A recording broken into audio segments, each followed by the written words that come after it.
campaign, the Ministry of Labor are giving annual award to the enterprise that are outstanding in the term of labor management, called Thailand Labor Management Excellence Award.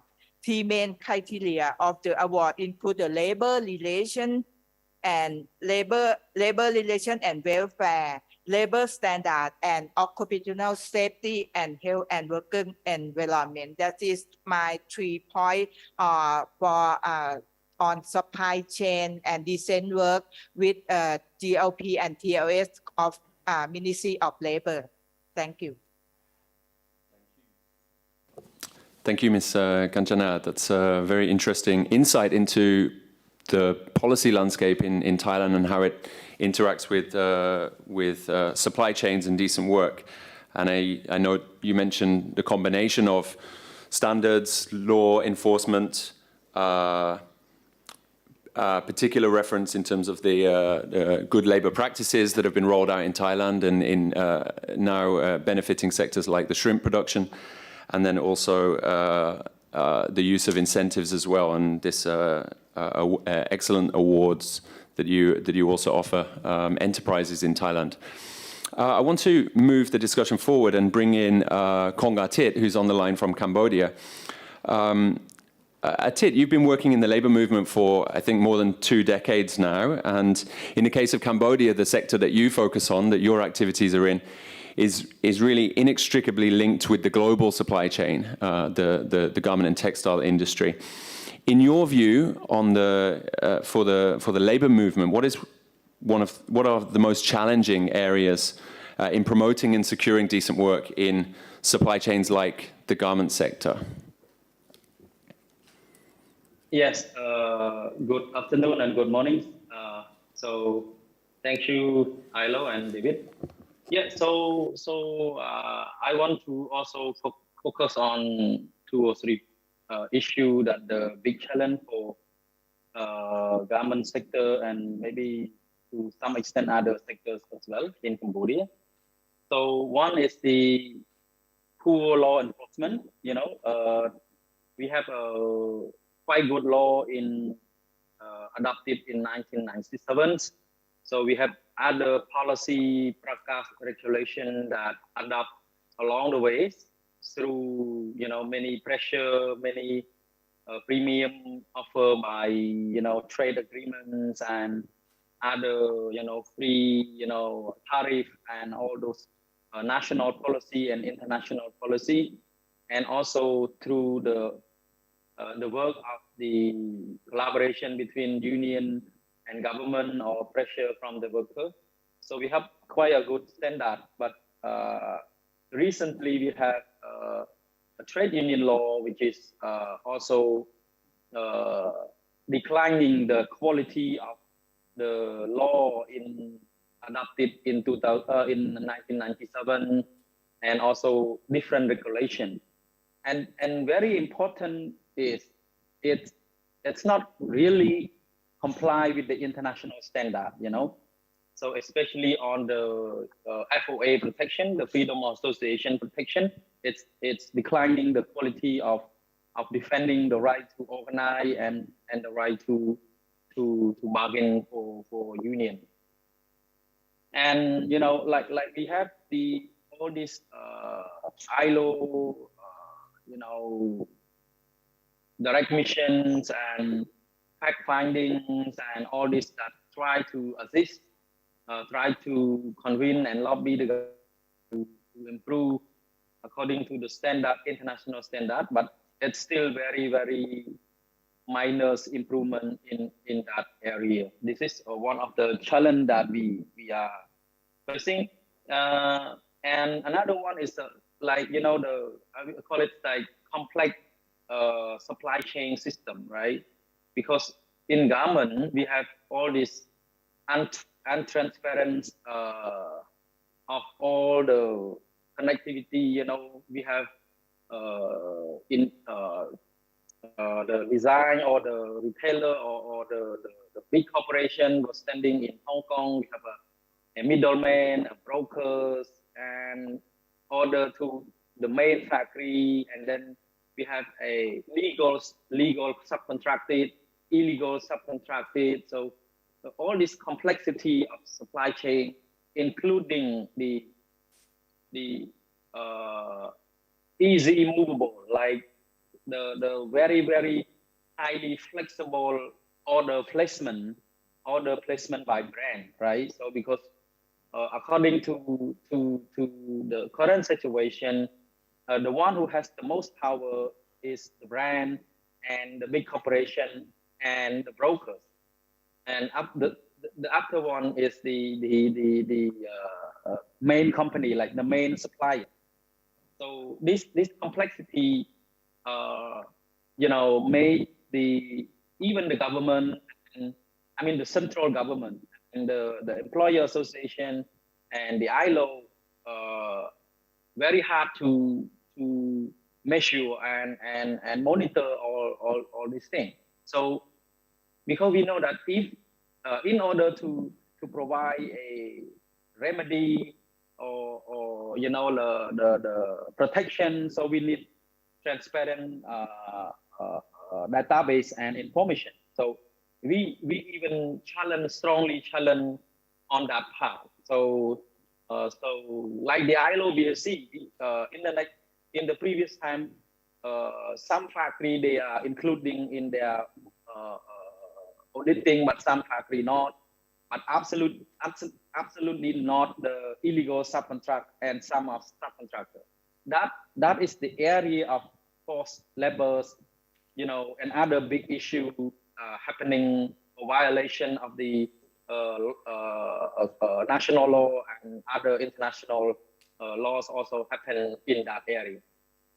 So the last but not least is the key challenge of discrimination. So we have a problem of law enforcement and transparency of supply chains, and also the discrimination.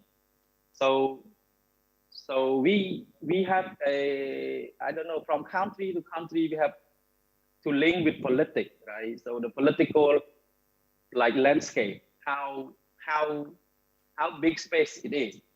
So if that provide us the more free and democratic space, and also the platform, the real platform, I mean, it's not like the control platform like tripartite, but very, very not how to say it, equal or at least focus on the real problem.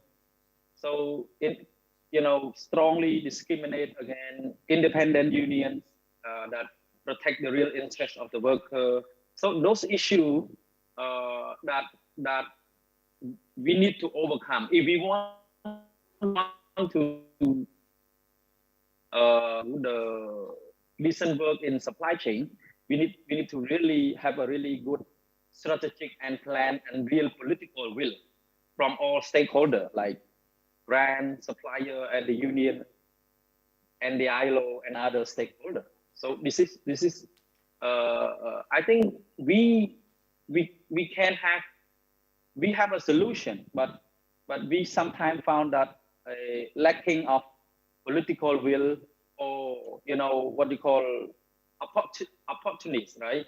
Like, okay, so because of the worker side is big and not strong, so the employer and the government and the brand is still strong, so they still grabbing or taking advantage of the short-term benefit, So that would be, I think everybody mostly agree that we need sustainability, peaceful induction, and high productivity, and respect decent work and living wage for worker, in any country. But how? So that is the issue that we need to overcome in the coming year for all stakeholders. Yeah. Thanks, Artid, for that very eloquent articulation of the challenges that you face, not just in the labor movement, but also across the sectors in Cambodia.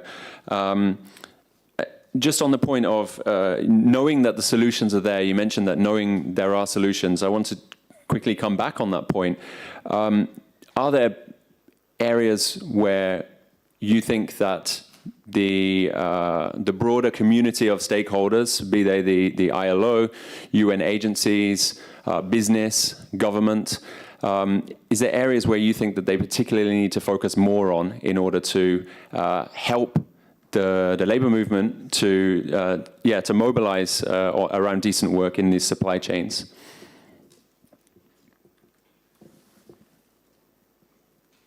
Yeah, so of course we work with ILO a lot in the past. So we, especially on the minimum wage setting mechanism. So I think standard setting is very important because in the last 15 years we are having a lot of debate about what is the criteria. So ILO has contributed to us the capacity building and the standard setting for 7 criteria. So that is play a very helpful support to build what we call a mature tripartite dialogue. And also the work that the ILO work on is also capacity building and also give us different platform to do the what we call dialogues and improvement. But the issue is about we need more is the remedy. Like so, we have ILO tries through ILPs, through different things. Here in Cambodia we have what they call Agri committee under the ILO BFC, all these things. But it like I said, we also have a barrier of how the government will cooperate. So is this like a limitation, a space that the government agrees to increase those space or not? That is the big thing that the ILO. But the other thing that we also looking forward to see is there is somehow we have to have some sanction, like because now we do the work with different stakeholders like brand, like ILO, like government, and also other stakeholders. But we miss something. We want to have a joint action, because I give a clear example that one factory strongly and seriously violate the Cambodian labor law or international law. Everybody agree with it, but we don't have any remedy. We don't know how to get those company, because it's not criminal. This is like a civil case, so it's hard for government, it's hard for the brand, and it's all hurt the worker and all those barriers that we have. So we want to see a future joint committee which is take a strong legal action or in the international level or a national level. And we work with other NGO a lot. I mean, they play quite a good support also, technical support, expertise, legal assistance, and other capacity building that try to bring to empower, especially try to empower the unions and to some extent also government and employer to be a real party, a strong real party in the tripartite beginning for the shape of the collective interest. Yeah. Thanks, Atit. And I want to come back in particular to the point of remedy later. We will come back around later in the discussion and this call from your side for more of the remedy dimension of action in supply chains. But first, I want to turn now to Professor Rutia.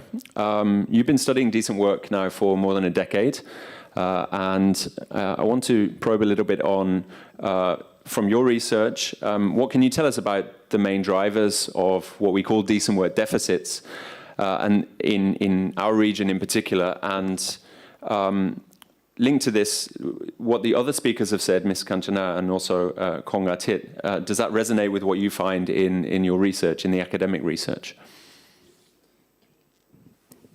Thank you so much, David.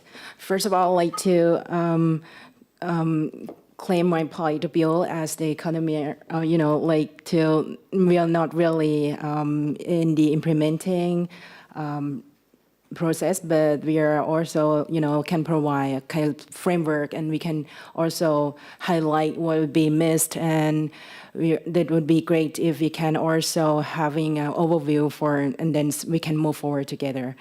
To respond to that, the points, what would be the main drivers of decent work deficit? I would highlight on 5 points. The first one would be about the market-driven force. In this case, we are talking about the low wages and cost-driven competition with limited resources and technology innovations. For this, we have to aware that our region, Asian Pacific region, have a very diverse characteristics of the enterprises as well as the labor market. And in that sense, especially for those who are SME and micro enterprises, they are within the low wage market. In that sense, it's very difficult for them to earn a decent living wages, and it would really challenge in terms of the sectoral differences.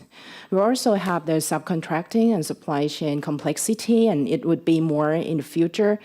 And in that sense, the complex and fragmented nature of supply chains in the region would be involving the subcontracting and outsourcing, makes it very difficult to enforce the decent work standards.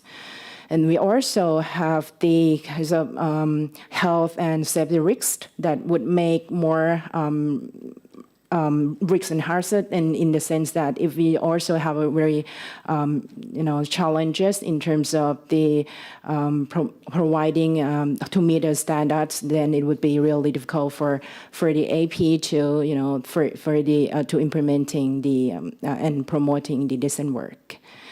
We also have institutional driving force. In that sense, we have the gender equality and cultural effects.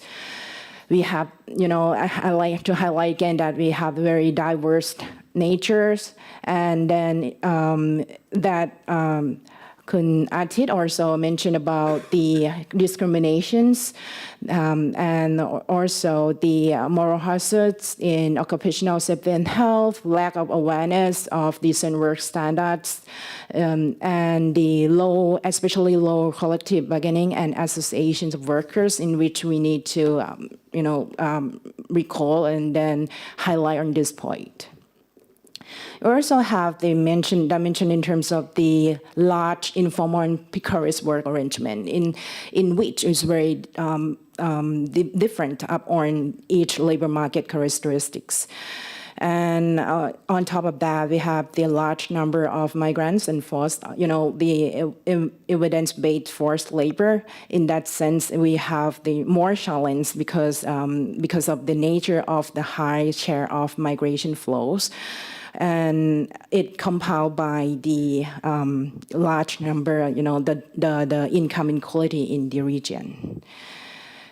And in addition to that, we really face the evidence-based driving force, because we also still have limited evidence-based information, in which I would claim that it would be the key responsibility for researchers to have more evidence-based here, so that we can enhance communication with ours and make sure that we have the obtain the trackable data and sufficient evidence, as well as have the effective consultation and communication based on evidence.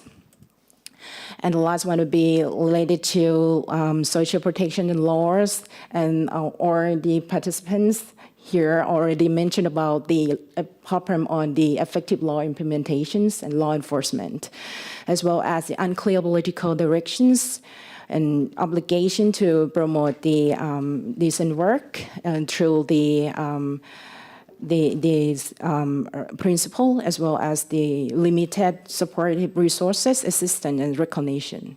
I would say that actually in the AP region, we have moved forward at a certain level that fit each country, but we have to also reconsider what could be the gaps and what can be moving forward. So just to make it simple, I would say that the framework that we might have to rethink, it would be can be called like MILER or Miller or Five Forces. And just to add a little bit more, that we're going to face more challenges in terms of the climate change, demographic conditions, technology challenges, as well as how to implement the effective interventions.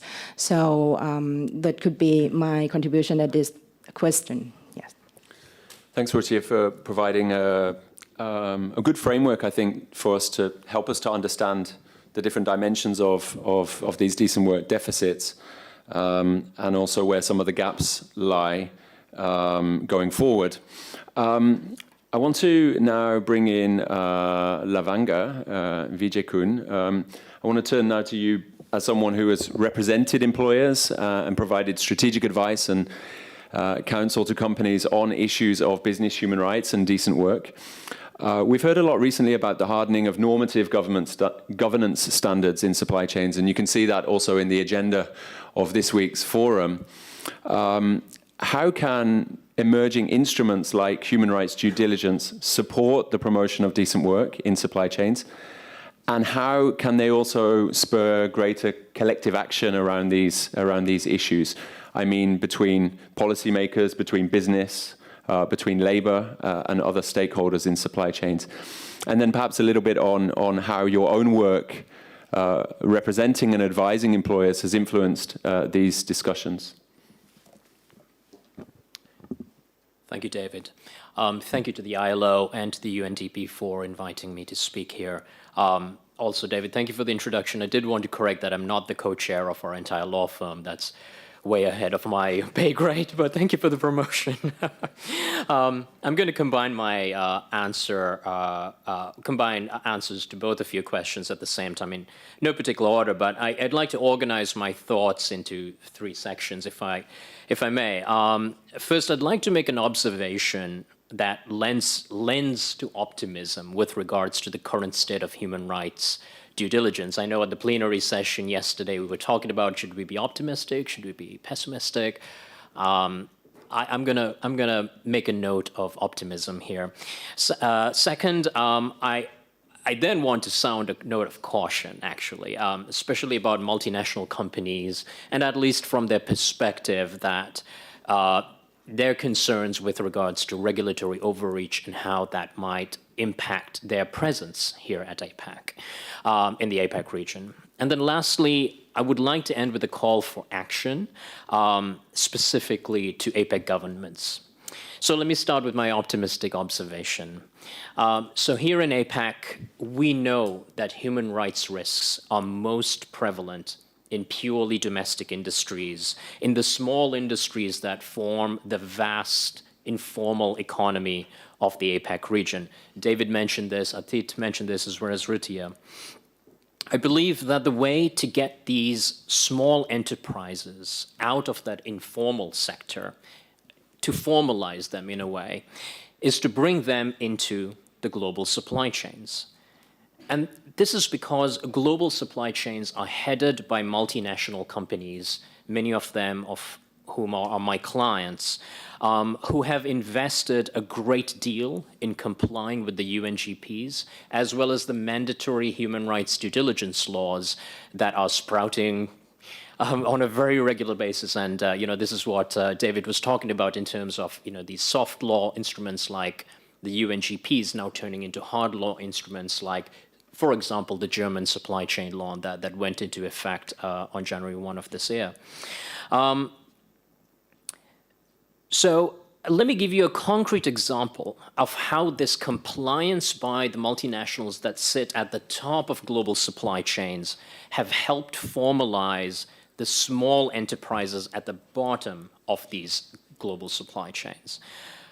As you all probably know, multinational companies have written contracts with their direct suppliers. In those contracts, multinationals are now routinely including language that require that their direct suppliers conform to the multinational company's human rights policy, supplier code of conduct, and other obligations. But this contractual language now goes even further. It requires that the supplier have its own human rights policy and supplier code of conduct, and that they apply their policies and codes of conduct to their suppliers. In other words, the supplier's supplier. So what we have is these human rights obligations that start flowing from the top of the global supply chain, cascading throughout the global supply chain, all the way down to the small enterprises that we're talking about at the bottom of the chain. Now, to be frank, it's not always visible to somebody like me who is advising large multinational companies in the US or in the EU to see what the impact is with regards to these smaller enterprises here in the APAC region. But I think there is some indications that I've seen that support my optimism here. On a daily basis, I am seeing more and more RFIs, requests for information, from large companies to small companies, asking about those small companies. And when I say small companies, they're suppliers and vendors and other business partners downstream in the supply chain. They're asking questions about those small companies' human rights practices. In particular, they're asking pointed questions like, do you have a human rights policy? Where's your modern slavery statement? It should be on your website. Why isn't it there? How do you pick your suppliers? Do you audit your suppliers? And to Adit's point, what is your remedy when you find violations by your suppliers? Now, given the diversity of my client base, I find myself both drafting these RFIs as well as responding to these RFIs. Not at the same time, because that will be a conflict of interest, but nonetheless, but these RFIs have only increased over time. And I think that is a good data point. I admit that's anecdotal, but I do think that that is a good data point that more and more companies are engaging in human rights due diligence. Now on to my note of caution. Alongside these positive developments, I'm also hearing from more and more companies that are doing business in APEC countries that it is becoming riskier for them from a legal compliance standpoint. And this means, obviously, that doing business here becomes that much more costly.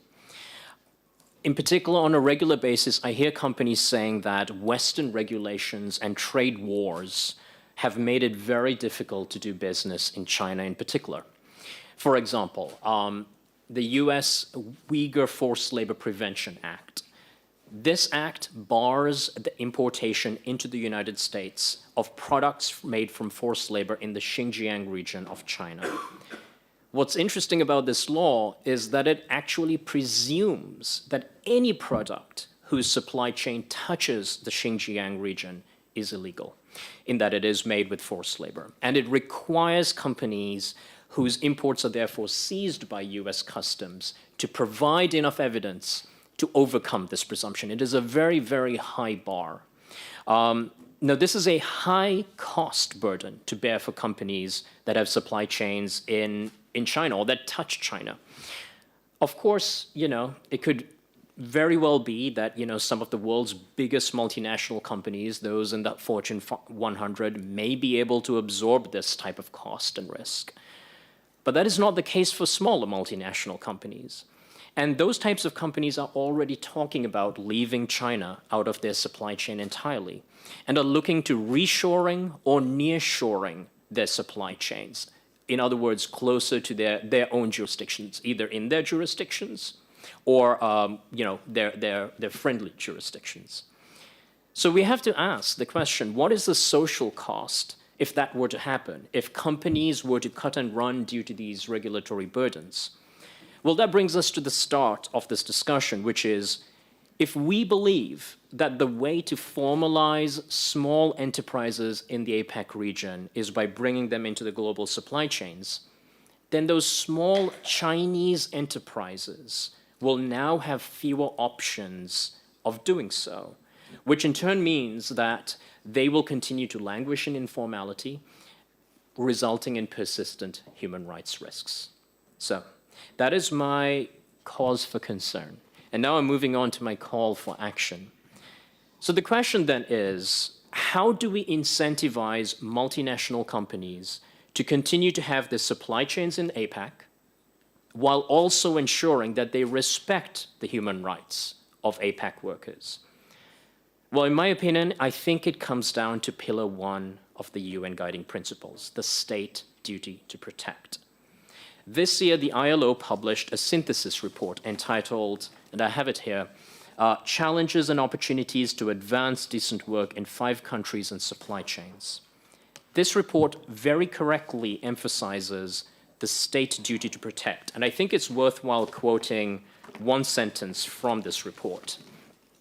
In discussing company-driven initiatives, the report states, while voluntary company-driven initiatives are critical to meeting these goals and can provide important additional accountability, they are not, nevertheless, a substitute for sound public governance systems, as governments retain the duty to implement and enforce national laws and regulations in line with ratified international labor standards. So what this means is that we must have APAC governments implement their own laws. And this means the hard work to ensuring rule of law, eliminating corruption. We heard this from the Swedish ambassador yesterday at the plenary session. And on a granular level, for example, labor inspectorates need to do their jobs. APAC governments must be able to provide assurances to these nervous multinationals that their small and medium enterprises are well regulated from a human rights compliance standpoint. We need for these multinational companies to do business in APAC. We cannot afford for them to cut and run because they fear regulatory non-compliance with their own Western laws. APAC economies particularly cannot afford for this kind of cut and run behavior these days, as we're trying to get out of this hole that the pandemic created for us. But we also cannot have a regime where Western companies are bearing the burden of protecting the human rights of APAC citizens. That amounts to a privatization of human rights that raises issues of sovereignty, self-governance, and democracy. So I call on APAC governments to provide support to multinationals operating in their jurisdictions by ensuring the rule of law. Businesses crave certainty, and governments that provide a fair and reliable administration of their laws provide just that. Thank you. Thank you, Lavanga, and I think we are converging around these around the framework of protect, respect, and remedy. So on that point, I want to come back to Professor Ruchia on that framework, which was put forward by the UN Guiding Principles more than a decade ago. How do you think these principles have enabled and supported decent work in Asian supply chains? And can we say what type of progress has been made? Thank you for giving me this opportunity for this one, because actually there are kinds of progresses in many countries, even it's varied up or in each country characteristics. Let me highlight and classify into 3 points. The first one is for the protect one. And so far, I document the progress here. We found that there kinds of numbers of governments in this region has taken steps to protect workers' rights. And for that, it might be, different level, but it still have the challenges in terms of implementing and enforcing the mechanisms and the laws, but the effort has been made. And there are also a file to establish numbers of regulatory bodies. It could be the public ones, or it could be the agencies, independent agencies. But for that, at least there are numbers of, significant steps made by many countries in this region. Next is for the Respect 1, and we found that there are numbers of adoptions of codes of conduct and responsible sourcing policies in many companies. Even it's quite challenging for small companies, but for the larger companies, they're more likely to be able to do so and also comply with these standards. And also, we found that the due diligence processes has been implemented to identify and address human rights risk. And for that, is still, of course, facing the challenging in enhancing transparency and accountability, but at least there are some movements. And as Atit also mentioned that there were revisions of laws, but of course there still have many more challenges in terms of corruption as well. Actually the numbers of things that can be considered as the progress. And the adoption of certifications and standards that's been raised very significantly, but of course there's still some rooms to do so. And for the remedy 1, there are numbers of grievance and complaint mechanism established, even of course about how to expand and the coverage and how to make it more effective. And they're also raising in terms of awareness and empowering workers. And for this, I'd like to highlight that not only the remedy in the sense that to protect them and to help them, but also we need to empower the workers and, of course, the employers as well, especially the small-size employers. And lastly, we found that a numbers of collaborative initiatives for improved access to remedy also enhance. But in order to make it more effective, I think we still have some more rooms to go. Thank you. Thanks very much, Rutia. I want to allow some time for some questions now. So we still have all of the panelists with us. I think we still have Ms. Kanchana, and we have Mr. Kongatit as well. So we have some time for some questions. If you'd like to put yourself forward for any questions, please introduce yourself and where you come from and perhaps who the question is directed at. So I think we have maybe 10 or 15 minutes to take some questions. So I take the gentleman directly in front of me. Good morning. Morning. Adrian from North-South Initiative, Malaysia. To Lavanya, I've seen I managed to scrutinize some of these contracts between brands, suppliers, and their subcontractors. Now, I noticed that the clauses on consequences are missing. So, they can't expect the national laws to kick in when they have a private agreement, or at least the institutions fail to enforce some of this because of NDAs. So with these complexities, what consequences should be and who will be responsible for executing this consequence? Thanks.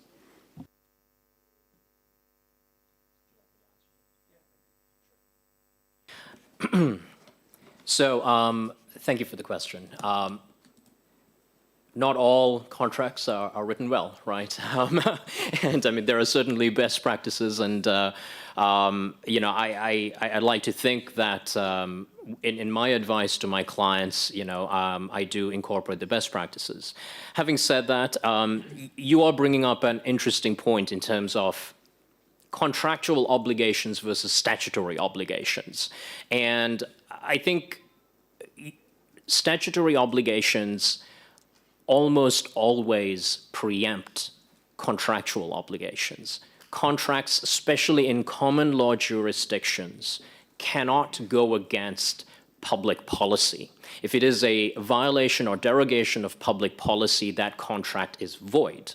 Now, whether the governments that scrutinize those contracts, including the judicial mechanisms that scrutinize those, see it that way, really depends on how how faithful they are being to their own laws.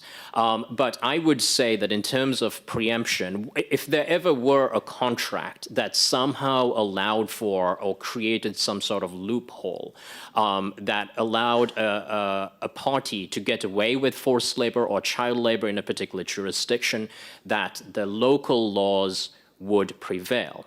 But this sort of comes back to my point of the implementation of the local laws by the APEC jurisdiction, the APEC governments themselves, as well as the judicial mechanisms. Okay, I think we have a gentleman over to the left. Hello, my name is Han Dongfang from China Labor Bulletin. I am very impressed by our speaker's speech. You were just promoted by David. Congratulations. And my question is this. My organization collecting cases in China, workers go on strike. And lately, so many of these strikes are because factory closure or moving. And we realize that there are a big number of these strikes. They are, these factories are producing for multinational companies from textile, apparel, and electronics, you name them. And so the Social Security payment, which you can say the government did its own duty for protection. And we have a good law in China to, it's mandatory for factories to pay workers their Social Security accounts. And when the factory close or factory move to other places, and workers realize that their Social Security account is not being paid for 5 years and 10 years. So it belongs to them, it's a cash. So now the question is, when we get these cases, and when we try to talk to the managers and we talk to the local trade unions, and particularly the local trade unions in China. Of course, trade unions in China doesn't have good reputation, but what we realize is that the unions are willing to do something, but they have no knowledge about due diligence, new laws in Germany and in EU countries, in France. And they're not here, right? So I wish there's an official, the Chinese trade union people are here so they can be well informed. So my question is, lately there's a case we try to negotiate or try to contact the factory managers. We try to tell them, we don't want to tell the international actors that you guys did not pay the workers Social Security. But we are reluctant to tell the world that this factory is doing bad things. Because as a result, the brand, it's possible to cut the order. And there are workers from other factories that this company owns will lose their jobs. So therefore, as my question, can your firm, when you gave recommendations to these multinational companies or people here, can we try to involve the Chinese trade unions? You have local unions everywhere to be part of this, to make sure the factory paying the workers their Social Security. And even with the trade union, not with a good reputation, but they're still able to do something. Thank you. Yeah, sure. So thank you for that question too. Correct me if I'm wrong, but I believe in China there is, especially when you are going through a RIF, a reduction in force, or layoffs, or you're closing down factories. If there are unions, and there are unions in China, there is a mandatory consultation notice and consultation that needs to happen. That is in the law. That is a statutory requirement. And are there companies that violate the law? I'm sure they are. But, you know, the question is, and again, I'm sorry to keep harping on this, but if there is a violation of the law, the trade unions should be able to go to the government officials to enforce that law, or go to the courts to enforce that law.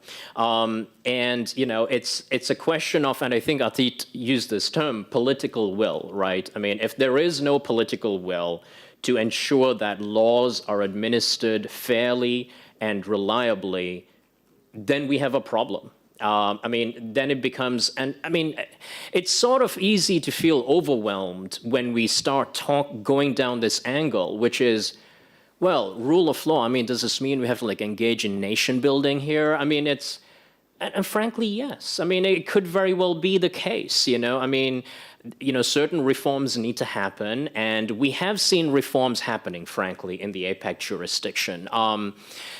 You know, often these reforms are prompted by Western inputs. I'll give you an example of the EU-Vietnam Free Trade Agreement, for example. That prompted certain labor reforms in Vietnam, including the ratification, I believe it was, of the Forced Labor Convention and sorry, not the Forced Labor Convention, the Freedom Association Convention, as well as, you know, basically changing the landscape of the trade union, the ability to have independent trade unions. So these are labor reforms that happen. But frankly, I feel like, you know, as members of APEC countries, these calls for action, or these reforms, should come from within, endogenously, right, as opposed to from without. And I think that needs to happen in consultation with the tripartite, you know, parties, you know, with employers, with unions, and with governments. So I do think that, you know, we need to be talking to the unions, as well as the unions need to be talking to the governments, and, you know, it should be a tripartite consultation. So I'm not sure if I answered your question, but I hope it answered it somewhat. Thanks, Lavanya, and thanks for your question. I want to just quickly take the liberty on as the moderator to also just pass a small question to Kong Atit in Cambodia on the question of the unions having knowledge or capacity around due diligence. Do you have a position or point of view on this, Atit? What more needs to be done for the unions to be actively engaged in due diligence as we see this wave of due diligence requirements sweeping across the region? Yes, thank you, David. Yeah, I think it's all about this what you call link between the global legislation and agreement and law with the what you call a grassroots practicing or the enforcement. So we somehow we welcome this. I think this is the need also, like a lot of things that need to be due diligence, you know, because the brand, the big corporations, and they do something, you know, on their level, and worker and the union at the ground know nothing. So at the moment, it's somehow like fulfill the need, you know, the due diligence law. It like fill the gap. But of course, we have still the big two challenges. It's so difficult to interpret that law into practice in the region and at the national level, and you know, put it forward to the supplier, to the, you know, you know, like interpret into worker rights, respect, and interpret to the remedy for worker, or, you know, how to ensure the decent work or stable industry in any different sector and country. So that is the situation. And another issue is how to transfer this knowledge to practice for union leader, an officer, you know, a government employer representation, employer association. So in Cambodia we have a what they call loophole or a gap of conflict in interpretation. So that's why we somehow bring, you know, like in the past, related to the law or the minimum wage criteria standard. That's why we brought in the ILO or some well recognized institution to confirm or to ratify or to be leading the discussion. So that is the issue. Like other document also, for example, we have a global framework agreement between the union and the brand. So which is the national level has no clue what is going on in that agreement. So we need to work differently in terms of fulfill that gap and link to the real to solve the issue of conflict of interpretation and to solve of the how to say it, the loophole of law and practice. So that is my perspective on that. But we are welcome stronger due diligence and even the mandatory due diligence, that thing, because in the past we have already long time ago, 20 years or 30 years, voluntarily. So it has very, very small impact. And I think worker has very much, we are becoming marginalized, because employer maybe to some extent they have some own risk, to comply, but worker in this, area, worker was very marginalized and very unable to unable to compete, or unable to be standing in an equal, platform with other two constituents in the tripartite system. Thanks, Hatit. I have a question come through on the chat, and I actually forgot to mention that there are people also welcome to pose questions in the Zoom chat if you're following online. We have a question which seems to be an open question. What role should downstream actors, i.e. brands and buyers, play in supporting decent work in the supply chain? And what is the panel's thoughts on cost sharing of the costs of preventing and remediating debt bondage, the specific issue of debt bondage? That's an open question. So if anyone on the panel wants to take that question, what are your thoughts on cost sharing, presumably between companies in the supply chain? Anyone want to take that? Yeah, maybe I Atit, share welcome. Yes. Yeah, I share my ongoing discussion a bit. Hopefully, it will be relevant.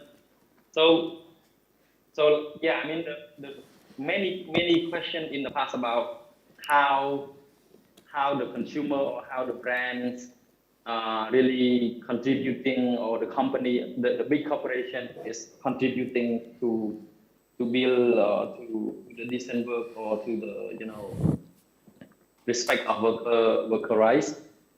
I think we are now in the process of negotiating a industrial CBA or a multi-company CBA. So which is we are trying to bring both the brand and the big corporation or the employer association and supplier, and try to look at the, how do we try proactively dialogue and negotiate on the, for example, the purchasing practice policy, and also the challenge of the like the contract, like Lavanka was saying about the contract issue, the contract between the brand and the supplier, or the contract between the brand and the broker,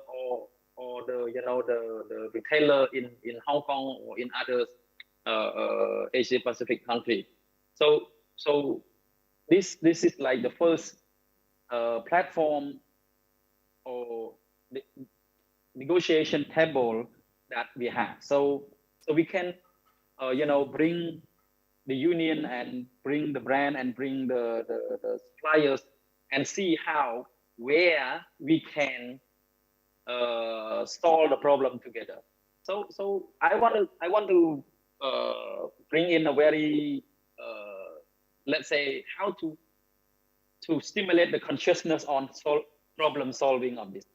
So to my experience is, at the end, it's the question about how much is decent work, So if we all in the stakeholder, sit together and then solve that question, So it's not like being very untransparent, being confidentiality, privacy, all these things. If we put that thing together, it's look like very impossible. It is impossible.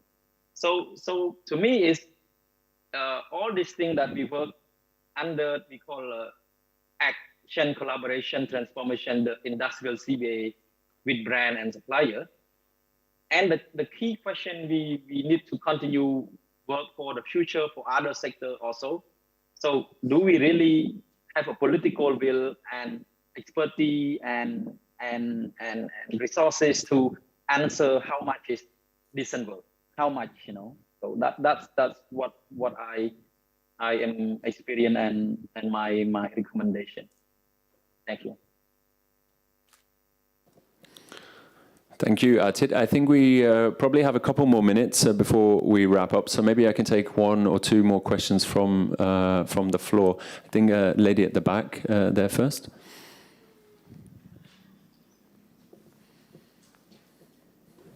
Thank you. This is Sarah Fung, and I'm here on behalf for the Center of Human Rights and Sports in Germany. And my question targets access to remedy. And as Ms. Bula mentioned, collaborative initiatives, I was wondering if you maybe could name one or two examples that can highlight being a best practice, for example, in terms of structure and organization, but especially in terms of effectiveness for the rights holders so that they can actually facilitate and claim their right to remedy. Thank you. Thank you for your question. This is a very hard question to answer, because if you talk about the good practices in terms of the remedy, would depends on many characteristics. For example, what type of the companies we're talking about, what kinds of sectors, and especially when we talk about like who's to be responsible for for monitoring the remedy mechanism, it would be really varied. So some good case studies can be mentioned about the case in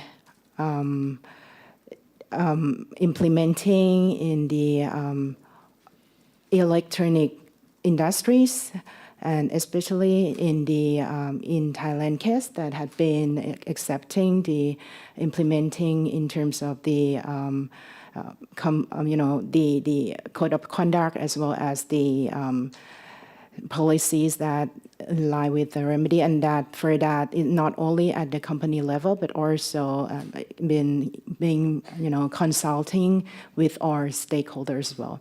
I'm not sure if I answered your question, but it's quite in the very detailed answers, and I think we might have to address in terms of the different characteristics of each sectors in each company. Okay. We have a question in the middle here. Thank you so much. I'd like to challenge this idea that enforcement has to happen here, because the profits are being reaped abroad.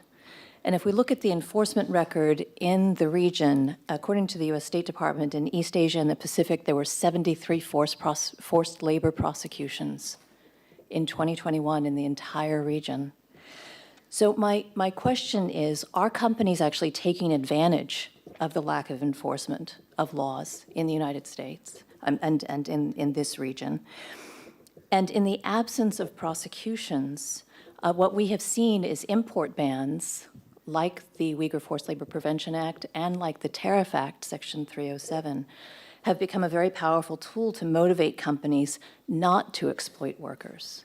So I wonder if the panelists can comment on this new remedy that is fairly recent and whether actually the enforcement needs to be against importers in the country where the profits are being reaped. Thank you for your question. I think that was an open question to the panel. So would anyone like to take that question? The question of whether enforcement should be shifted, or the question of whether enforcement should be with the importers rather than here in Asia Pacific. I'm happy to. Maybe Lavanga, if you have a view on that. I'm happy to take that. I mean, I know that the enforcement is happening in the United States on these companies, on the importers. It is happening.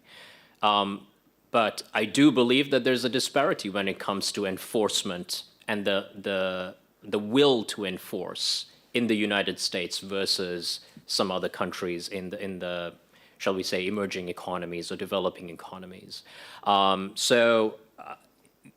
And I mean, part of the theme in my comments was that the companies companies based in the West, in the United States and the EU, right now, their biggest concern is that they will fall afoul of their own jurisdiction's laws because they know that there's going to be enforcement there. And again, I mean, not all companies are made the same. Some big companies are able to handle that compliance and, take on that risk. These are the biggest companies, of course, the Fortune 500 type companies. And they are, and I, do know that they are doing these things to comply with. I mean, anecdotally, there was one company that once the German supply chain law was enacted or became effective, they had to hire dozens and dozens of employees who were dedicated to compliance for just that law. And sure, that particular company was able to do that, but the smaller multinationals may not be able to do that, who are also covered by this law. I mean, one might say, well, these mandatory human rights due diligence laws really only target those Fortune 500 companies, but that's not necessarily the case. Take the German law, for example.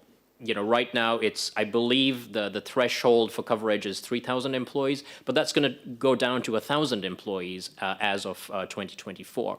So, it's the obligations are spreading to not just the biggest companies, but to smaller companies as well. So I guess to answer your question, and I hope I did answer it, yes, companies are already feeling the pinch in their own jurisdictions. As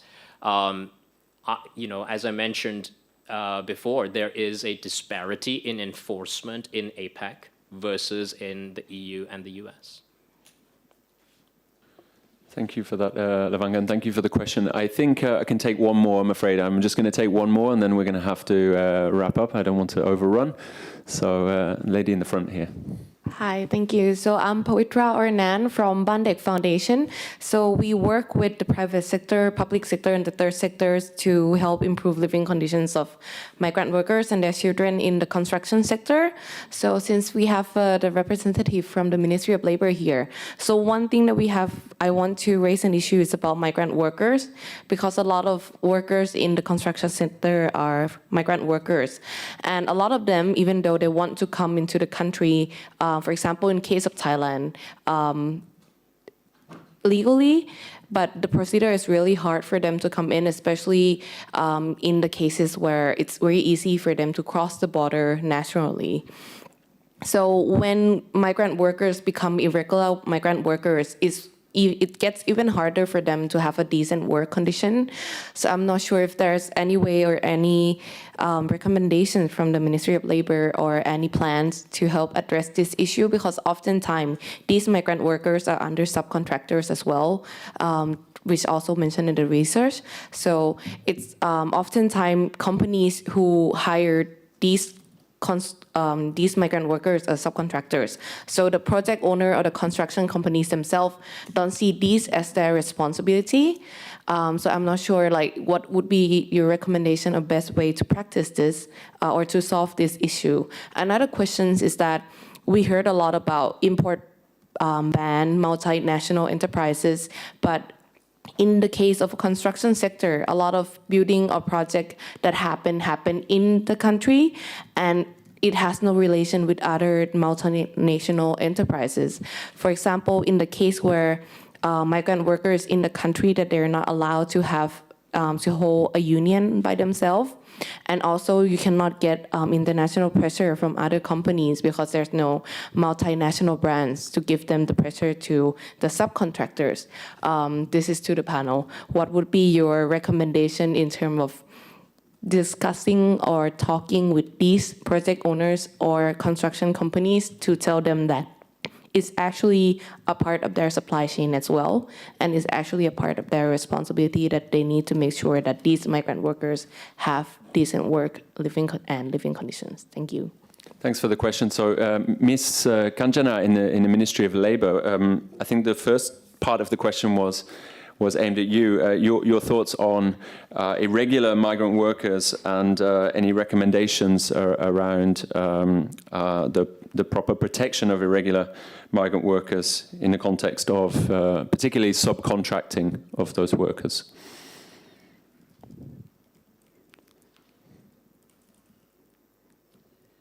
Please unmute if you can.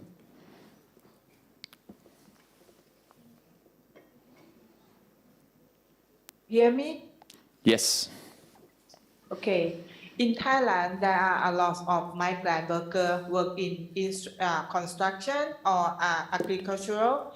So we try to promote them to decent work. We have registration them and we try to set up to talk to the entrepreneur to set up and welfare and about the social protection and about the insurance security to them.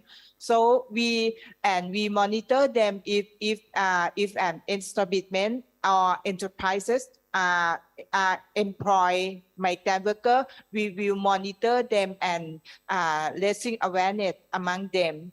And we try to set up and standard.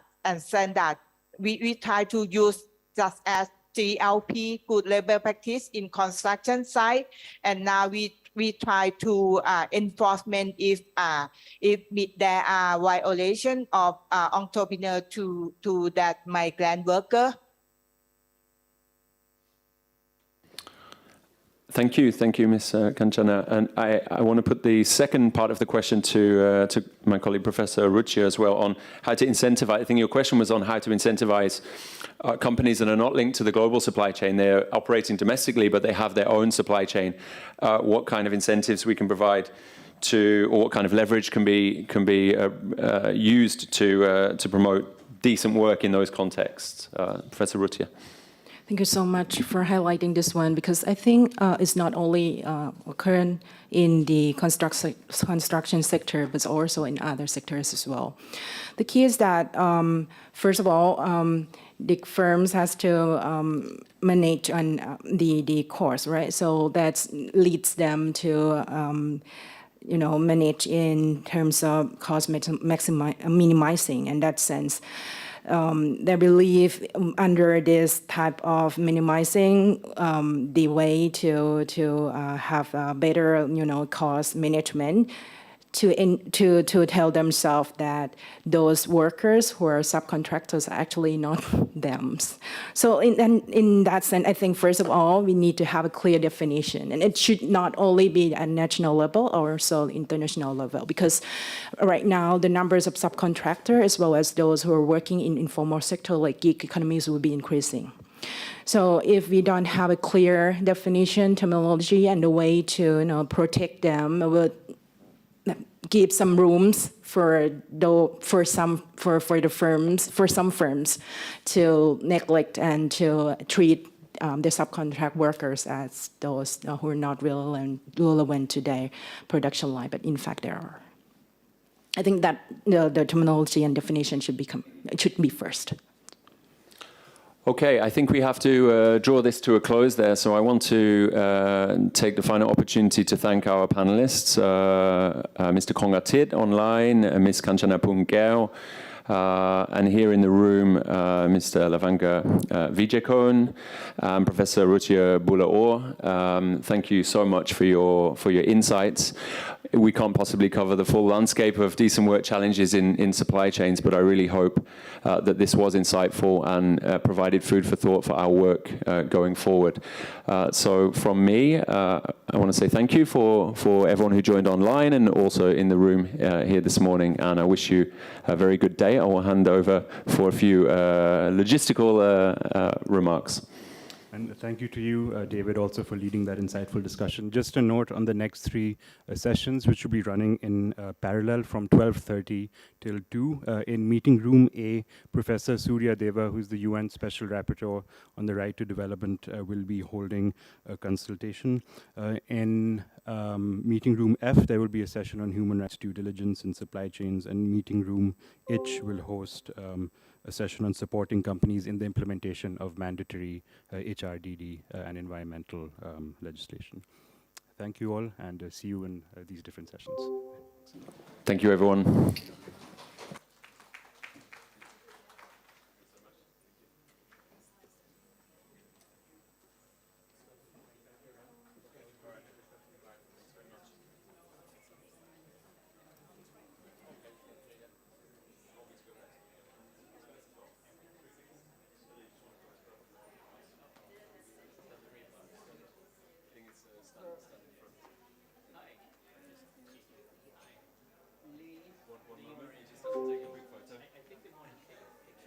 Just 30 seconds and then we'll be back.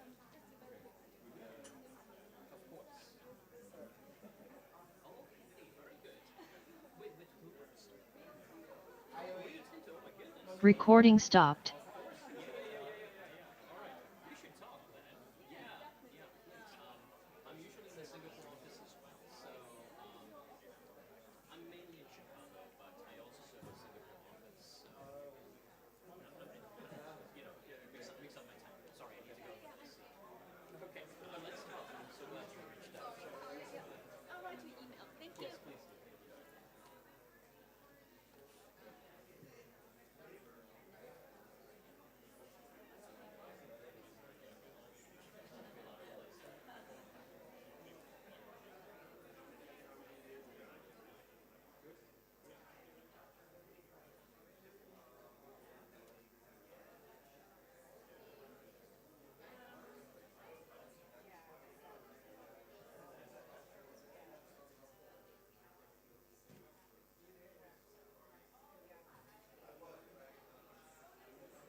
States, we don't really have a very good mechanism to resolve this. Application of the law has never been published. And so the tribunal said that it cannot adjudicate. So it claims might be relevant. But there is a lot of file on lidlib.com. and so I have a lot of articles. Articles, free articles, so you can access those. But in terms of the cases, it's I don't. I mean, those are. there's no and actually we're seeing a very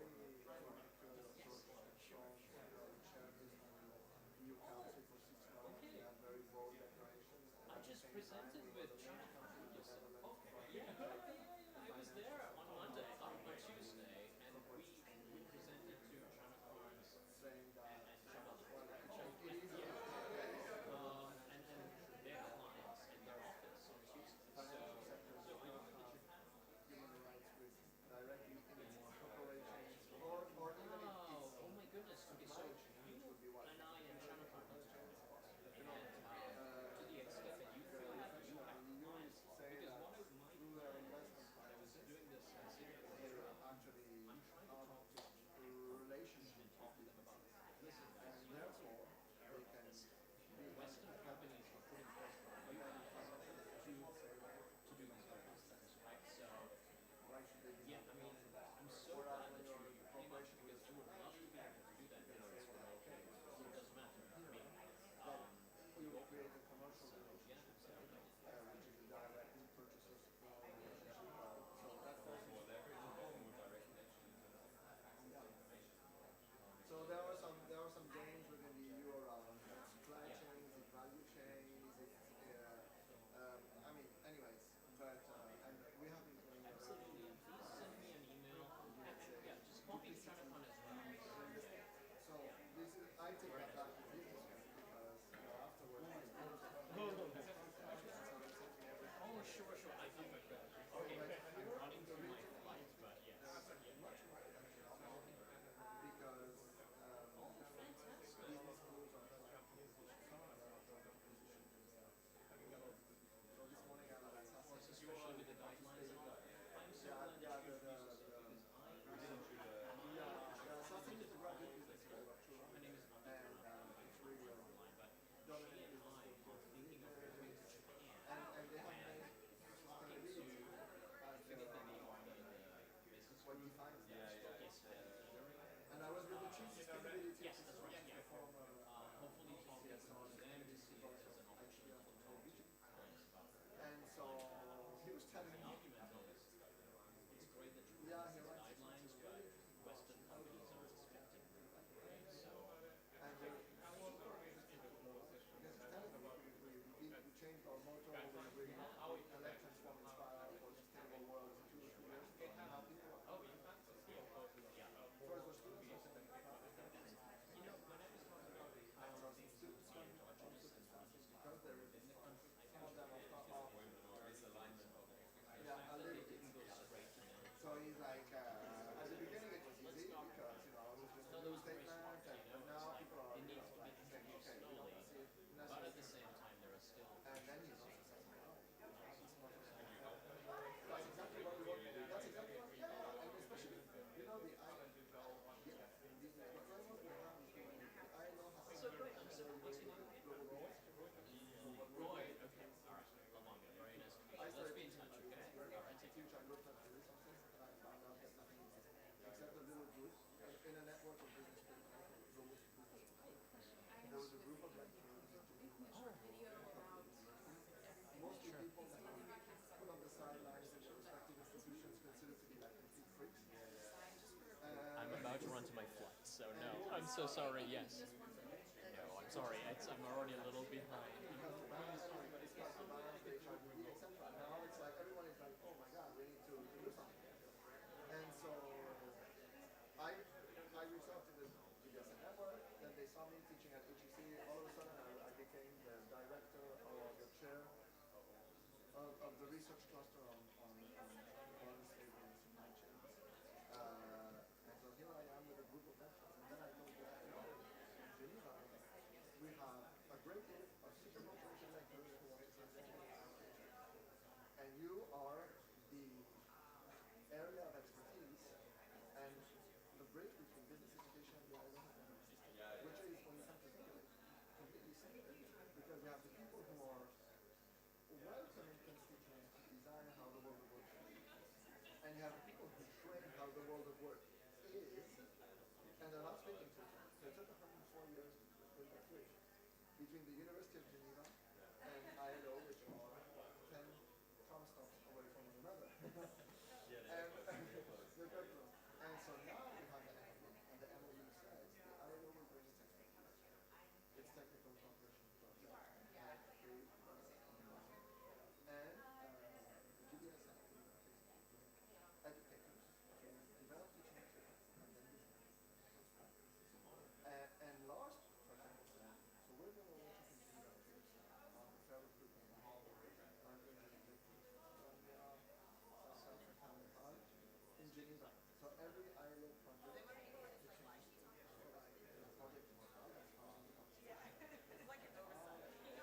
and then the European and US lecturers on the science. So we're just getting technical cooperation. And we're spending 3 days with Apple, Samsung, Vinci, the Qatar office to develop a teaching material for any business school teacher who wants to teach fair recruitment. And Lars told me when I shared that, he said, could we imagine maybe something at the ASEAN level? And that's not was my suggestion, because it's expensive to bring people from far away, and it's not always completely relevant.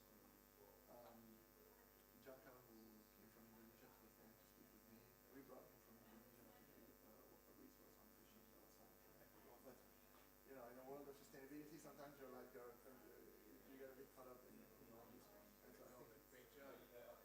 It was very surprising to see you there. No, I got called at the last minute to moderate that. That's what you expected. No, I said to you, didn't I? That was good. I said, I Very know I'm going to get diplomatic. called. I know I'm going to get called at the last minute to moderate. I didn't know much about the session until yesterday. You're very diplomatic, but also direct. That's a nice combo. Okay. All right, see you later. And so yeah, I'm trying to say how can the regional offices or even the country offices, but maybe more at the regional level, because we're saying we're bringing lecturers from different countries, or the regional office into this space, can take this MOU home. You have the MOU. So the MOU is between ILO and GBSN. GBSN has members all across the region. The best business schools are its members. Asian Institute of Management in the Philippines, Sasin and Thomas Africa, Gajah Mada University in Indonesia, the best university in Singapore at this time.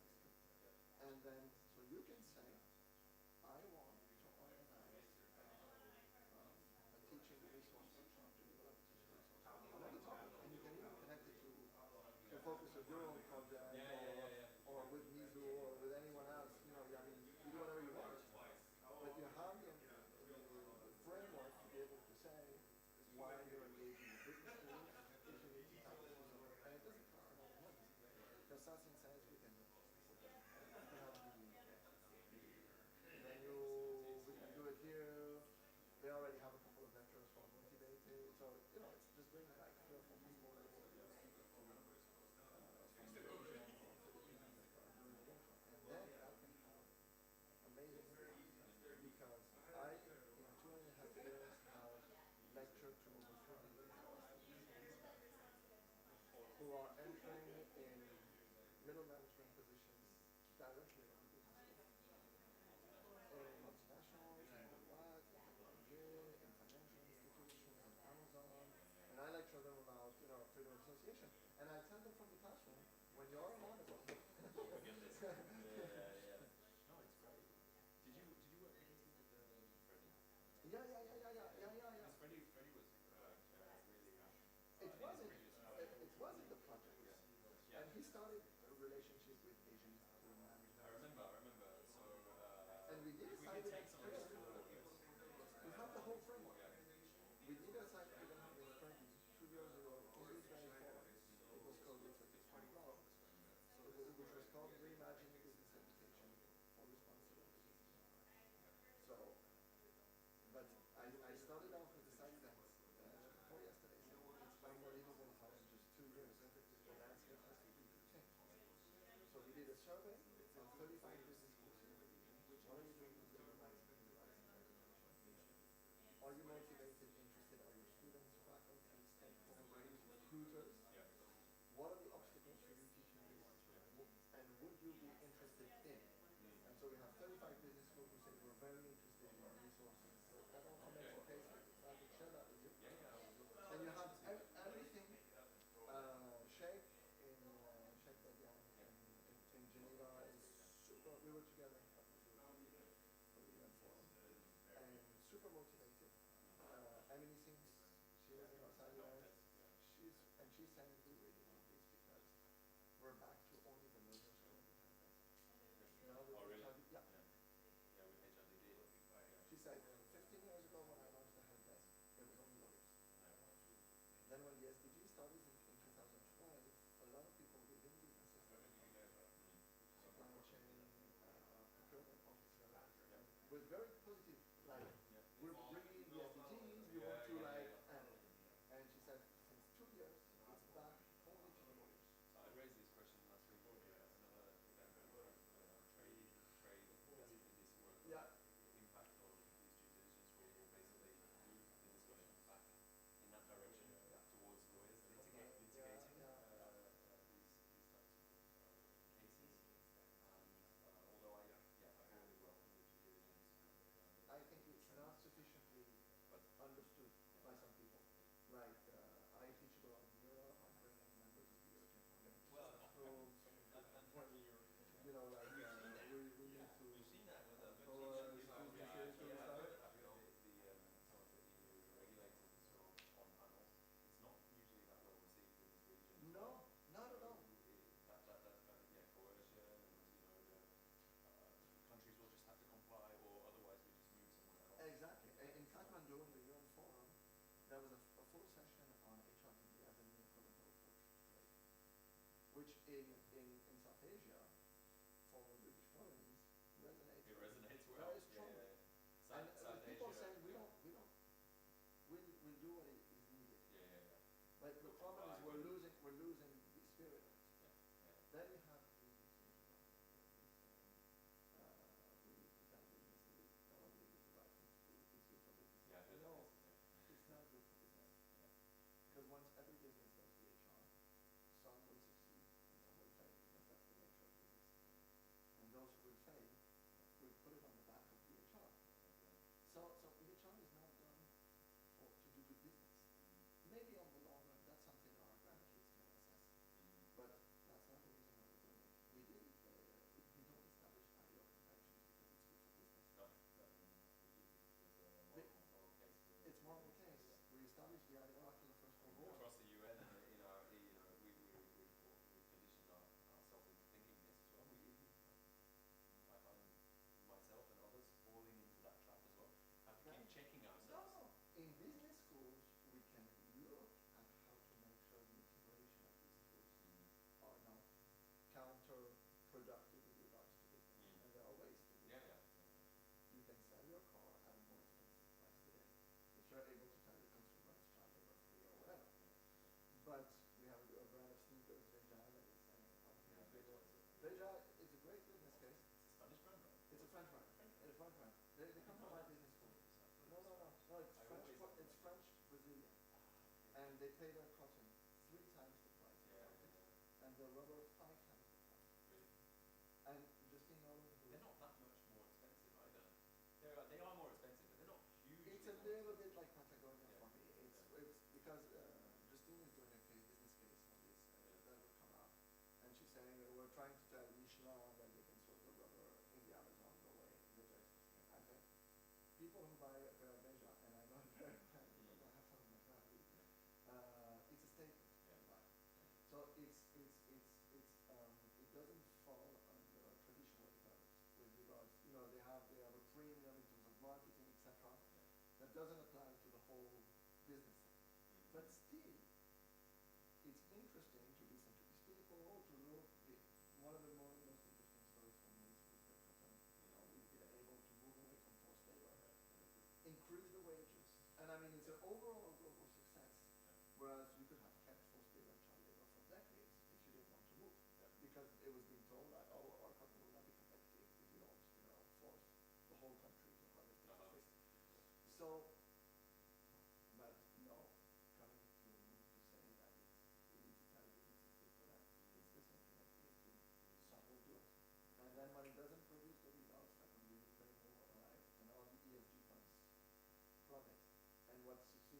oil and gas and the defense industry, which is the non-ESG funds. Then you have the whole financial sector who's saying, what you sold your horse. And not only do they regret coming, but they will be very hard to convince them a second time. Because you've lost the trust with them. And that's for a European country to say that to your company is a mistake. It's a businesses are not here, so they're not even listening to that, but it's a mistake in terms of approach. And then you factor in the political point that is perceived by some people. Like you said, particularly in South Asia, Yeah. also in Africa as well. Exactly. Less so in Southeast Asia, although it does resonate in some quarters. And you're trying to convince us with the government that it's going to be good for our business. You're here with an overall. And also on the sustainability, all these sustainability debates, spent the last 10 or 15 years talking about partnership. Yeah. And now we're talking about using legal levers and just some are very aggressive, like customs and see, so you put all your money in it, you produce your stuff, you bring it all the way to Europe, to Rotterdam, and here's what you see. But no, so I just wanted to introduce myself. No, I'm not often in the region. Good to me, and let's connect on email again. Yeah. Your project? Who's supporting the project? Japanese government. It's the Japanese government. Okay. Because yesterday I don't know if you know Maria Galotti. She's in the environment. I don't know her personally, but I know. And we had a very interesting conversation preparing the workshop we're doing in our lecturers, because she just came back from Costa Rica. And you know the CERAC, the Responsible Business Conduct Project in Latin America. Vaguely, yes. But you know they have Olga also has a project, something like the European Union. And when Maria was there, they started talking about business rules, etc. And the EU said to them that they were super interested because they see this as a way to bring in also the directive in another way, which is to say, move away a little bit from we're going to basically deny you the right to trade with us. It's more like there is this new law, and so you need to transform, and therefore we will support, for example, the evolution of management education. As the EU will fund that because that's a way to achieve what we want to do. And I think it's a very powerful tool. Yeah, it's way more in line with what we were hoping these sustainability arguments would be articulated in this region, in other regions. It's much more partnership based. And I know the EU, some people in the EU here, I know them quite well, and I know that they are really super interested in all this discussion about that. Yeah, 13,000 business schools in the world. Yeah. 1,000 that are accredited by AACSB, so business schools.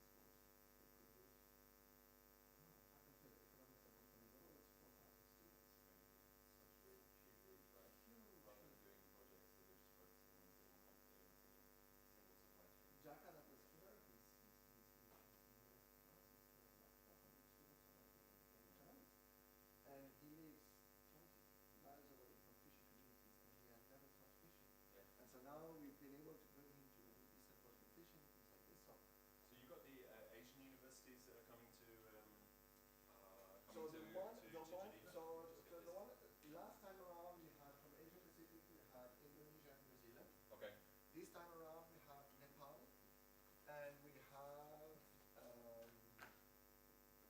we have Nepal from the field. We have Nepal, South Africa, Colombia.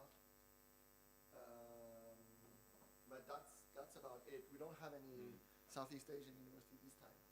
Okay. But I mean, there'll be another round. Yeah. We're trying to limit it to 10 lecturers. Yeah.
está ahí.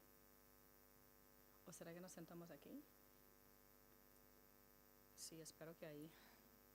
Igual os sentáis allí. Os sentáis aquí. Sí, espero que estaréis mirando la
Okay, so I sit here.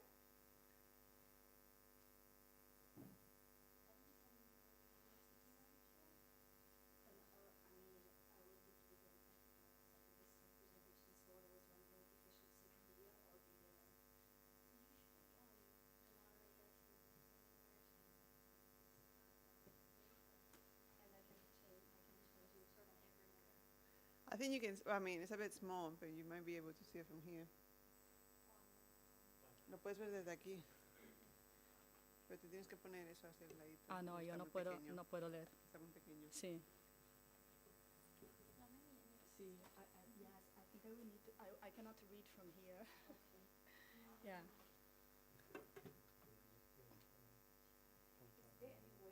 Well, I have the notes. Oh, you can use the, Or I can use the notes. Oh. How about a tablet? Yeah, or a tablet. Yeah, or if you have a tablet, yeah. Oh, you can use your I cannot even read my notes. The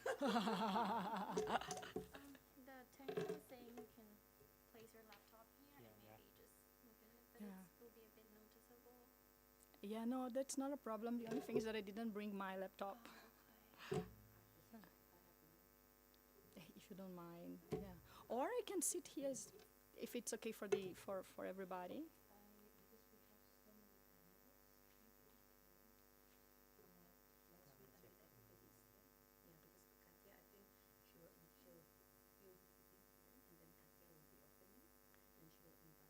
To come here.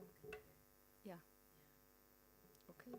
Is there any way we can move this so that it That may will be be, a bit. no? Because it would be nice to have that, the direct one, rather than having an extra. Well, but it's okay. I will try to read here. Yeah. Yeah. The only thing is that I see that there's a small. No, that's the, they will. You. close it. Yeah.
เช็คเช็ค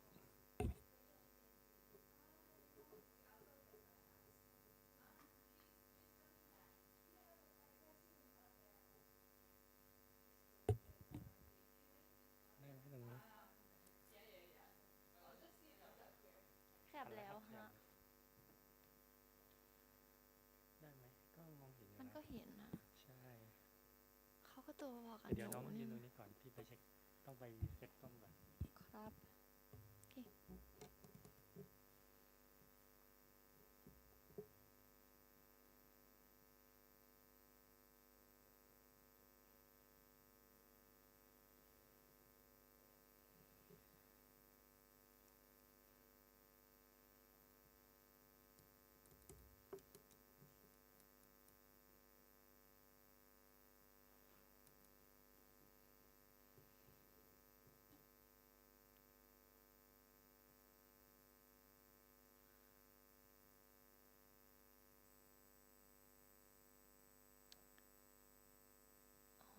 ติดจอ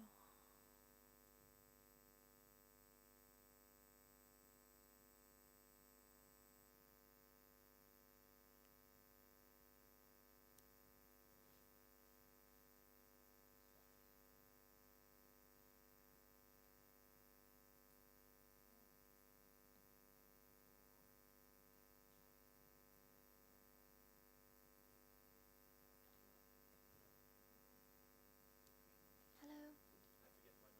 Oh, okay. Yeah, it's on there. On the desk. Yes, it's still on there. That's it. Perfect. Yeah, we're testing the camera angle.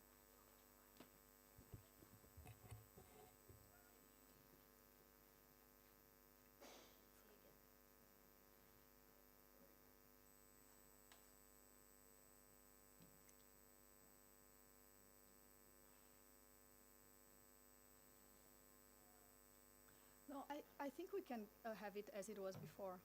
Yes.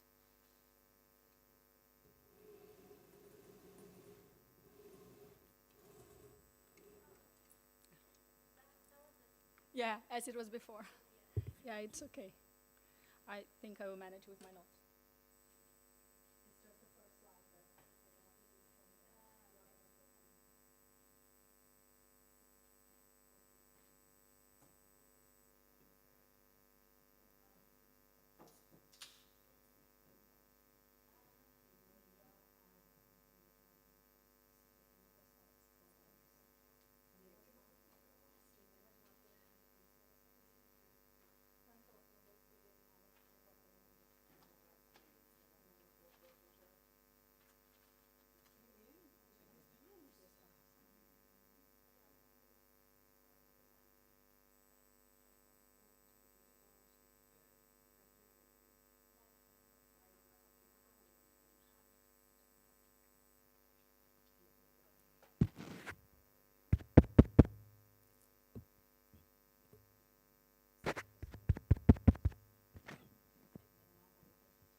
Nee, ik ga even kijken of het de bedoeling is voor Monica en Orla.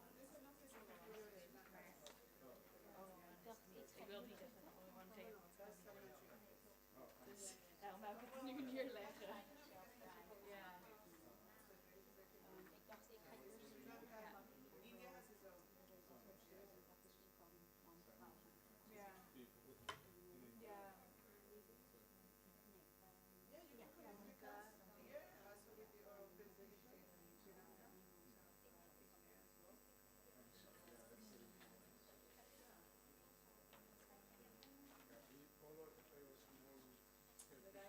ก็ยืนได้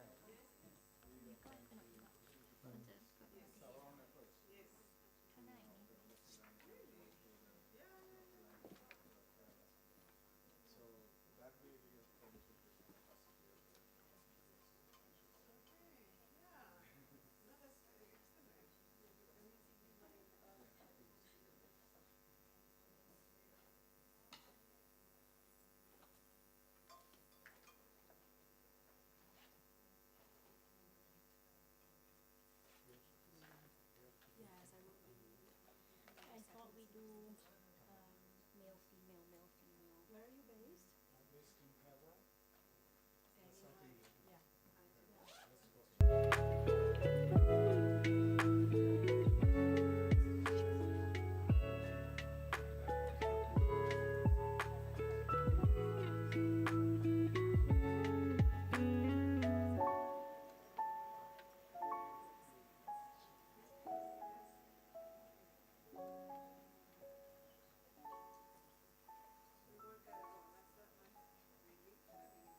Shall we start?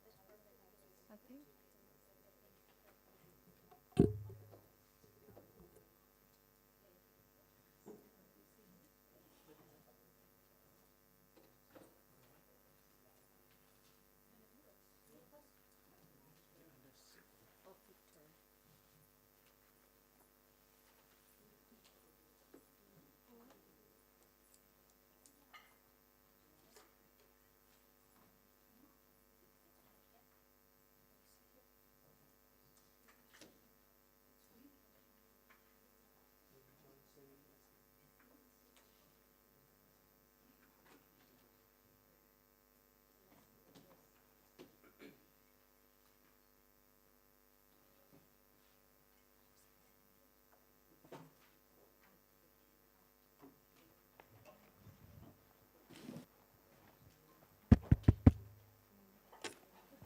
Check. The volume is okay?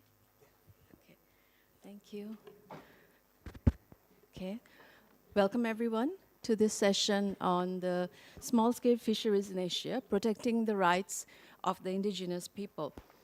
And in this session, we will be discussing on the rights challenges faced by the small-scale small-scale farmers, particularly the indigenous people, and in the context of the business activities that are taking place in the Asia-Pacific region. So the session, and we will also discuss on the policy and the legislations, existing legislations, and engagement of responsible, I'm so sorry, engagement of responsible businesses, and the well-being of the indigenous small-scale fisheries, fishers in the sustainable fisheries practices. The session will run till 3:30 p.m. and there will be a 20-minute session where we'll be opening the floor for questions from the audience. And I will now hand over the session to Katia Kirizi, Deputy Regional Representative Office of the United Nations High Commissioner for Human Rights Regional Office for the Southeast Asia. And she'll be the moderator of this panel. Katia, over to you.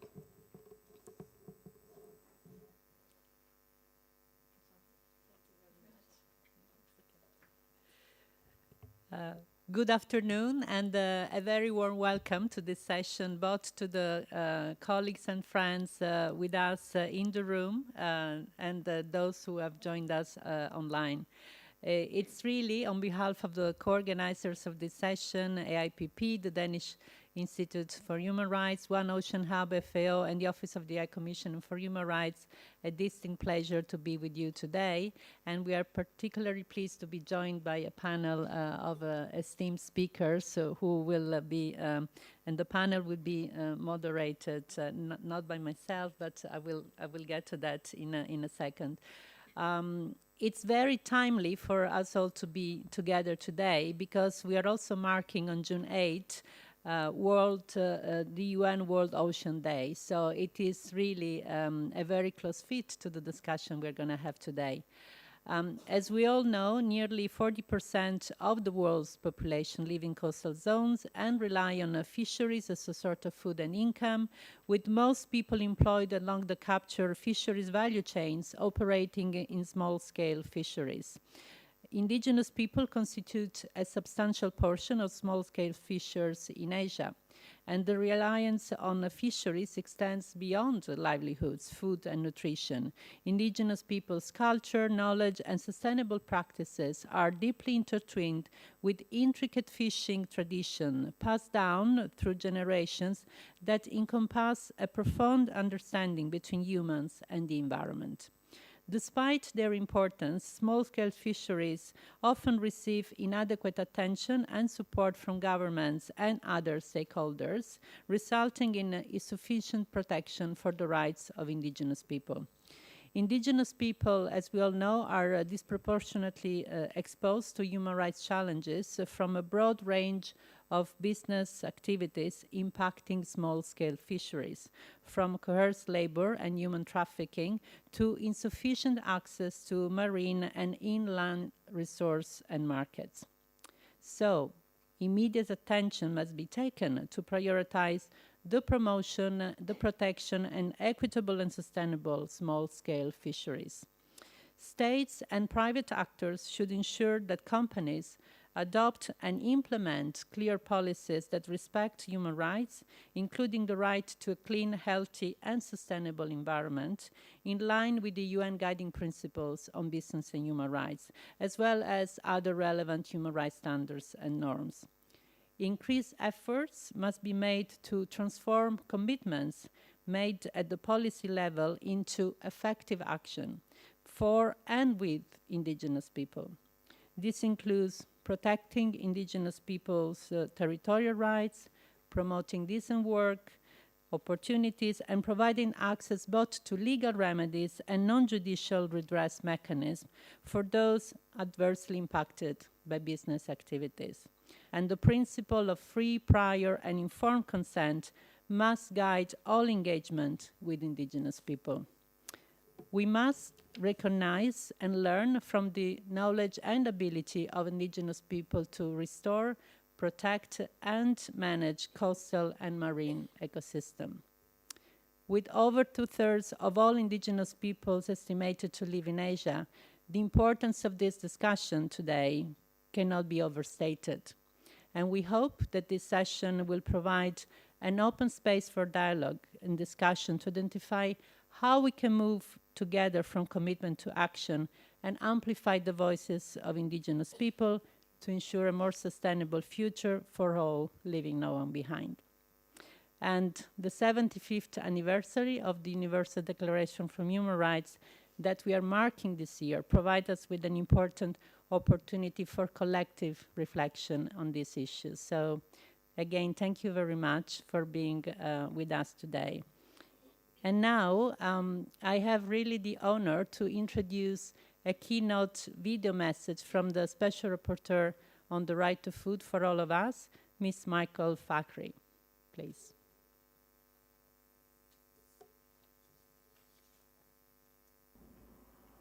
Hello, my name is Michael Fakhri and I am the UN Special Rapporteur on the Right to Food. I apologize I'm not able to participate live or attend in person, but due to the significant time difference and my work schedule, I'm only able to provide you with this recording. As everyone here knows, the issue of fisheries is a human rights issue because fish provide food for a large number of people and also because fisheries provide a livelihood for many communities around the world. One of the biggest challenges that fisherfolk continue to face is the struggle for access to water and land. This is most acute for indigenous peoples. Moreover, fishery workers face unique and acute problems. Fishery work has been described by the International Labour Organization as dirty, dangerous, and difficult. Fishery workers often have little or no minimum wage provisions in law. They work very long hours and have limited opportunities for collective bargaining and lack social protection. Amongst fisherfolk and fishery workers, women, children, migrants, and especially indigenous peoples tend to be the most exploited and abused. Now, I'm talking about fisherfolk and fishery workers, and it's not just livelihoods and access to food. What is at stake is people's culture, their sense of who they are as a people.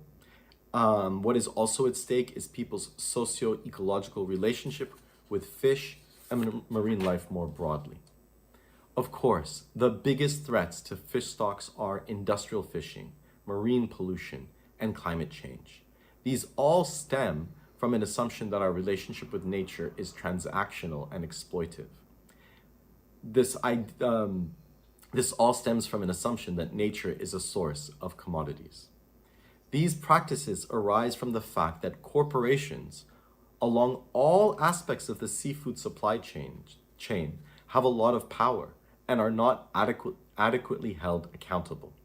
So, the first issue that I think is worth addressing is how to hold corporations accountable for human rights abuses. The continuing rise in corporate power and deteriorating ecosystem makes me think that voluntary guidelines around corporate behavior have not been successful. Whereas I think tools like legally regulating corporate behavior and holding corporations accountable are the most effective. The second issue arises from what fisherfolk understand is that our relationship with marine life is reciprocal. People are part of marine life just as much as underwater flora and fauna are part of marine life. You cannot have one without the other. In fact, indigenous peoples have the most at stake in this regard.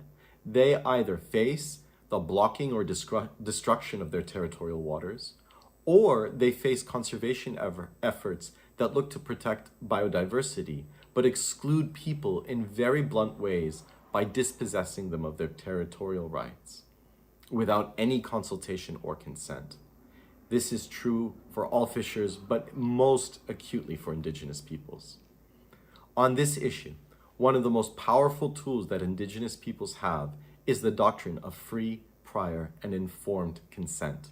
It is important to remind member states that the doctrine of free, prior, and informed consent is an international legal obligation grounded in the UN Declaration on the Rights of Indigenous Peoples, grounded in ILO Convention 169, and the Convention on Biological Diversity.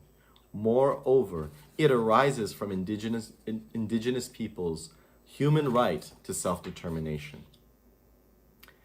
The third issue and final issue that I'll present today is how to navigate the complex number of different regimes that govern fisheries.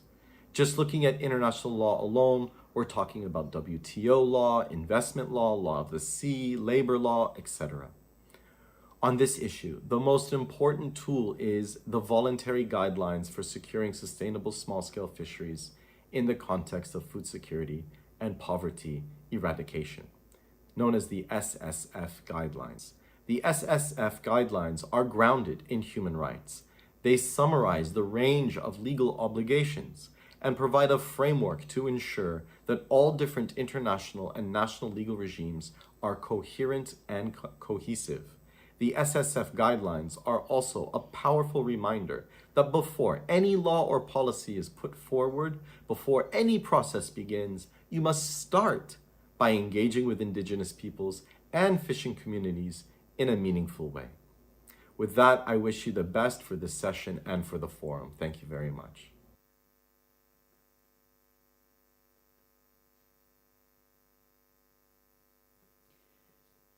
Great to start the session with these very important messages from the Special Rapporteur, and in particular, great to hear a bit more about what are the few of the key tools and guidance available to support action expected from member states, business, and other stakeholders. So thank you very much to Special Rapporteur Fakhri.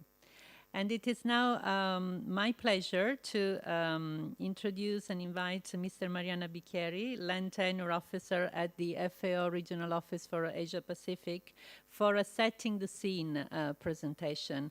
Mariana Bicchieri is a human rights lawyer with extensive experience on environmental and social management with a special focus on social risks. She has field and research-based knowledge of key policy issues around social inclusion and gender, indigenous people rights, and land governance, and has been working for FAO headquarters and across Africa and Asia since 2005. So over to you, Mariana. Thank you.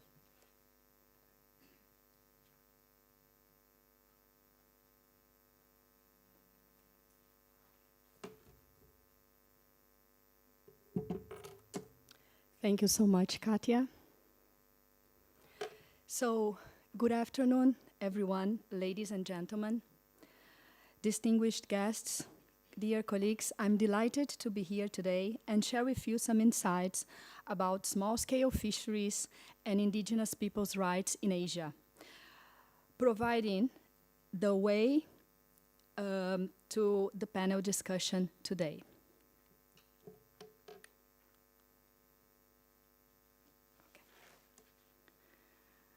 So, around 40% of the world's population live in coastal zones and rely on fisheries for their food and income, as Katia was noting. More than 94% of fisheries and fisherworks engaged in capture fisheries globally are employed in small-scale fisheries.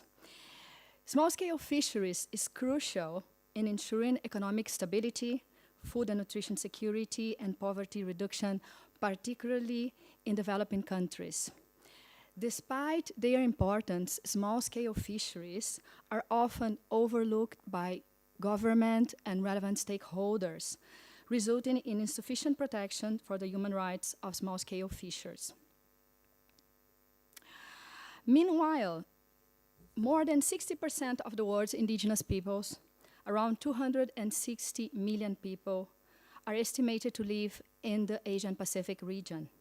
Their land, territory, and resources are at the core of their identity and closely linked to their food security. Nearly 25% of our planet's surface and vast ocean areas are managed by indigenous peoples. These areas represent around 80% of the Earth's biodiversity.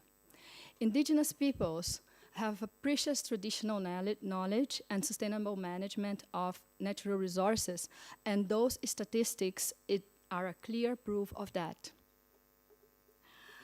Many indigenous peoples in Asia rely on small-scale fisheries for their livelihoods, as I was mentioning, and fishery is closely linked to their cultures, well-being, and ways of life. They have a deep connection with the environment, which was built over generations. And this knowledge of marine and inland ecosystems are critical for sustainable management of natural resources. Despite all of that, indigenous peoples in this region are faced with several challenges. One of the most pressing challenges faced by indigenous peoples practicing small-scale fisheries are violations of their rights to land, territories, and resources. When they have their access to the land and fisheries resources that they depend upon, they face situations of vulnerability and food insecurity. And that is caused for several different reasons. One of those reasons, unresponsible business practices, such as tourism enterprises, but not only that, also infrastructure development, national parks, and conservation initiatives, overexploitation of marine resources, leading to natural resources degradation, criminalization of indigenous peoples' activities. And one key issue is the fact that they are not engaged and involved in processes and activities that take place in their land, territories, and resources. All these issues are compounded by climate change. The impact of these issues are several kinds of violations of human rights, since their land, territories, and resources are closely linked to their food security, their access to decent employment opportunities, their right to food, and adequate standard of living, just to name a few. There are several instruments, international instruments, recognizing the rights of indigenous peoples. Their right of self-determination, control over their land, territories, and resources. Their right to free, prior, and informed consent, a very important right that it's established under the UNDRIP, and participation in decision-making. All these rights are recognized in these international instruments. One great challenge associated with that is the fact that these instruments are not legally binding. The only one that is ILO 169 was endorsed only by Nepal in this region. So governments have the prerogative of integrate them in their policies and legislation.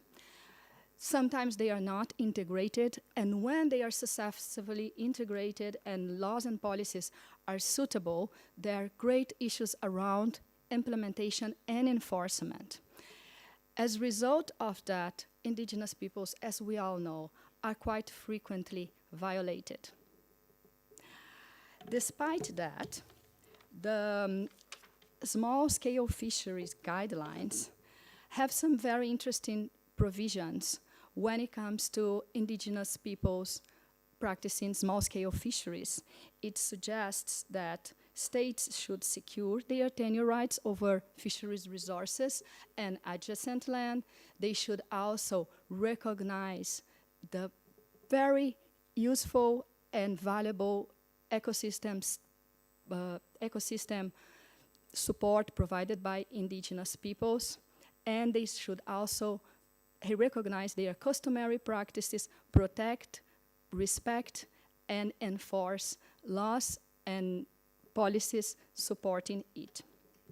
So as you can see, we have some good elements to move forward, protect indigenous people's rights in context of small-scale fisheries, but that doesn't work. And indigenous peoples quite frequently are referred as vulnerable groups, but indigenous peoples are not vulnerable per se.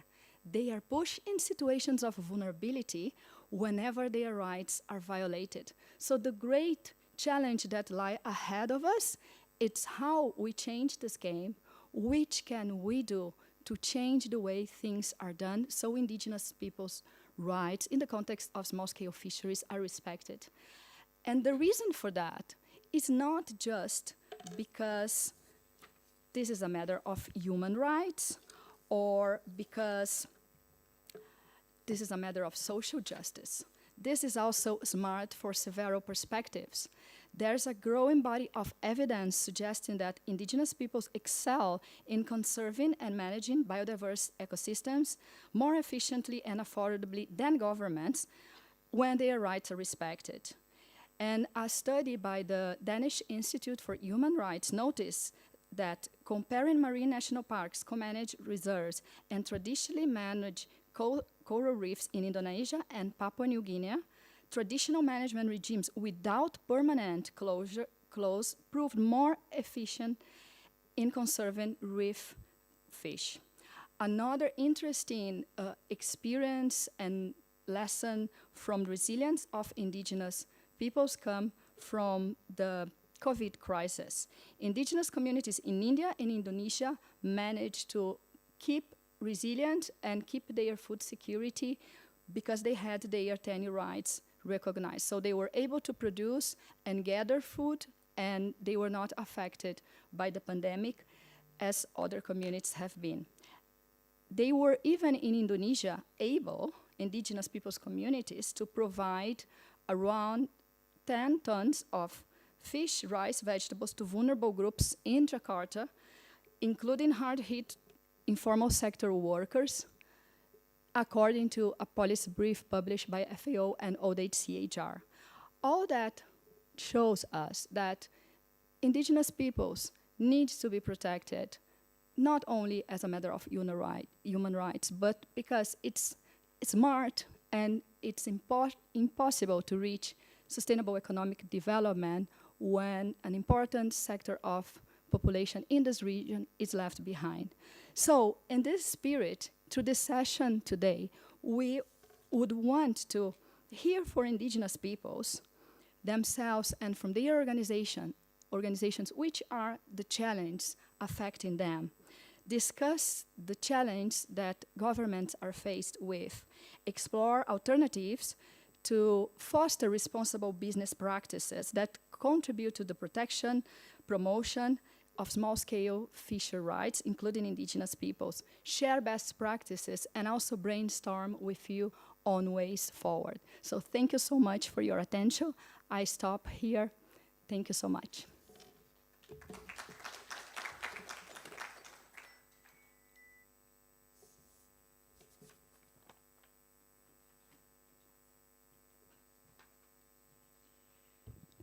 Thank you very much, Mariana, for this extremely comprehensive presentation and an important segue into the discussion we are about to have an engagement with our distinguished panelists today. And so it is now my pleasure to introduce our moderator for today, Ms. Tulika Bansal, who is the Senior Advisor, Human Rights and Business at the Danish Institute for Human Rights. Tulika is a human rights and business expert with 10 years of experience in this field. She is the Institute's Children's Rights and Business Focal Point and has led and carried out over 15 country-level human rights impact assessments globally in various sectors, including food and beverage, extractive industries, and the tourist sectors. So we really look forward to the panel discussion, and over to you, Tulika, and the distinguished panelists with thanks. Thank you, Katja and Mariana, for setting the scene, and also thank you to the special rapporteur who couldn't be here for his keynote speech. Good afternoon, all participants in the room and those of you that are joining online, and of course, welcome to this distinguished panel. Here on World Oceans Day today, I have the honor to moderate this panel on the rights of small-scale fishers and indigenous people and how they're impacted by large-scale business development. As Katja introduced myself, my name is Tulika Bansal and I work for the Danish Institute for Human Rights. And for those of you that don't know, RBHR, we are Denmark's national human rights institution, but have a mandate to work globally. For the past 5 years, we have been working on the intersection of human rights and fisheries and aquaculture, including looking at the human rights impacts of businesses on workers and communities affected by fisheries and aquaculture projects. And we have looked at the duty of the state to promote, protect, and fulfill human rights, and also look at the responsibility of businesses. Our research and analysis globally have shown that indigenous peoples are disproportionately affected by large-scale business. We have done a study in Chile where we have looked at the salmon industry, and indigenous peoples' livelihoods have been impacted by this sector. In Honduras, we have seen that the indigenous mosquito divers work under really dangerous circumstances, leaving them either paralyzed or sometimes even losing their lives.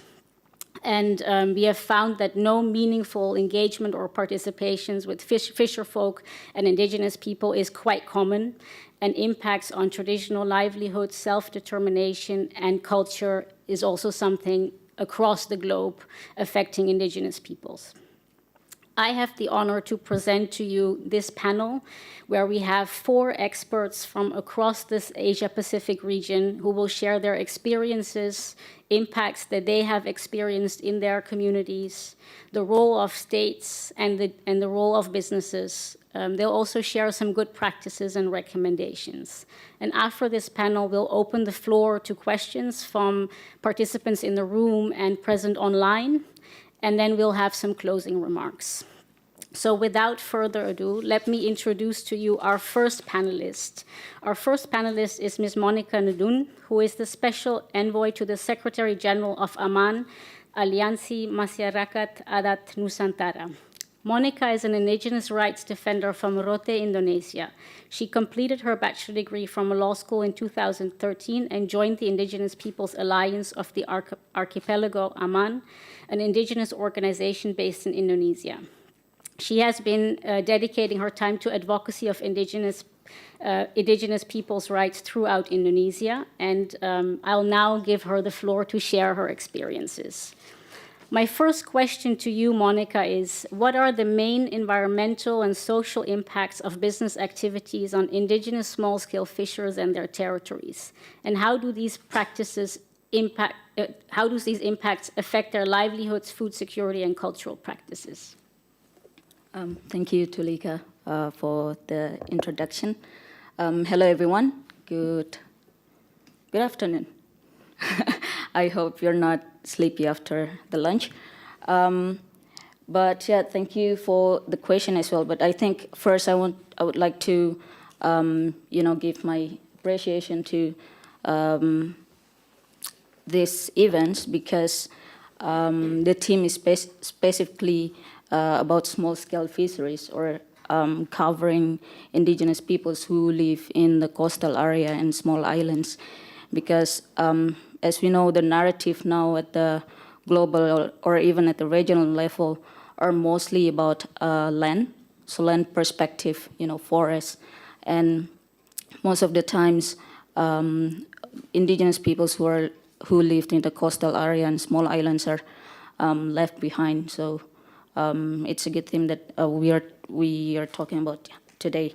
The main problem in Indonesia, and I think it happens also in many countries and also in many regions in the world, is the absence of recognition of indigenous peoples, first as a legal subject, because we're not only talking about the territories, right? We're talking about indigenous peoples as legal subject, and there are many, absence of that in many countries. In Indonesia, there are some recognition for indigenous peoples, but the progress goes very slow. While in many places, indigenous peoples are experiencing rights violations, including criminalization, and we cannot wait for the government to do slow progress of recognition of indigenous peoples. Because in many places in Indonesia, when you don't have the legal recognition, then the government or the business will say, you are not indigenous peoples. If you are indigenous peoples, please show us the policy or the regulations that recognize you as indigenous peoples. So that's why the issue of recognition is very important for indigenous peoples, especially those who live in the coastal and small islands. Especially in east part of Indonesia, there are many development projects at the coastal and small islands. It includes the first reclamation project, which, the impact of that decline the biological diversity and decrease of natural wetlands and extinct of habitats for animals and plants. And it's also impacting the life of indigenous peoples as well. So those one of the projects that impacting indigenous people's life. And then the other one is mining in coastal and small islands, especially the deep sea mining that impacting the biodiversity at the sea as well. For indigenous peoples, our traditional occupation is as a small-scale fishers, and the destruction of marine diversity, marine biodiversity is also impacting our lives and our traditional occupation, which also impacting our livelihood as well. And there's also a tourism industry, it's taking the territories of indigenous peoples at the beach coastal area. And then marine conservation. There are some parts of Indonesia where there is marine conservation and exclude indigenous peoples from that area. While we know that indigenous peoples have been practicing indigenous knowledge for a long time, and the idea is for the government and indigenous peoples to work together to build this conservation concept. But most of the time, we're being excluded from the conversation, and it becomes a tool to grab the indigenous people's territories. And also the big scale fisheries, it's also impacting indigenous peoples and destructing the marine biodiversity as well. Most of the time, the government give permit to the big scale fisheries, and then it will take all the resources within the sea. And for indigenous peoples, there are many places in Indonesia that we cannot find, fish anymore. It's hard for us to go to the sea and get something. And also the deprivation of indigenous territories, especially those who live in the coastal area and small islands, it's also narrowing the living space of indigenous peoples. That's what happened nowadays. Also talking about traditional occupation where indigenous peoples cannot go to the sea again when they cannot practice their traditional occupation as fishers. They are forced, in most of the places in east part of Indonesia, they are forced to go out from the community and to find occupation at the city and leave the community defenseless. This happens especially for the indigenous youth in the community. They tend to go out from the community to find job. And also like the spatial planning in the context of Indonesia, the spatial planning of the government, it's also important to include indigenous peoples from the beginning because many times the government only giving space for investors to carry out ownership and commercialization of coastal areas and small islands, including the resorts that I mentioned before, and exclude indigenous peoples from the conversation, which is crucial. I think, Tulika, that's most of the problems that we're experiencing as indigenous peoples from Indonesia. Thank you so much, Monica, for sharing these experiences. I wanted to move to something more positive. Could you share some examples from the Indonesian context on sustainable or community-led initiatives undertaken by indigenous small-scale fishers to protect their rights and ensure sustainability of fisheries and marine ecosystems? Thank you. Yeah, yes, as I mentioned, that as indigenous peoples, we have our own traditional knowledge, and we've been practicing it since, long time ago. And for indigenous peoples, we are really connected to our territories. So the idea is to protect the territories. And also, if we talk about the impact of climate change, it's also contributing to the protection of the Mother Earth. Because by protecting our territories, we're not only protecting our communities, but also the Mother Earth in general. There are two examples that I want to give to you. First, the story of indigenous peoples who live in Maluku Island is part of Indonesia. We have these rules or local indigenous value in Maluku. It's called sasi. So it's the rules when you want to go fishing.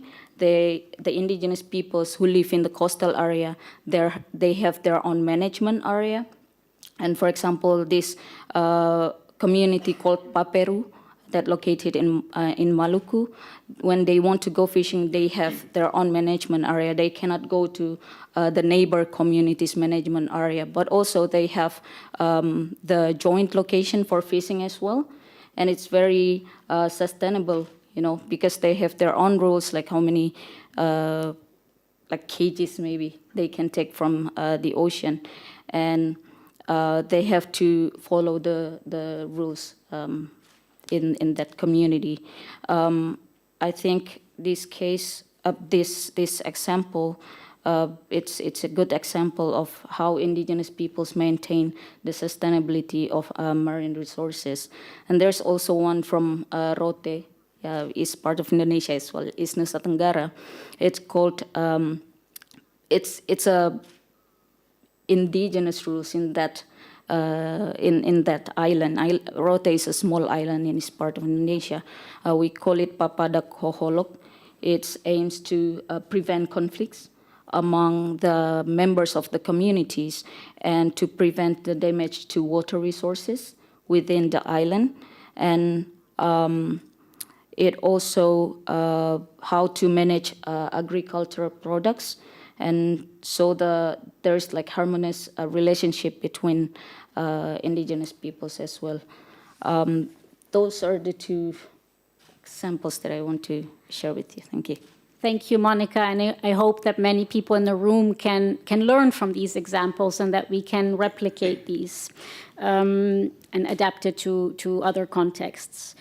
I wanted to go to the final question for you, and I would just want to give you 1 minute to answer this question so that we can move on to our other panelists. Could you give some suggestions on how businesses can contribute to the recognition, protection, and promotion of indigenous small-scale fishers' rights? Yeah, first, of course, to respect the rights of indigenous peoples, including FPIC, the free, prior, and informed consent, and to include that, the FPIC in particular, to include that in the internal safeguard of the companies, the business, yeah, to include FPIC. So once they want to do their business, they have to respect indigenous peoples, and it can't be partial. So FPIC should come in one form, not only informed.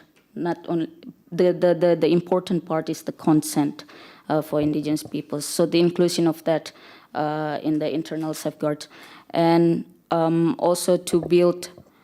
In some part of Indonesia, the business also tend to intervene the process of the making of regulation and policies. Also, so that's when it becomes biased. So for indigenous peoples, you want the business to stay away from that space, and to let the government and parliament to decide based on the demand from the people. So there are many discriminative laws and policies in Indonesia because of the intervention of the business. And there are many political actors in Indonesia are also business actors. The last one is maybe access to market for indigenous peoples. Many times when we get the resources from the sea, to provide for our family, but there are also indigenous peoples who want to access to market so they can sell the products that they get. Yeah, I think that's all from me. Thank you. Thank you so much, Monica, for sharing these recommendations. I'll now move on to our second panelist. Our second panelist is Mr. Victor Obanil. Victor is a Development Management Officer and the Business and Human Rights Focal Point at the Economic, Social, and Cultural Rights Center of the Commission on Human Rights of the Philippines. Victor, welcome. My first question to you is, in your experience, what are the main challenges faced by governments in respecting, protecting, and fulfilling the rights of small-scale fishers, particularly in the context of business activities? Thank you very much, Tulika. Thank you for inviting the Commission on Human Rights to share their work on artisanal fisher folks and indigenous peoples. In the Philippine context, one of the main challenges continues to be the delineation of municipal waters in coastal communities. This was highlighted in our monitoring report on the human rights situation of artisanal fisher folks released by the CHR in 2022. You can download the report via a QR code which is posted by the door. The delineation and the passage of the appropriate city and municipal ordinances are vital in implementing the provisions of the Philippine Fisheries Code, particularly on protecting the preferential rights of artisanal fisher folks in municipal waters. Without proper delineation and local ordinances, commercial fishing vessels have continued to intrude into municipal waters and operate unabated, resulting in lesser catch volume for artisanal fisher folks. The report also finds that catch volume for artisanal fisher folks for 1 month is equivalent to only 1 night for these commercial vessels.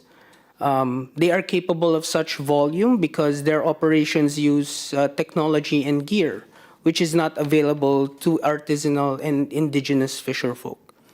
Another challenge is the drastic increase of coastal development projects, particularly reclamation projects, which has had adverse impacts on the environment and the people making their livelihood in coastal areas.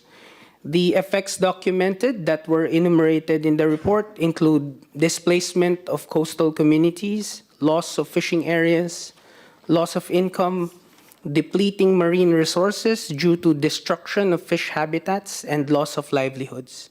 The displaced communities are often not consulted and are forced to relocate in areas with no access to marine resources and their livelihood. And because their resettlement areas have no access to their source of livelihood and other basic services like electricity, education, water, transportation, and such, they risk staying in informal settlements near coastal areas or danger zones. Thank you for sharing this, Victor. And these are disturbing developments. And I wanted to ask you, as being a national human rights institution, what role can a national human rights institution or your human rights institution play in monitoring and promoting the human rights of small-scale fishers? And are there any initiatives that you could share that the NHRI has developed or can develop to address these kind of challenges that you just mentioned? As National Human Rights Institution, we play a vital role in achieving the Sustainable Development Goals as our framework. As human rights and the SDGs are inextricably linked. Included in the SDGs is Goal 14, or Life Below Water, under which Target 14B, whose aim is to provide access for small-scale artisanal fishers to marine resources and markets. Under 14B is also an indicator which is progress by countries in the degree of application of a legal, regulatory, policy, or institutional framework which recognizes and protects access rights for small-scale fisheries. National action plans on business and human rights also provide clarity to all stakeholders, including NHRIs, in their roles in the BHR framework, particularly in improving accountability and providing access to remedies when human rights are infringed. SDG 14, its targets and indicators, along with the development of a NAP BHR, present a clear framework for sustainable development in the fisheries and aquaculture sector, and will also set out government expectations, responses, and targets, including action points, modalities of implementation. So monitoring and reporting mechanisms will also be included in the NAP, covering the 8 core human rights treaties to which our country is a signatory. Given this unique mandate of NHRIs, we play a key role in the implementation and follow-up of the agendas, and are at the core of the SDG web of accountability to leave no one behind. Our specific mandate on respecting, protecting, and promoting the full range of human rights allows the CHR to be a platform to engage with relevant stakeholders in ensuring the protection of fisherfolk and indigenous peoples' rights and creating an enabling environment for the realization of their broad range of human rights. Thank you. Thank you, Victor, for sharing what role national human rights institutions can play to promote and protect the rights of small-scale fishers. And we have seen over the past years that national human rights institutions are more and more working on the agenda of business and human rights, and also looking more at fisheries and aquaculture if that's a priority topic in their countries. I will now introduce to you Ms. Orawan Antale. She is an indigenous Moken woman from the Penang province of Thailand. She is an indigenous human rights defender and a community activist with more than 18 years of experience working at the local and national policy level. She has addressed issues within the fisheries and tourism sectors, including their impacts on the land, territories, and resources of indigenous peoples, as well as issues of statelessness. Ms. Orawan is on the committee of the Choale Andaman Sea Network and a member of Indigenous Women of Thailand. Welcome, Ms. Orawan. My first question to you is, from your perspective, what are the unique human rights challenges faced by indigenous small-scale fishers in their lands and territories due to business activities? And how do these challenges intersect with land rights, cultural preservation, and traditional knowledge?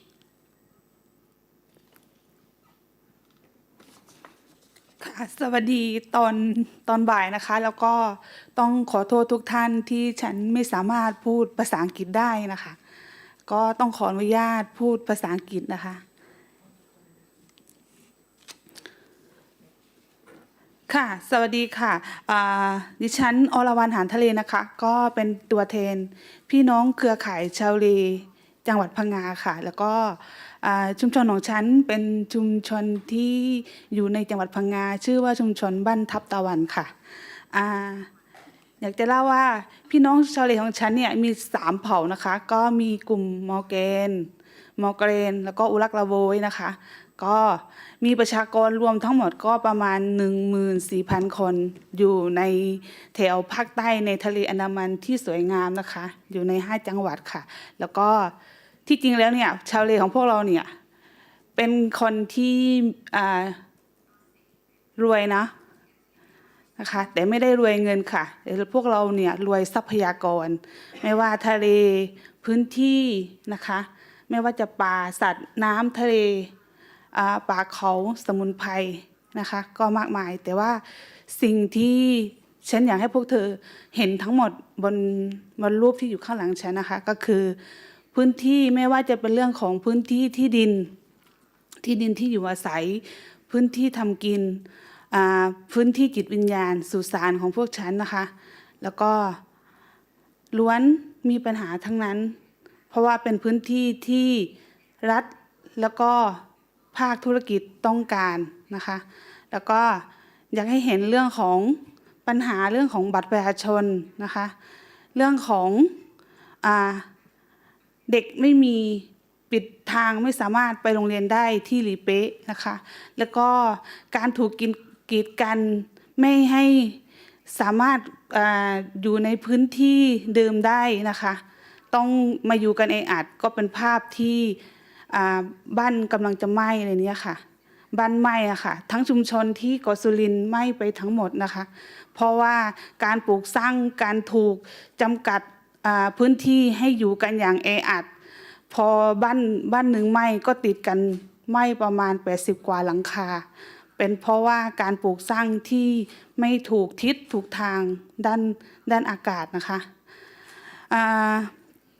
ฉันจะเล่าให้ฟังว่าปัญหาเนี่ยมันเกิดจาก4 ยุคของการพัฒนาประเทศไทยนะคะ1ก็คือยุคของการพัฒนาป่าไม้นะคะก็คือในยุคนั้นเนี่ยชาวเลเนี่ยถูกทำลายพื้นที่ทั้งหมดนะคะเรื่องของการปลูกข้าวเรื่องของวิถีชีวิตที่ต้องใช้สมุนไพรใช้ไม้ในการสร้างบ้านเรือนนะคะพื้นที่ที่ยุคที่2ก็คือยุคของอุตสาหกรรมที่ประเทศไทยสร้างอุตสาหกรรมเรื่องของเหมืองแร่นะคะก็ไปขุดเอาเหมืองแร่บนเขานะคะแล้วก็ขุดเอาแร่ชายฝั่งของพวกเราที่ทำลายทรัพยากรพื้นที่หากินในทะเลนะคะยุคของการท่องเที่ยวเนี่ยเป็นยุคของการใช้นโยบายกฎหมายที่เอื้อกับกลุ่มทุนข้ามชาติแล้วก็ภาครัฐร่วมมือกันข่มขู่ข่มเหงนะคะแล้วก็ขับไล่ฆ่าฟันกีดกันดำเนินคดีพวกเรานะคะในยุคนี้เนี่ยทำให้พวกเราเนี่ยก็คือไม่มีน้ำสะอาดใช้ในตอนนี้นะคะถูกดำเนินคดีเพิ่มขึ้นถ้าทุกคนติดตามในการแก้ไขปัญหาเรื่องของประเทศไทยกับชาวเลเนี่ยตอนนี้เรื่องของหลีเป๊ะนะคะพวกเรากำลังไม่มีบ้านอยู่เพราะว่าถูกทุนที่กำลังจะสร้างเม็ดเงินกับคุณค่าของชุมชนเนี่ยมันเป็นการสร้างเม็ดเงินด้วยราคาที่เป็นหมื่นล้านกับชุมชนที่มีประชากรอย่างพวกเราที่อยู่ในหลีเป๊ะเนี่ย 2,000 กว่าคนนะคะที่จะต้องถูกดำเนินคดีแล้วก็ถูกทำร้ายอยู่เรื่อยๆนะคะแล้วก็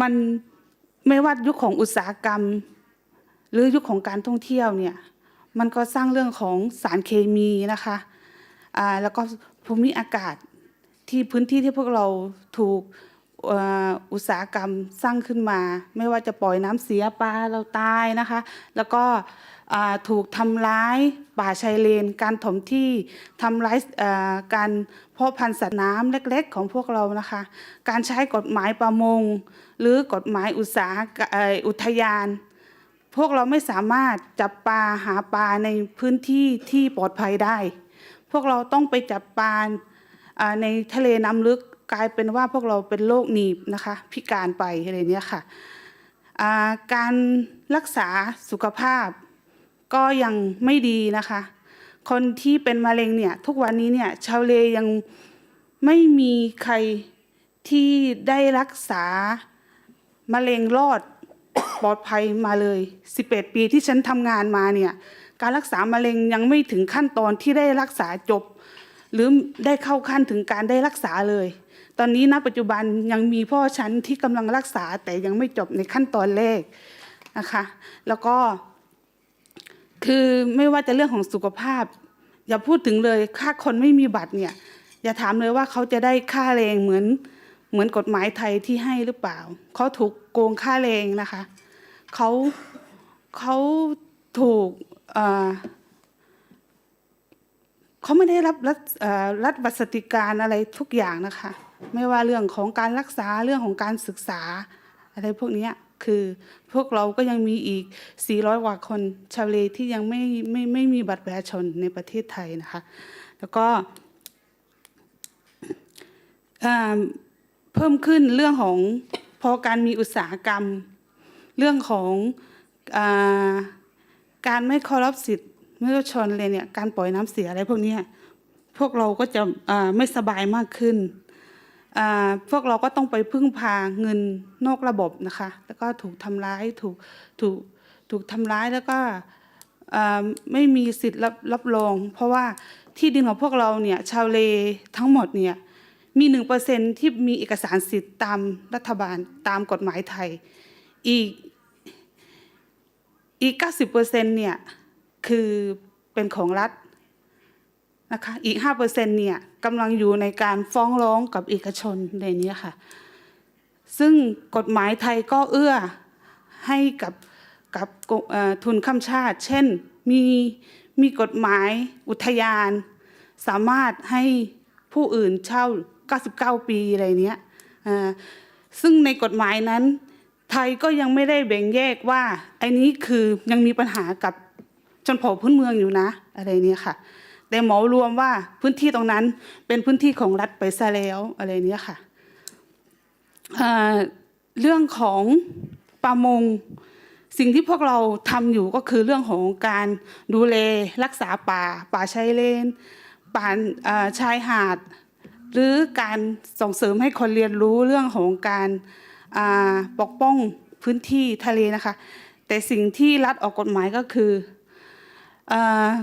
กฎหมายที่มันทำเหมือนประมงล้างผลาญยังมีการแอบทำประมงล้างผลาญแต่โดยที่ชาวบ้านเนี่ยใช้วิถีชีวิตใช้ภูมิปัญญาถ้าประเทศไทยใช้ภูมิปัญญาการจับปลาหากินเหมือนพวกเราเนี่ยทรัพยากรในโลกนี้ไม่หมดไปแน่เพราะพื้นที่ที่เราอยู่พื้นที่ที่เราอาศัยทุกวันนี้เนี่ยกลายเป็นพื้นที่ที่อุทยานประกาศทับทั้งหมดนะคะนี่แต่สิ่งที่เขากระทำกับพวกเราก็คือพื้นที่ที่มีป่าสวยงามหรือพื้นที่ที่อุดมสมบูรณ์กลายเป็นพื้นที่การท่องเที่ยวโดยที่พวกเราไม่สามารถไปหากินได้ทำให้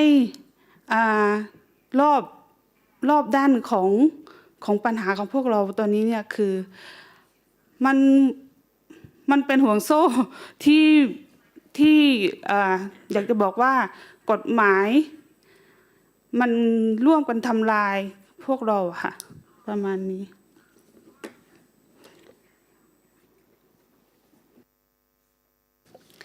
Thank you, Oravan, for sharing this.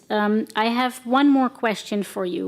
Could you share any examples of partnerships or collaborations between indigenous communities and businesses that can serve as a model and serve as an inspiration?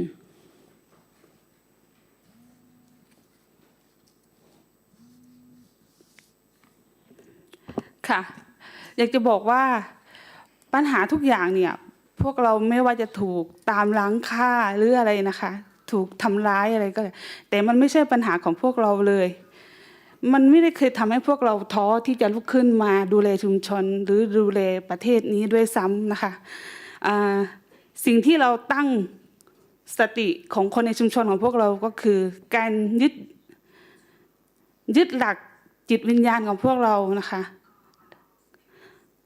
แล้วก็การไม่รอให้ใครมาทำให้เราคิดเองทำเองแล้วก็แค่ลงมือทำร่วมกันนะคะหนึ่งหลักการที่ชุมชนทำงานร่วมกับภาครัฐและภาคธุรกิจก็คือเรามีข้อมูลแผนที่ทำมือนะคะแล้วก็เรามีอะไรดีบ้างเราเอาออกมาโชว์ทั้งหมดนะคะแล้วก็หาแนวทางร่วมเช่นอำเภอผู้ว่าคนนี้คุยได้ไหมถ้าคุยได้เราลงไปคุยกับผู้ว่านะคะแล้วก็ให้ท่านเนี่ยเป็นคนร่วมกำหนดเชิญ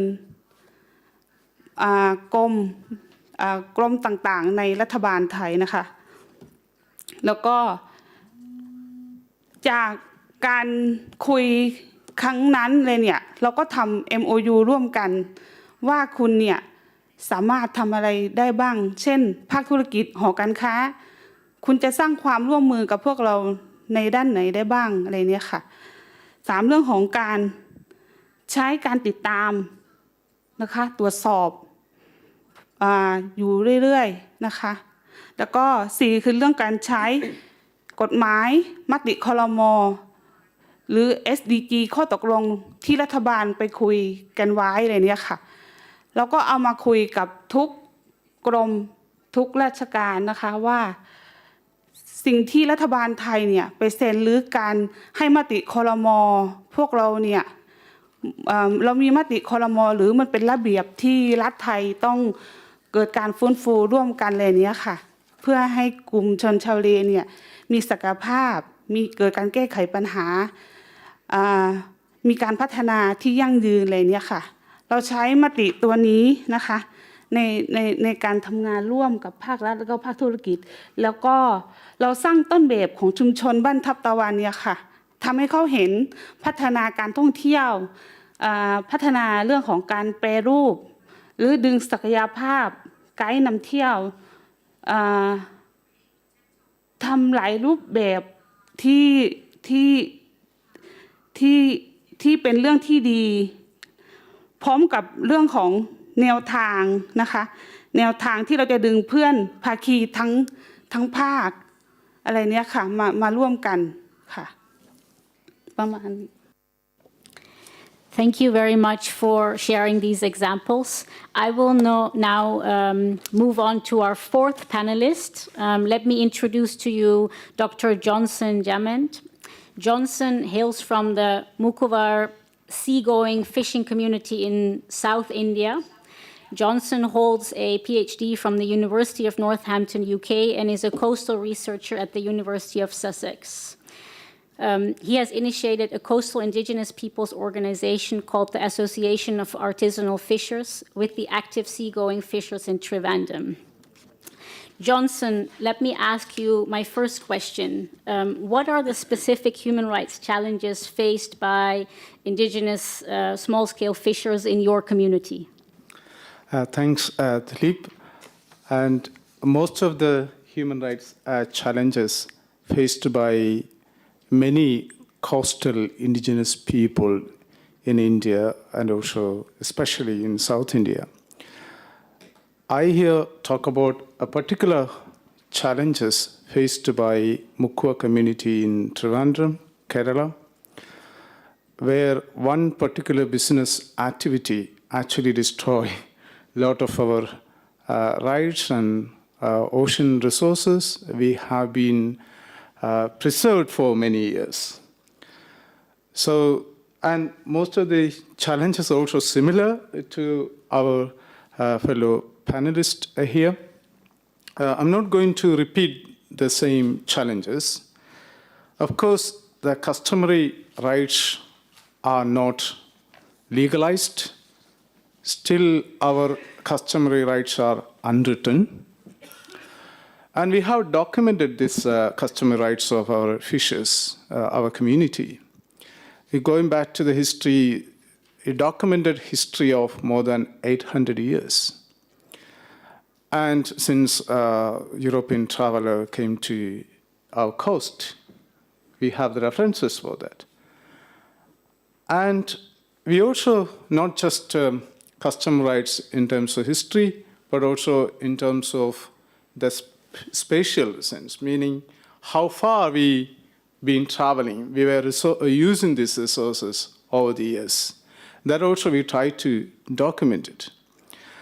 But when this particular project come into being, which is the port project by a particular company in India, not taken care of these rights, our cultural practices were not taken into account. And another thing very important, especially today's World Ocean Day, and the theme for the World Ocean Day is Planet Ocean.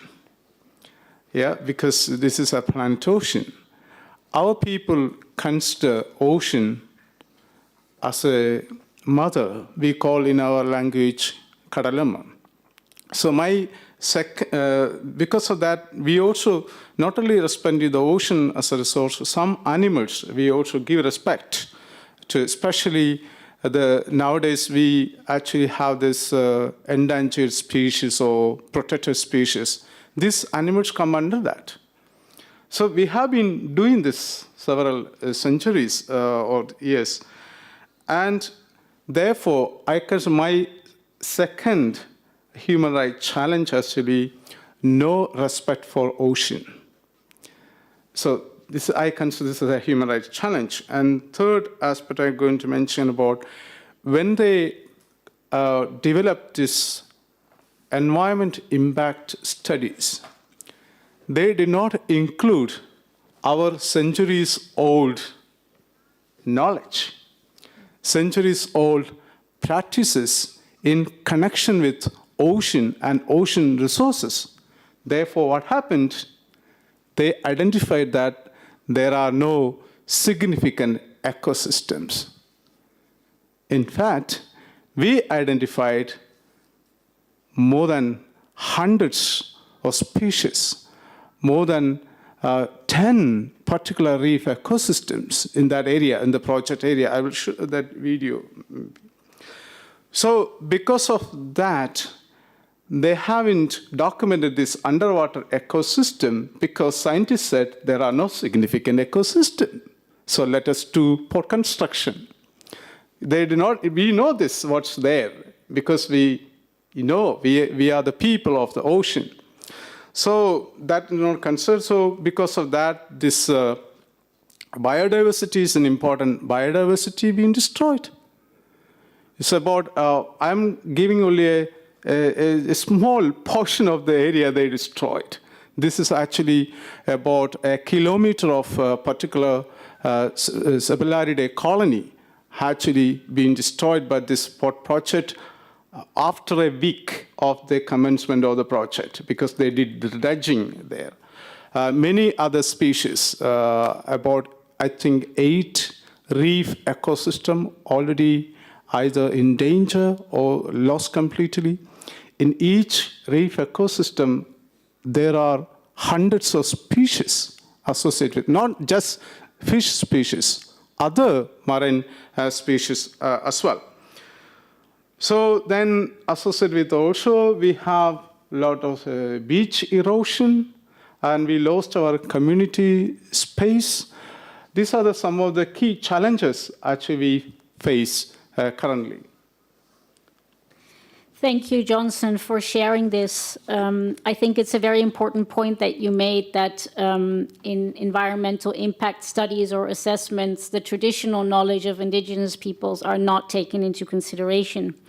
My last question to you before we open the floor for questions is, what are, according to you, some of the key elements that should be included in policies and legislation to protect the rights of Indigenous small-scale fishers? And how can these effectively be implemented and enforced?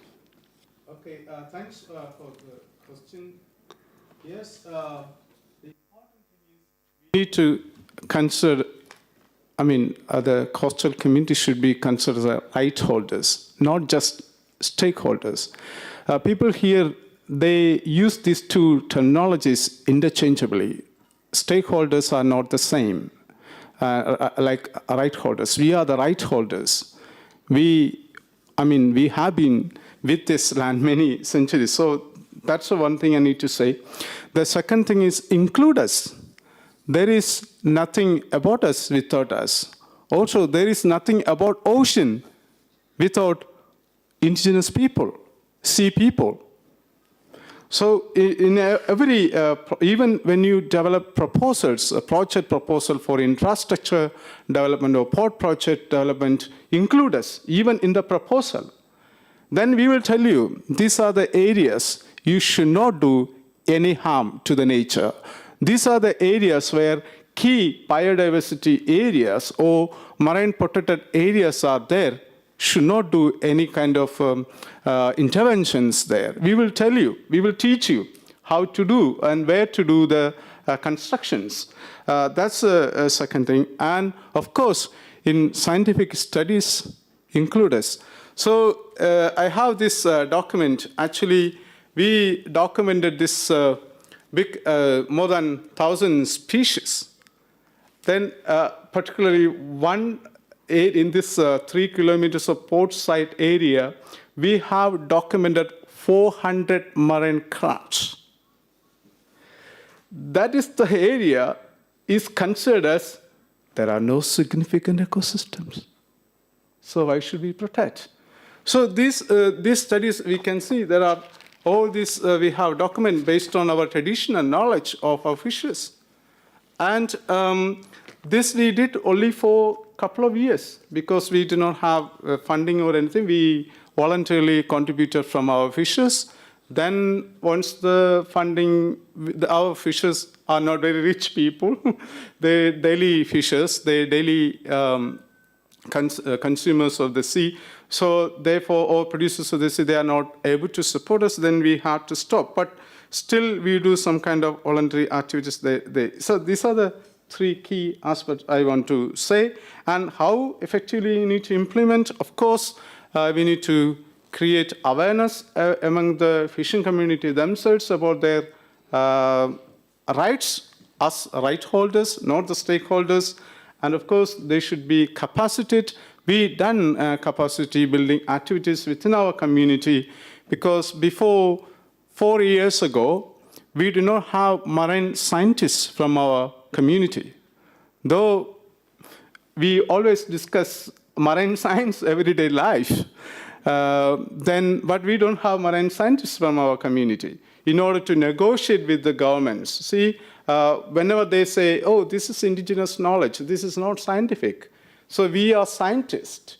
We are mainstream scientists. So our science is superior to you. But we proved that, no, it's not correct. The ocean science of the coastal indigenous people, in some cases, especially related to local ecosystems, their science is much superior. So this kind of capacity building and, of course, visibility in this kind of forum is very, very important for the effective implementation of these aspects. Thank you. Thank you, Johnson, for sharing these suggestions. I think especially important that we understand that rights holders are not synonymous to stakeholders and that we should consider the traditional knowledge and expertise of indigenous fisherfolk. Let me now open up the floor for questions. Also for those online, if you have any questions, please put them in the chat. The chat is being monitored and the questions will reach me. Now, anybody from the floor, are there any questions? So please raise your hand. Go ahead. Thank you so much. Thank you so much, esteemed panelists. This question is for Johnson. Since you raised about the scientific study being, the database being collected through indigenous knowledge systems and the farmers, the local people, right? So, okay, I have 2 questions. First is that, I know that's a very efficient work in order to negotiate or talk to the government, but where has that led, your movement or your people to in terms of communicating with the government. The second question is, what are your thoughts on FRA, Forest Rights Act? Because it's a contested area between, in India, between the conservationist, traditional conservationist, and indigenous tribal groups.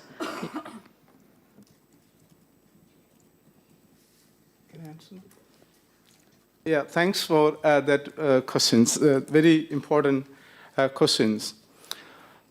In fact, our documentation, our scientific analysis did not lead to anywhere, actually, in terms of negotiation with the government. Still, government think that our science is not science. Even the courts, the Indian courts, think that the courts, the judges, they've never been to the sea or never been to the coastal area. They don't know what's happening there. So they judge that, how come fishers have scientific knowledge? Therefore, the evidence we provided in National Green Tribunal against this particular project, they destroyed all these ecosystems. They said, we don't believe in it because there are no scientists. I mean, scientists in the sense, you have to understand also, India is a different nation. Most of the things are caste hierarchical and class hierarchical. If someone in this group from a Brahmin community, he should have considered differently. That is there. I mean, and the people who did this documentation are from the fisher community, and also one or two individual committed scientists, real scientists.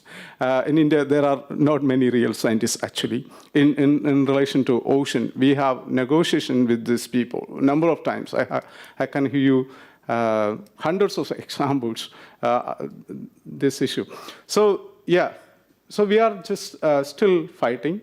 We are collaborating with other organizations, and we look forward to, especially UN organizations, that may be one of the last resort for us to publish our work or disseminate to real scientists. Let the real scientists come and do some research there. Even then, now there is another thing. They are not considering that beach erosion actually port-induced one. There you can see the thousands of houses actually destroyed by the sea. They blame to climate change. We know climate change. There are climate change issues are there. In some cases, we have documented it's a combination of climate change and also the port construction. We said to them, no, it is only climate change. We don't, these issues, so that's the first one. The second about the Forest Act. There are also movement among the fishing community saying that the coastal areas, the marine coastal area should be declared as a coastal rights. I mean, there should be Coastal Rights Act like Forest Right Act in India. Like you mentioned, but the Forest Act, we heard the stories that in some cases it's good, the rights of the indigenous people are protected, but other cases, conservationists say this kind of things you should not do, therefore leave from here. That is also happening there. So we need to be very careful here. But in relation to that, there are also movements within the coastal communities are happening. There should be Coastal Rights Act to protect the rights of the indigenous people. So a few, not many, one or two politicians are actually talk about this in Indian Parliament recently. Yeah. Thank you, Johnson. Are there any other questions from the floor? We have maybe time for one or two more questions. So please go ahead.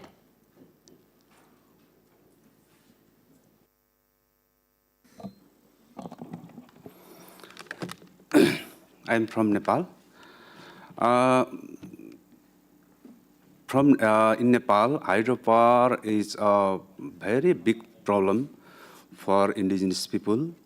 Hydropower is a primary project of Nepal government.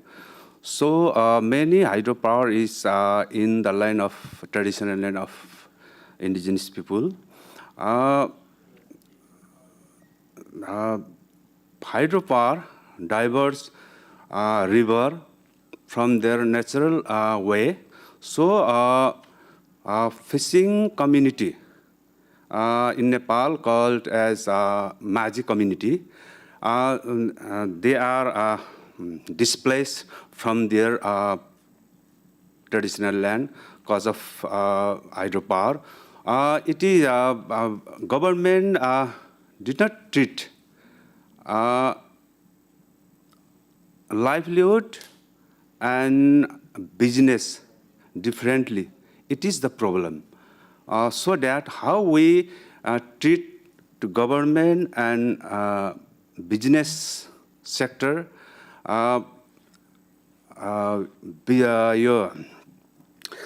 business and livelihood is different, and the ethic is the right of indigenous people, how we treat to them.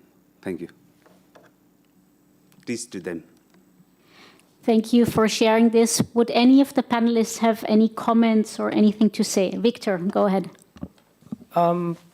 We have documented in Malaysia, Indonesia, and now in Nepal, it seems our experiences are the same. Coastal development projects are on the rise without consultation with indigenous peoples or coastal communities. What the governments, our governments can do is consider existing studies that detail economic impacts and more importantly, environmental and socio-economic impacts of coastal development projects. There are several in the Philippines that have detailed the exact costs weighed against economic, weighed against environmental costs. Having knowledge of these impacts can help guide governments in deciding if they want to implement such coastal projects. And in a way, it has to be amenable for all those who are affected. Genuine consultation should also be done, ensuring the involvement of fisher folks in coastal communities and, of course, indigenous peoples in policy, program formulation and implementation of national programs concerning or projects concerning indigenous peoples and fisher folks. This could be done through participatory management systems in the national, municipal, or regional levels. They should be strengthened through training and support and capacity building of marginalized, disadvantaged, and vulnerable sectors, and that they should be able to participate and decide on policies and programs regarding the management of marine and coastal resources as recommended by the voluntary guidelines for securing sustainable small-scale fisheries. Thank you. Thank you, Victor. I have room for one final question from the floor, if there is any. And if not, then I'll hand over the mic to our final closing speaker.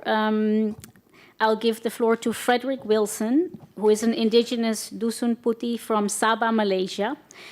Frederick has worked for over 10 years with indigenous peoples in Malaysia, especially with his own community and at the Sabah state level. Currently, Frederick is the Policy Advocacy Program Officer at Asia Indigenous Peoples Pact, AIPP, based in Thailand. And now the word over to you for some closing remarks. Thank you, Fred. Thank you, Tulika. I have a pleasure being all of you today here and also providing some remarks to close this session.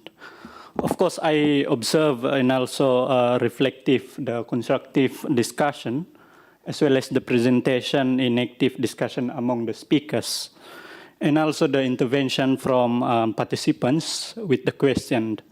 Therefore, of course, this will not possible without all contribution from all of you and also the participants. And well, I have a few concluding comments.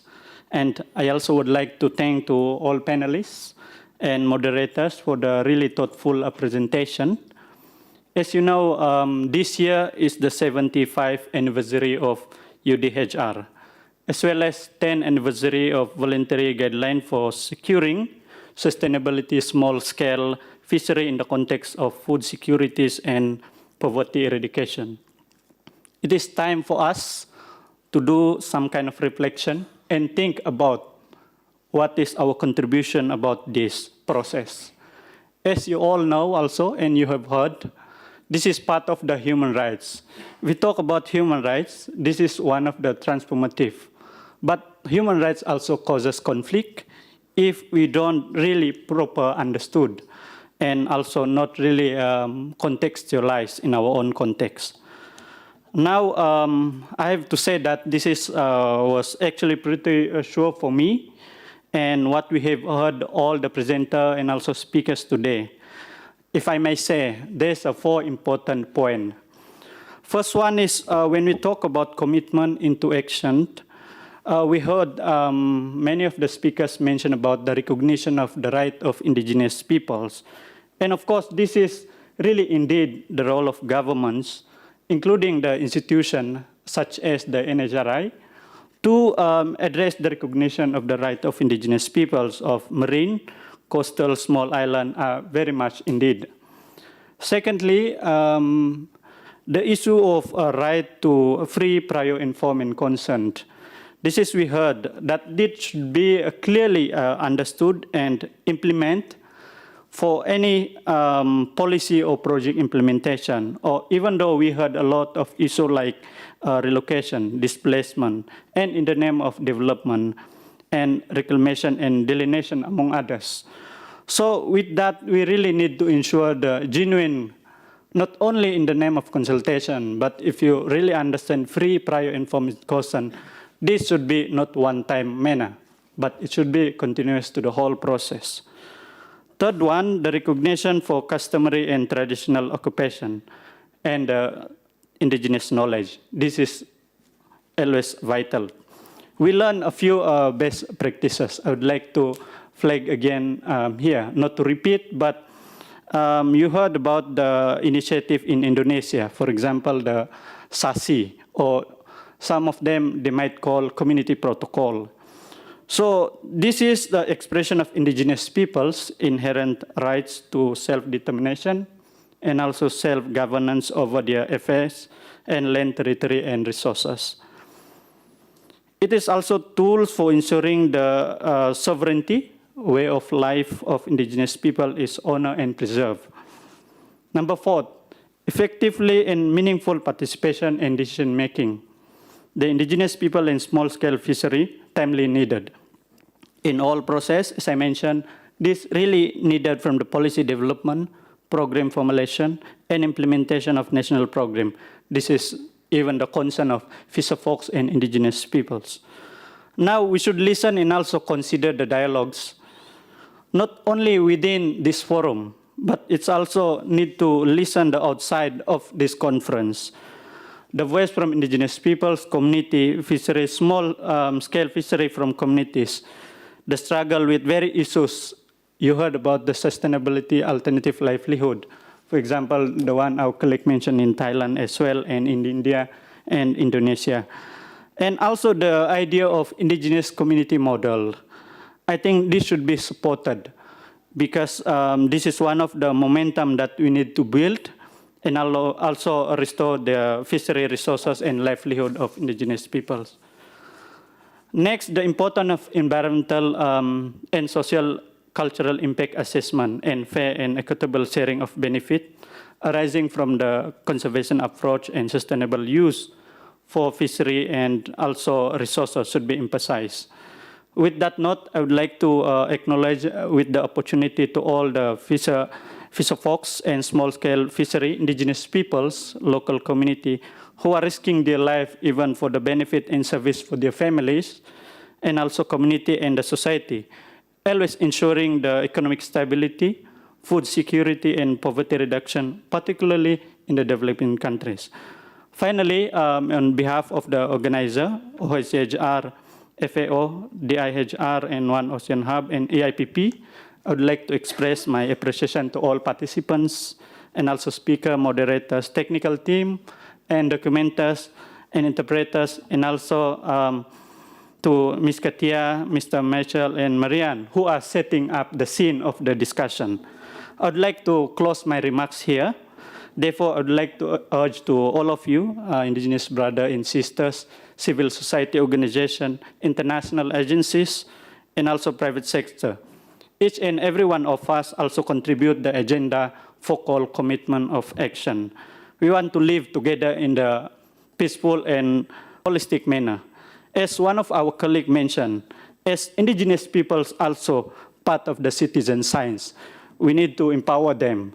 So I would like to wish you all the best for the next session, and thank you for your attention. Thanks so much.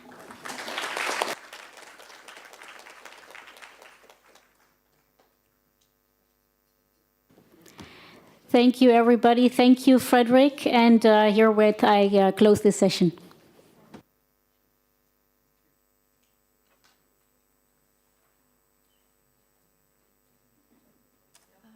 Hello, I just have an announcement. It's about the next sessions. Thank you to the moderator and thank you to the speakers and the audience for having this session. And we have 2 sessions in parallel that will start from 4 p.m.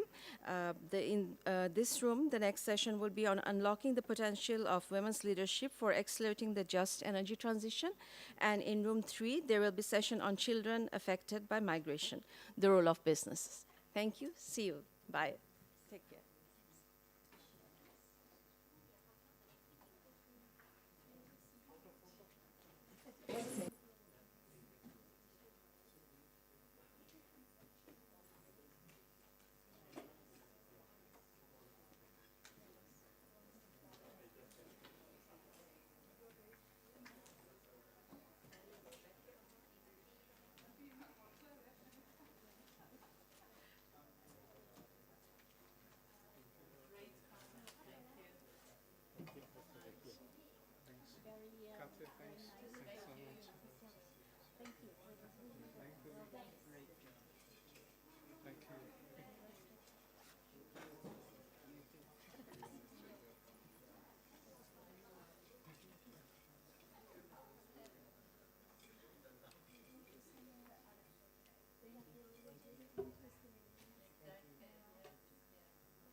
Iya.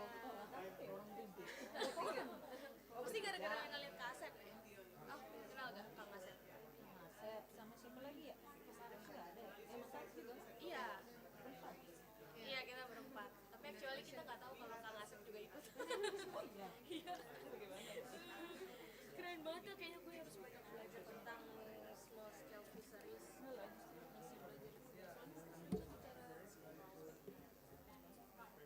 Iya, nah terus makanya hutan mulu. Padahal laut juga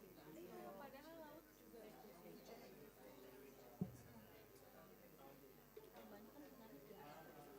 Iya, betul. Tapi aku nggak, kakak udah pernah kontak Mbak Susan atau belum pernah? Sama ini kan, Kak Boni. Oh, karena aku taunya Bang Ticketman, tapi kan dia udah resign tuh dari sana. Udah resign, Bang juga resign dari Kiara juga gitu kan. Cuma dia sekarang di ekonomi. Udah lah kan nanti kita Athena Denise Kalau,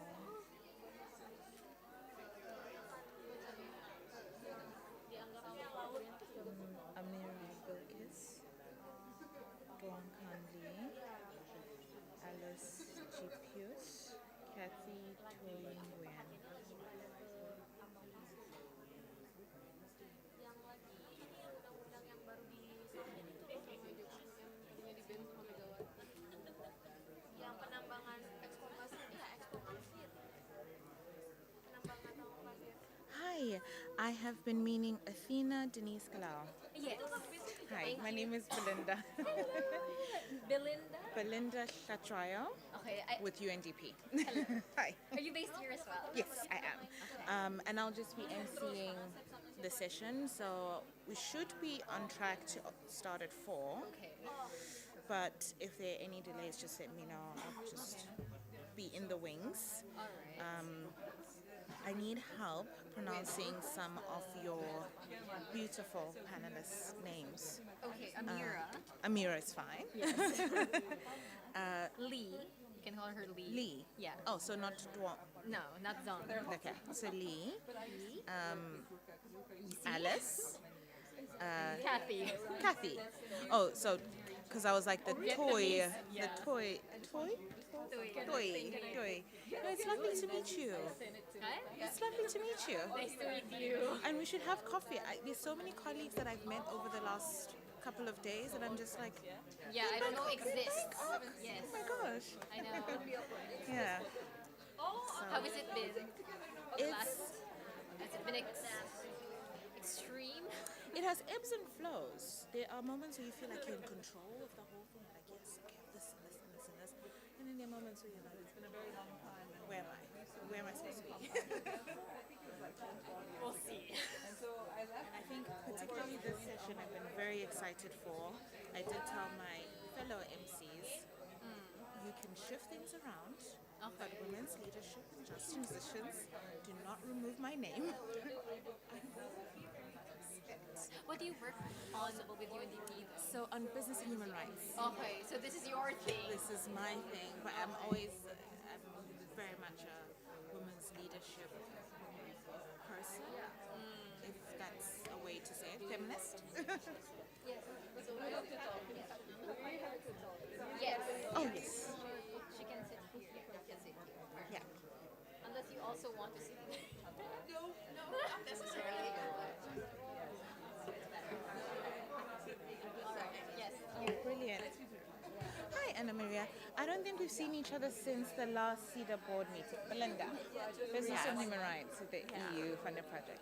Lovely to see you again. Yeah. Really excited for this session. I actually wanted to just quickly go through the run of show with Althea.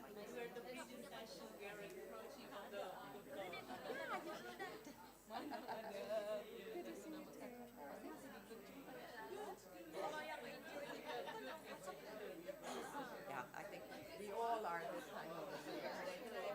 She's particularly busy, but then it was great also before the sessions at the forum, so it's always a great effort.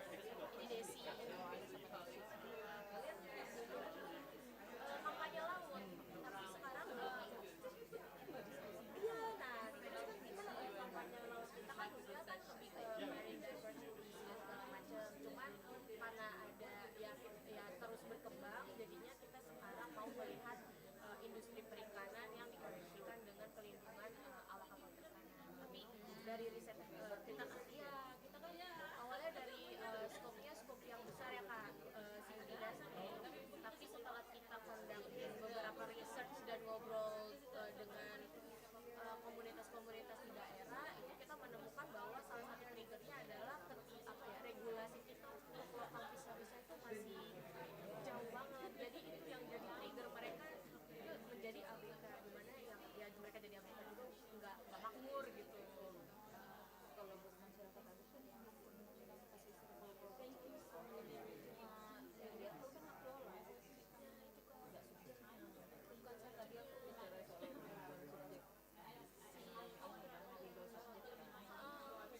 soal pengelolaan kayak izin. Iya, dikasih izin. Dan sebenarnya juga terminologi awak kapal perikanan juga masih gonjang-ganjing di kementerian kita kan. Iya, awak kapal perikanan maupun nelayan, karena kita nggak ada undang-undang yang men-state nelayan itu di bawah mana. Kan kita tahunya cuma nelayan itu kan di bawah KKP, tapi sebenarnya kalau udah masuk dalam landscape industri itu harusnya KKP dengan Ministry of Manpower, Kemenaker. Tapi Kemenaker kan selalu enggak. Ya tapi Kemenakernya juga lepas tangan. Dia kemarin di satu sesi, terus kita kayak ngobrol dari sekarang gitu. Tapi nanti gue mau hubungin lo kayak Kak, buat kita ngobrol lagi tentang boleh bikin lokal fishery. Iya, bikin diskusi tentang lokal yang lain. Jarang juga. Iya, katanya ada perubahan internal tim atau gimana gitu.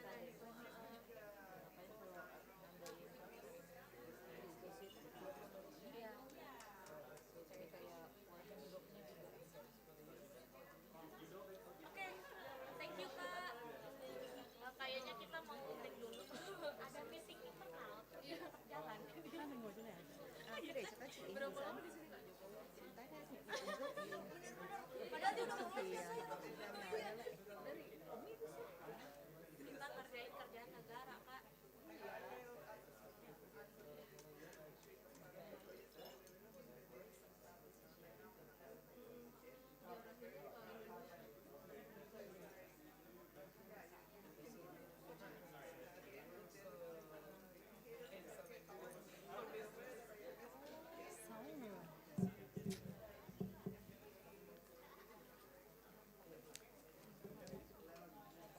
Hóa ra là ngồi theo kiểu như thế này cứ nhá. Sao là ngồi lên. Hi, hello.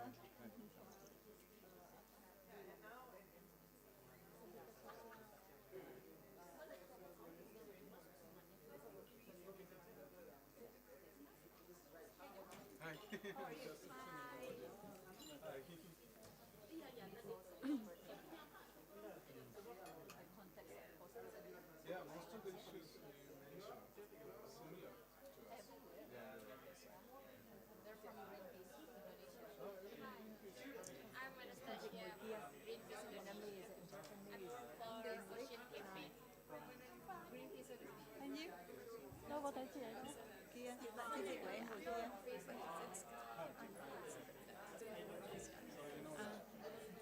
We just met. No one else. Alright. Hi, may I have your card again? I know that you met my colleagues in Cambodia last week. That No way, really? So there's no. Because they posted the government. I think a couple of years ago. So they had to go. Yeah, they got in the last person, I think a year ago, last person had to move out of India. Because they, It's okay, give it a khác nhau. Like two different people. Cái kia là chục năm ngoái rồi ạ. Lúc đấy là bên anh ấy, vào đấy vào thăm thẩm định cái cơ sở cái nhà sấy. No,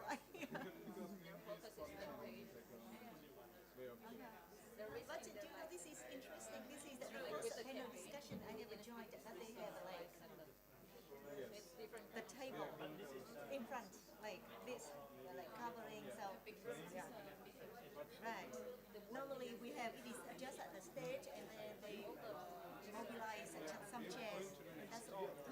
so what we are trying to do now, we are earning some money for our job. My friend is earning some money from his job.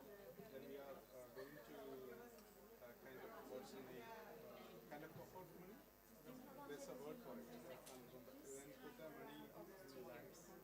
And from that, we will do the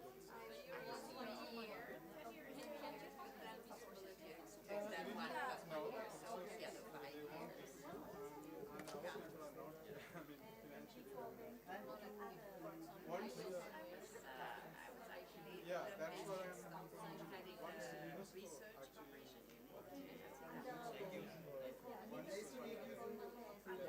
yes, they know. We have a research supporting research throughout the world. I'm going to set up a And before that, I was actually my friend is also second round. I've also been in Cambodia years back. yeah, but the problem is we need to have a particular guideline to follow. That's why Greenpeace was. And how big is like the Sweden mission FCR, a foreign currency regulation. like embassy in India? So if any Development cooperation, yeah. So it's one of the embassies in the world. yeah, that's fine. But how much cash we can Yeah, migration, yeah. but also migration and consular. There are so many Swedes going to Thailand every year, and a lot of mainly men married but also then a lot of my women that go into Sweden as well.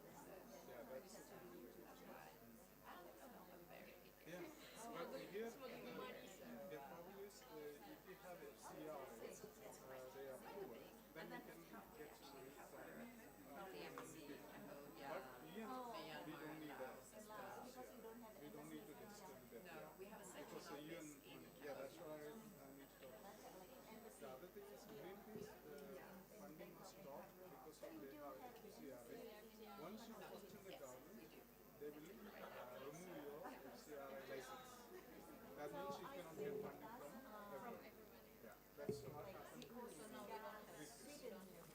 we don't have it. No, we are not going to do it. So if you do it, you may get what do you do? And then let's You do research. That research will be against the government. Then what will do the government? So then you don't want to do it. Yeah, small. Open up again, From individual. yes, not development. Within the community. Which makes sense. I mean, Vietnam has because I think what Vietnam has reached a certain level. Next year, we are actually collecting up to solar people now.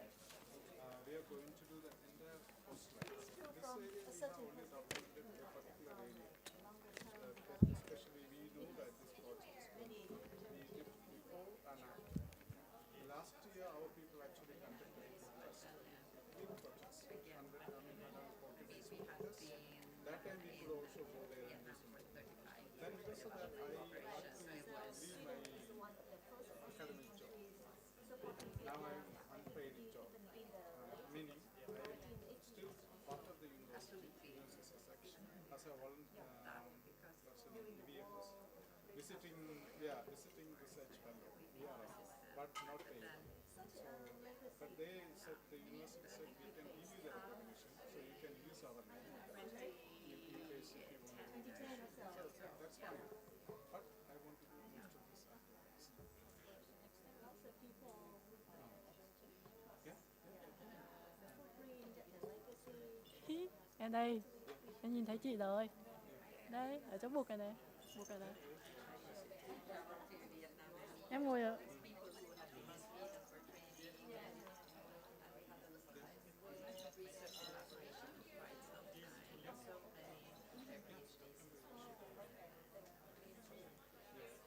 nowadays no completely no development assistance for us. not only what comes through the regional program. Yeah. So I mean, we can, yeah.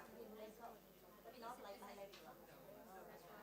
So in the regional perspective, Not water-based. The ocean is, and today's ocean now it is celebrated here. Including gender. This is a today I was invited for UN Ocean Conference as in person. I was able to go because I'm here.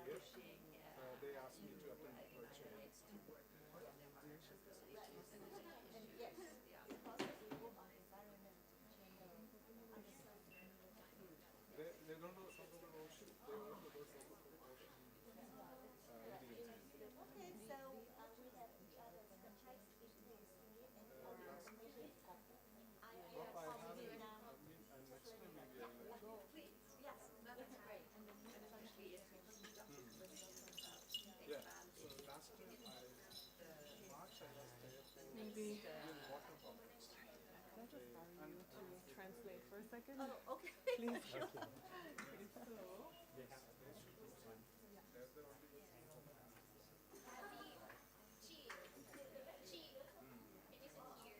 No, I sit here or she? No, you sit here. Oh, okay. So we can leave it. Like we have. Okay. Okay. Then they can support us in terms of capacity building.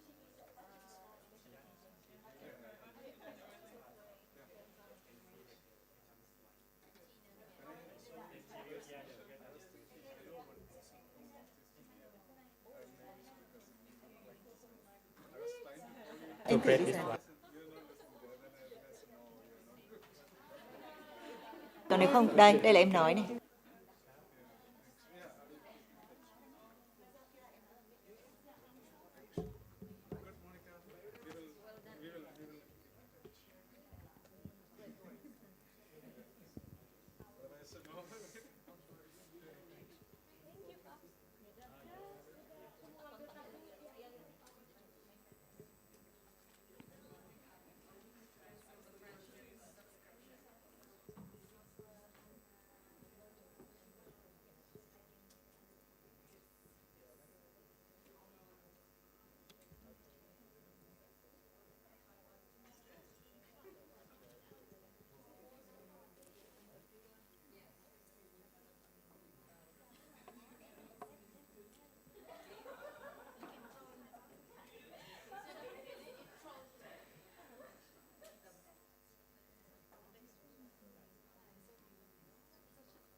Good afternoon, everyone. We'll be starting in 5 minutes.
Good afternoon, everyone. Thank you so much for joining this afternoon's session, aptly entitled Unlocking the Potential of Women's Leadership for Accelerating the Just Energy Transition. Quite a mouthful, but a very, very important subject, particularly this year as we speak about moving from commitment to action.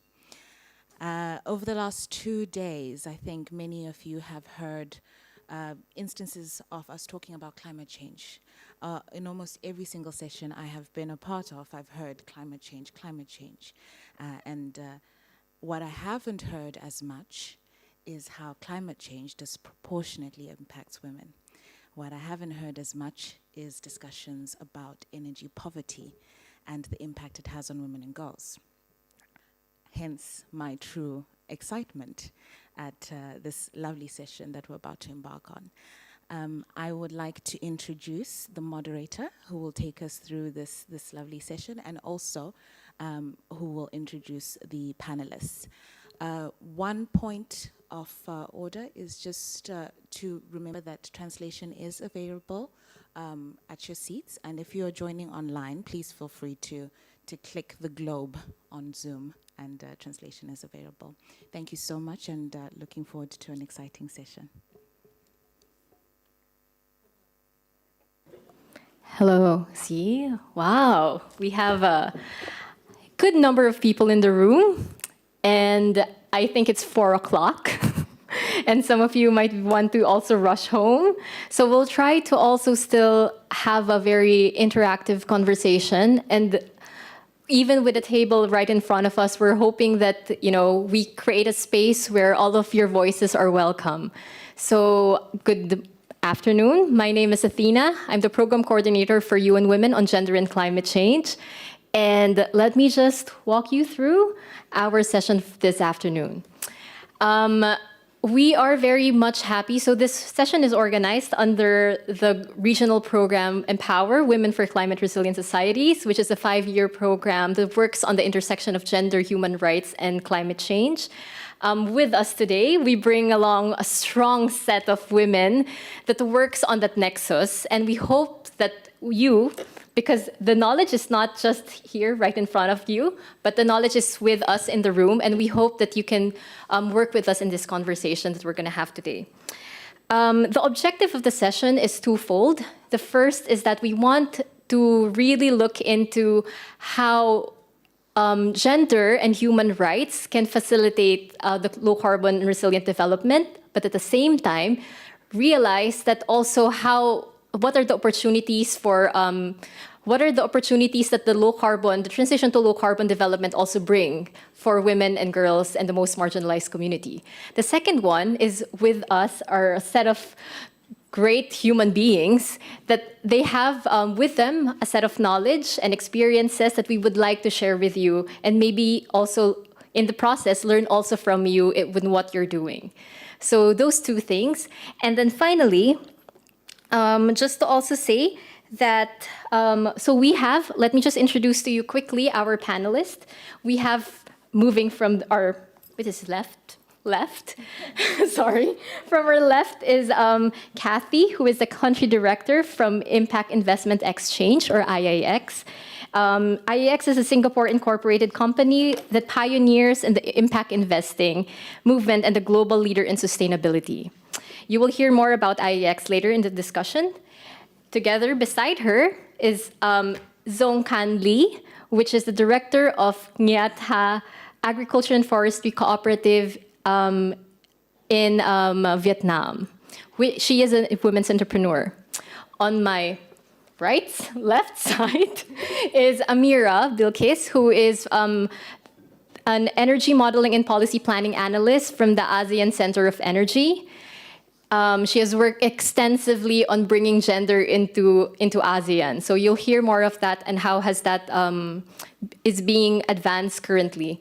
And then lastly, another strong woman is Alice Gipius, who is the project manager for Tonibong in renewable energy project development and socioeconomic program in Malaysia. So you'll hear more about how she's maximizing microgrids and mini-grids to really impact communities and women. But before we begin, may I kindly call our ally, Anna Maria Altorp, the head of the Development Cooperation of the Regional Office of the Embassy of Sweden in Bangkok, to just set the scene and lead the conversations.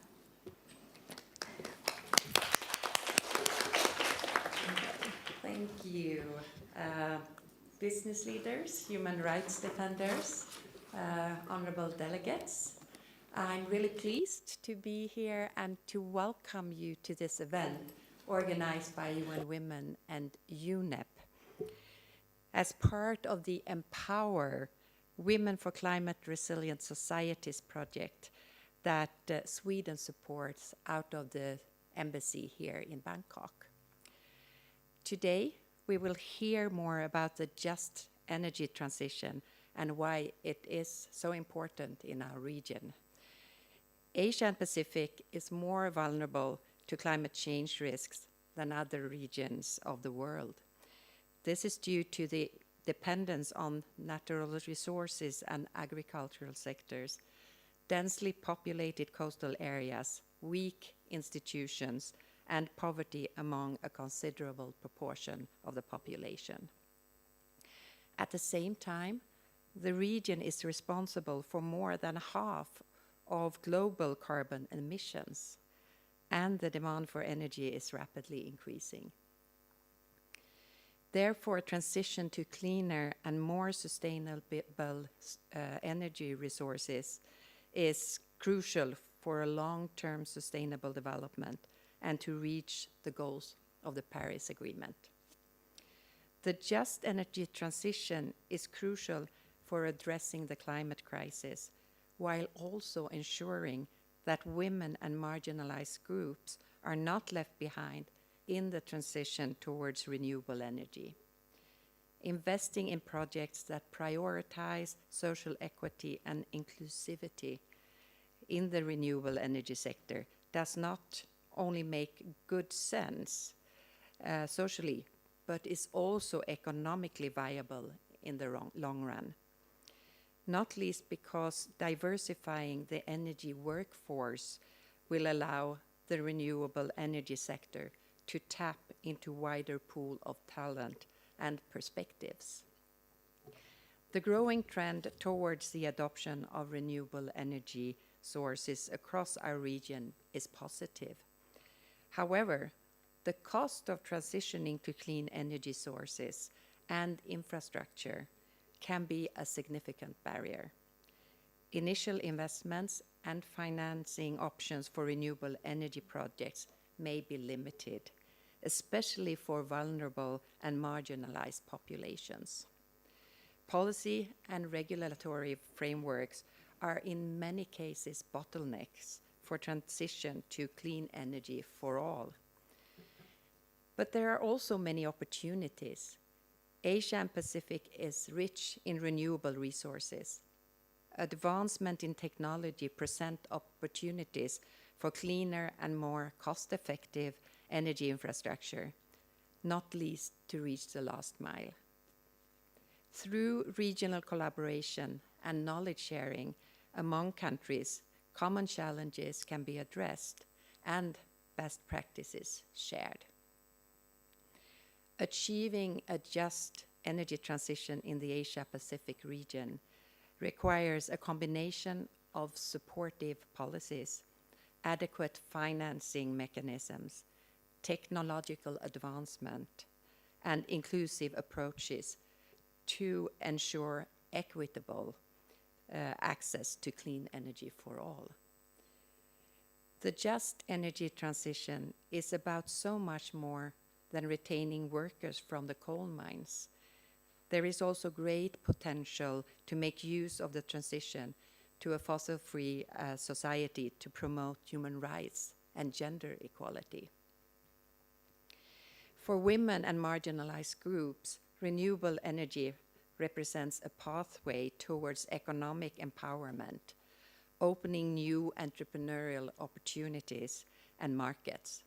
It opens a way for them to fully realize their rights and break free from discrimination and societal norms. Women-led initiatives are driving innovation and entrepreneurship in renewable energy technologies, energy efficiency, and clean cooking solutions. Providing support and resources to women entrepreneurs can help accelerate their contributions and scale up their projects. During today's session, we will hear about some examples of women entrepreneurship and how women are driving the just energy transition. Women are at the forefront of community engagement in the green energy transition, and we need all hands on deck to tackle the climate crisis. I look forward to hear about the deliberations today. Thank you.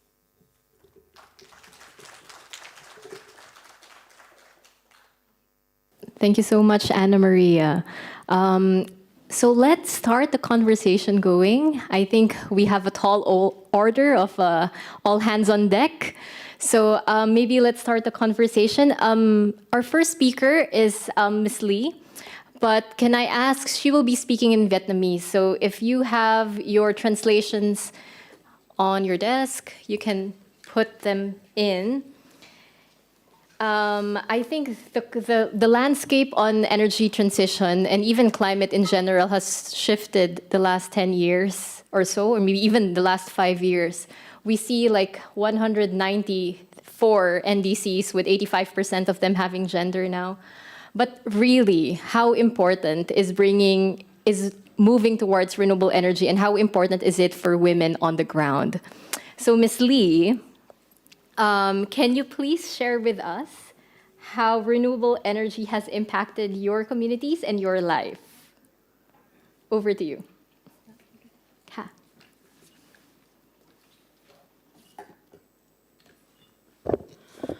Xin kính chào các quý vị đại biểu. Hôm nay tôi rất là vui mừng khi được đến tham gia hội nghị ngày hôm nay. Tôi cũng xin phép được tự giới thiệu về cá nhân tôi. Tôi họ tên đầy đủ là Dương Khánh Ly, hiện nay đang là giám đốc của Hợp tác xã Nông lâm Nghĩa Tá. Hợp tác xã Nông lâm Nghĩa Tá được thành lập vào tháng 5 năm 2021 và đi vào hoạt động và thực tế là tháng 12 năm 2021 tại thôn Bản Bằng, xã Nghĩa Tá, huyện Chợ Đồn, tỉnh Bắc Kạn, Việt Nam. Hợp tác xã Nông lâm Nghĩa Tá hiện nay đang thành lập với tổng số là 15 thành viên và chủ yếu là phụ nữ, người dân tộc thiểu số. Hợp tác xã được thành lập tại một vùng đặc biệt khó khăn của xã của tỉnh Bắc Kạn thuộc Việt Nam. Và các sản phẩm chính hiện nay của hợp tác xã là các sản phẩm về trà hoa vàng. Ngoài ra thì hợp tác xã còn có thêm sản phẩm là măng nứa sấy khô. Và cuối năm 2021 thì hợp tác xã đã được tiếp cận với dự án năng lượng tái tạo của Empower hỗ trợ. Và khi được tiếp cận với năng lượng tái tạo này, trước khi chưa được tiếp cận với năng lượng tái tạo này thì hợp tác xã của chúng tôi gặp rất nhiều khó khăn trong việc sản xuất sản phẩm như là sấy khô lá trà hoa vàng và sấy khô măng nứa khô ạ. Thì rất là khó khăn, tránh trường hợp là trời mưa thì khi gặp mưa thì có thể dẫn đến việc hỏng mốc và thời gian sấy thì rất là lâu và dài. Và sau khi được tiếp cận với cái dự án này thì các sản phẩm của hợp tác xã chúng tôi được sản xuất ra rất dễ dàng, đơn giản hơn và sản phẩm được đẹp mắt hơn, chất lượng của sản phẩm cao hơn. Hiện nay thì trà hoa vàng là chúng tôi sử dụng sấy lá trà hoa vàng và măng nứa tại trong cái nhà sấy năng lượng mặt trời của dự án Empower hỗ trợ. Việc áp dụng nhà sấy năng lượng mặt trời thì đã giúp ích cho tôi cũng như là các thành viên của hợp tác xã rất là nhiều trong việc là làm giảm được cái chi phí cho công lao động cũng như là thời gian và nâng cao được năng lực sản xuất tiếp thị và nâng cao được chất lượng của sản phẩm và giảm thiểu được các thiệt hại do thời tiết cũng như là thiên tai gây ra. Đóng góp là tạo ra thu nhập và tạo thêm công ăn việc làm. Ngoài ra là nâng cao được vị thế của người phụ nữ trong gia đình cũng như là trong cộng đồng. Vâng, chia sẻ của tôi xin được dừng ở đây ạ. Thank you so much, Lee, for sharing how it has shifted your production, but also provided like risk reduction measures in order for you to increase the quality and increase and lower the cost of labor and have like returns from that livelihood. So I now would like to shift. So I know, is it really the solution? Like we really just shift to renewables. But the question is, how do we shift to renewables? So from this angle, of course, we have heard, maybe, I'm not sure if you've heard some of the discussions yesterday or today about there are safeguards that have to be put in place because we can't just be shifting to renewables and not look into its potential impacts to communities, because there are negative impacts that could potentially happen as well. So, but there are also safeguards that can be put in place. So here beside me, another chair, beside me, is Alice. And Alice, maybe you can walk us through how your organization has, what your organization has been doing, and how do you really ensure that just energy transition is grounded on a rights-based approach, and how does it really recognize the rights of vulnerable communities and, of course, women in the process? Over to you. Okay, thank you, Athena. So yeah, Tony Bong, I'm as a representative of Tony Bong for this talk. Yeah, Tony Bong is an indigenous-led community-based renewable energy. So we've been doing micro hydro and also solar for rural indigenous communities in Malaysia, especially in Sabah and Sarawak.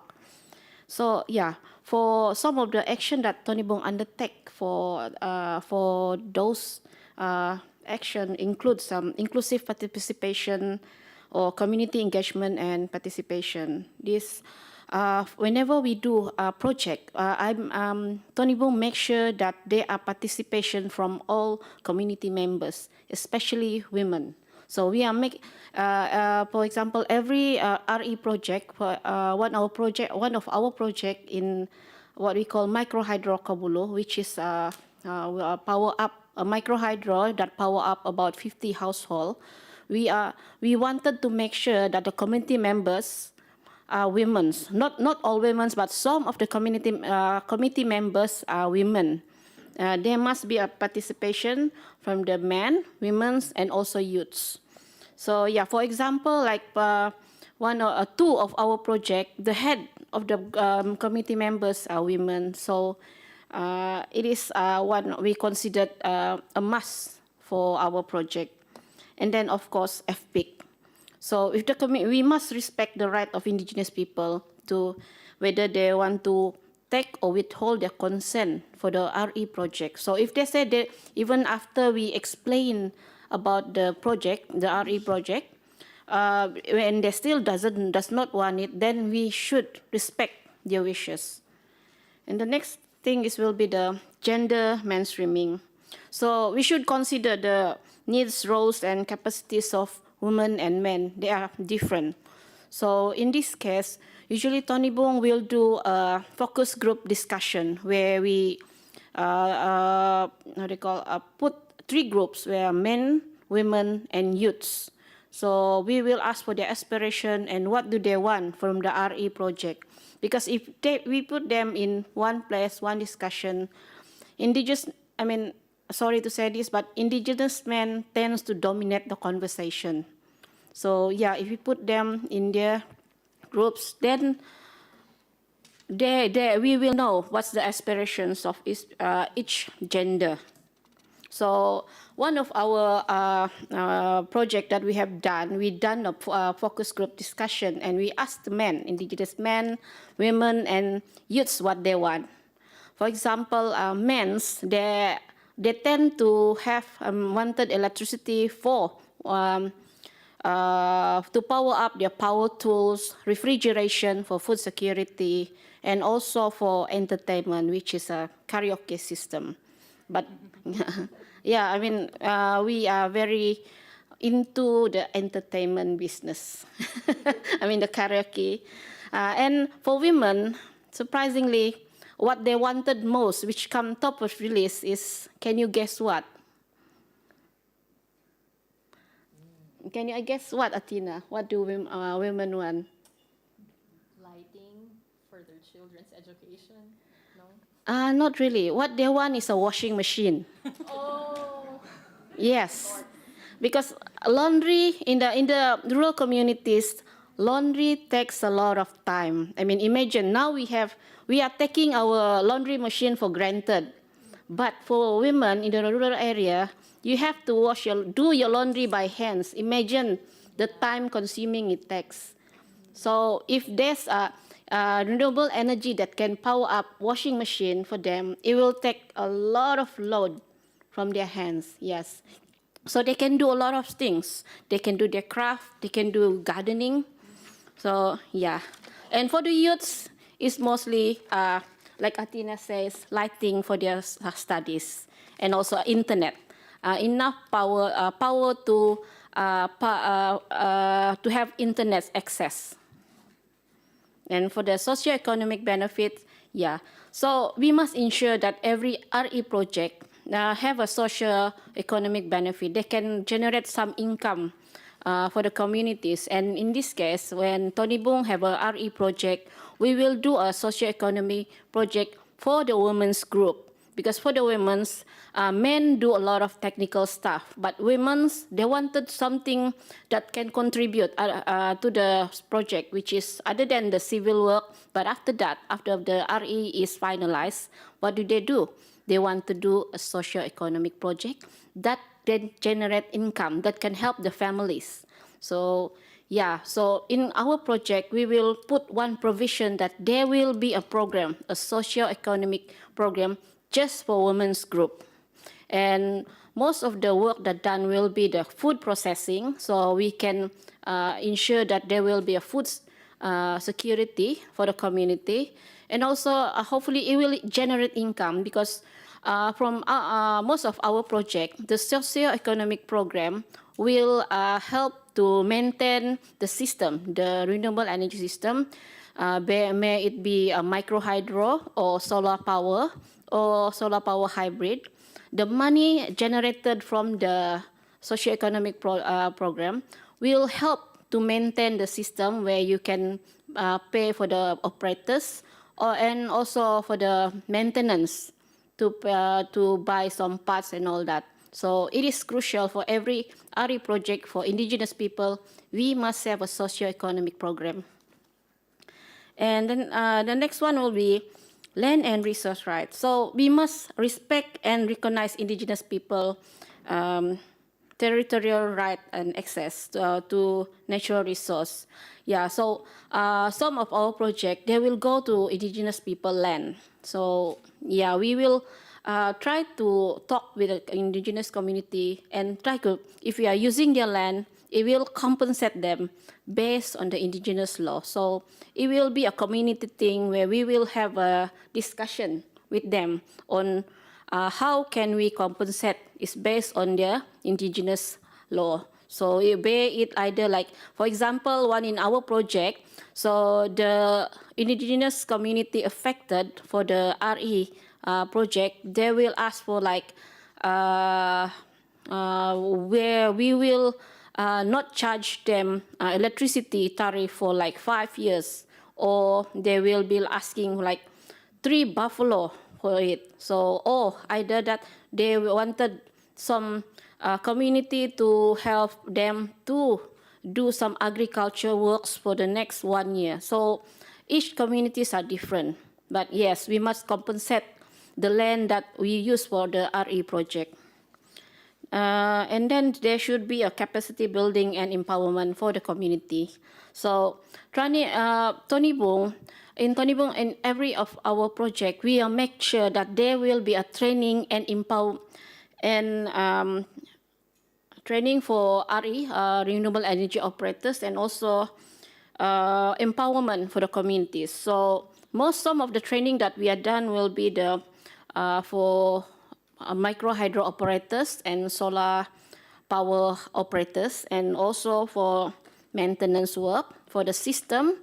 Because for Tony Bung, we are doing a community-based system, so where we build the system together with the community, And then after that, we give them training. Give them training on how to maintain the system, give them training on the water and forest conservation, and also for training for socio-economic project. And after that, we will do a hand-holding with them for 2 or 5 years, something like that. And when we are totally sure they can handle the system on their own, that's when we, handed over the system to them. And last but not least, for the monitoring and accountability. So, Athena, are you looking at me? Am I? But accountability is important. So Yeah, so for her accountability and monitoring. So, like I said, we will do a monitoring for at least 2 years with the communities when the system is finalized and when we sure that they can handle the system.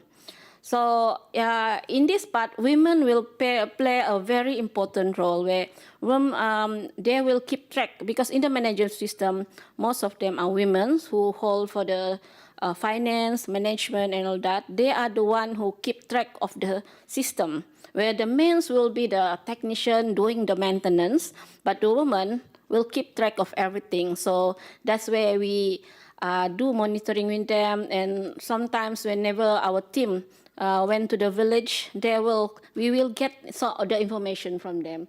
So yeah, women play a very important role in Tonibung renewable energy program. Yeah, thank you.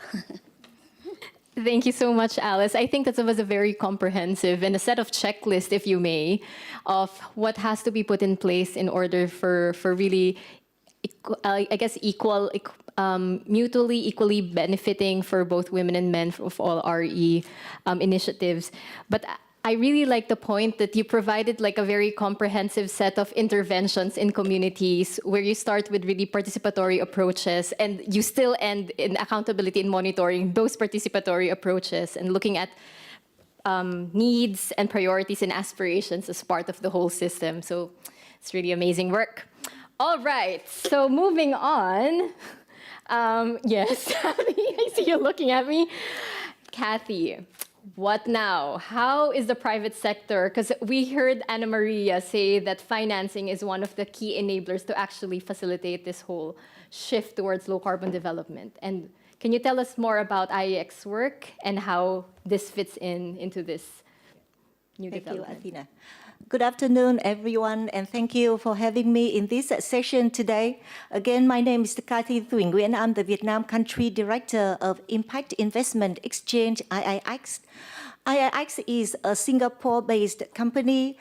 We were established back in 2008, and IIX is a pioneer in impact investment and a global leader in sustainability.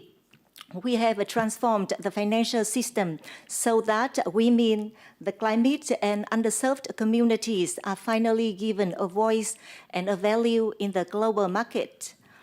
IIX is a woman-owned and woman-led firm with 60% women on staff and 65% of staff from the global south, which is the frontier of climate change.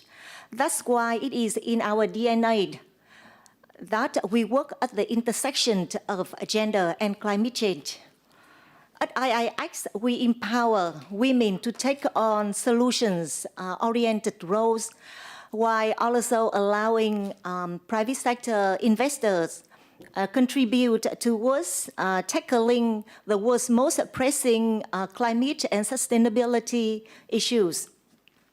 IIX, we also helped to drive forward the United Nations Social Development, Sustainable Development Goals, SDG, through our three-pronged agenda, expediting global climate actions, redefining women as solutions, and building resilient communities. Over the last 14 years, IIX has spent our work across 57 countries. We have mobilized almost $300 million from the private sector capital. We have positively impacted 159 million household lives and we have avoided 1.83 million tons of carbon emission. You may have heard of the Women Livelihood Bonds. The IIX Women Livelihood Bonds series have mobilized 128 million over the last 5-6 years. And we have empowered more than 1 million women from Asia and Africa to transition to more sustainable and climate resilient livelihoods. And the Women Livelihood Bond number 5, WLB5, which was launched last year, December 2022. And it was the world's first orange bond. Orange, as you know, is the color of the 5th SDG, focused on gender equality. And we have mobilized 50 million for the WLB fight, and it is our expectation to empower 300,000 women and girls in Asia and Africa. IIX is expanding our operation, our support in Vietnam through the implementation of the Impact Investment Readiness Vietnam IIRV, commissioned by the Global Affairs Canada GAC and commencing in 2022. The project focuses on creating sustainable livelihood, impact investment, and also improving the economic well-being of vulnerable populations in Vietnam, especially women and the underserved communities. Our project adopts the ecosystem approach customized for Vietnam context and collaborate with all market participants from all sides, including the demand side, social impact businesses, social enterprises, the demand side, like investors, and also the market enablers like development agencies, government agencies, and service providers. So these are a few highlights of what IIX has worked at the nexus of gender, climate, and private sector. Over to you, Athena. Thank you. Thank you so much, Kathy. It's great to hear that the Orange Bond will be implemented soon. 300,000 women in Africa and Asia, and a whole of society approach, I guess, through private sector investments. So thank you so much, Kathy. All right, because you said governments, and recognizing also that this work cannot actually move without governments, and because we recognize them as the primary duty bearers in the transition, Amira, can you tell us more about what policies and regulations, some examples of policies and regulations that have been put in place to facilitate JET, or just energy transition, and to ensure that it's rights-based and gender inclusive? Yeah. So first of all, thank you so much for this opportunity to kind of like share to you what perhaps from the government or perhaps from the sectors. So for us, those who not yet familiar what is ASEAN Center for Energy. So we are an intergovernmental organization that actually works alongside serving the 10 ASEAN member states on energy affairs. So basically, we are supporting them, trying to advocate, giving them the best options, assessment. We also do a biennial outlook as well, so that we can actually have a trajectory on what is actually, you know, the energy trends in Southeast Asia. Perhaps something that already popped up as well in front of your screen as well. Basically, I would like to share to you that the region, or Southeast Asia, the 10 countries that we are serving now, actually have various difficulties to actually create a gender-neutral energy sector environment, which actually poses a great challenge. Some are still struggling, and some even have quiet, very responsive policies as well as regulations. I would like to share to you on the Philippine case on the energy and gender. So first of all, Southeast Asia actually wanted to have like an envisions together as well with the expectations of holistic and actionable policies and recommendations in this nexus, but there are something that is a bit challenged. But in this case of national level in Philippines, I could share to you that the countries actually have a specific aim by putting in place several policies and regulations that enables them to actually take step forward on or leading the regions on this matter.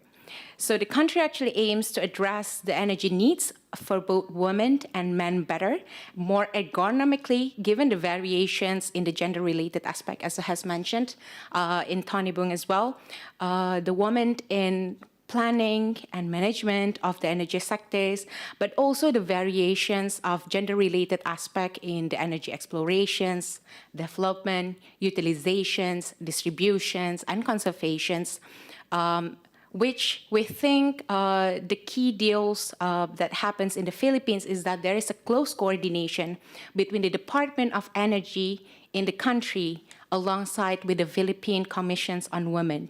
So as you can see on the screen, the first highlight is that the gender mainstreaming journey in the country started in 1996 by having a gender and development budget, as well as the establishment of this GAD focal point system, as well as monitoring system. So not only to have a budget allocations, they also had trying to work with the focal point system, monitoring, which actually followed by in 2012. They are started to have an improvement on their GAD budget policy to have an additional tool of harmonizing gender and development guidelines. So after that, not only stopping and having a monitoring system, but they try to evolve as well by having a guidelines. And last but not least is in 2014, they started to have a toolkit for energy sectors, in which this gender toolkit actually consists of 4 parts. The first one is strategic framework, which also recognizes that temporary measures is actually needed. Second is how to integrate the goals of gender equality and women's empowerment through policies, plans, programs, and projects, and trying to define the issues, as well as trying to design the interventions needed for these issues. The third one is checklist.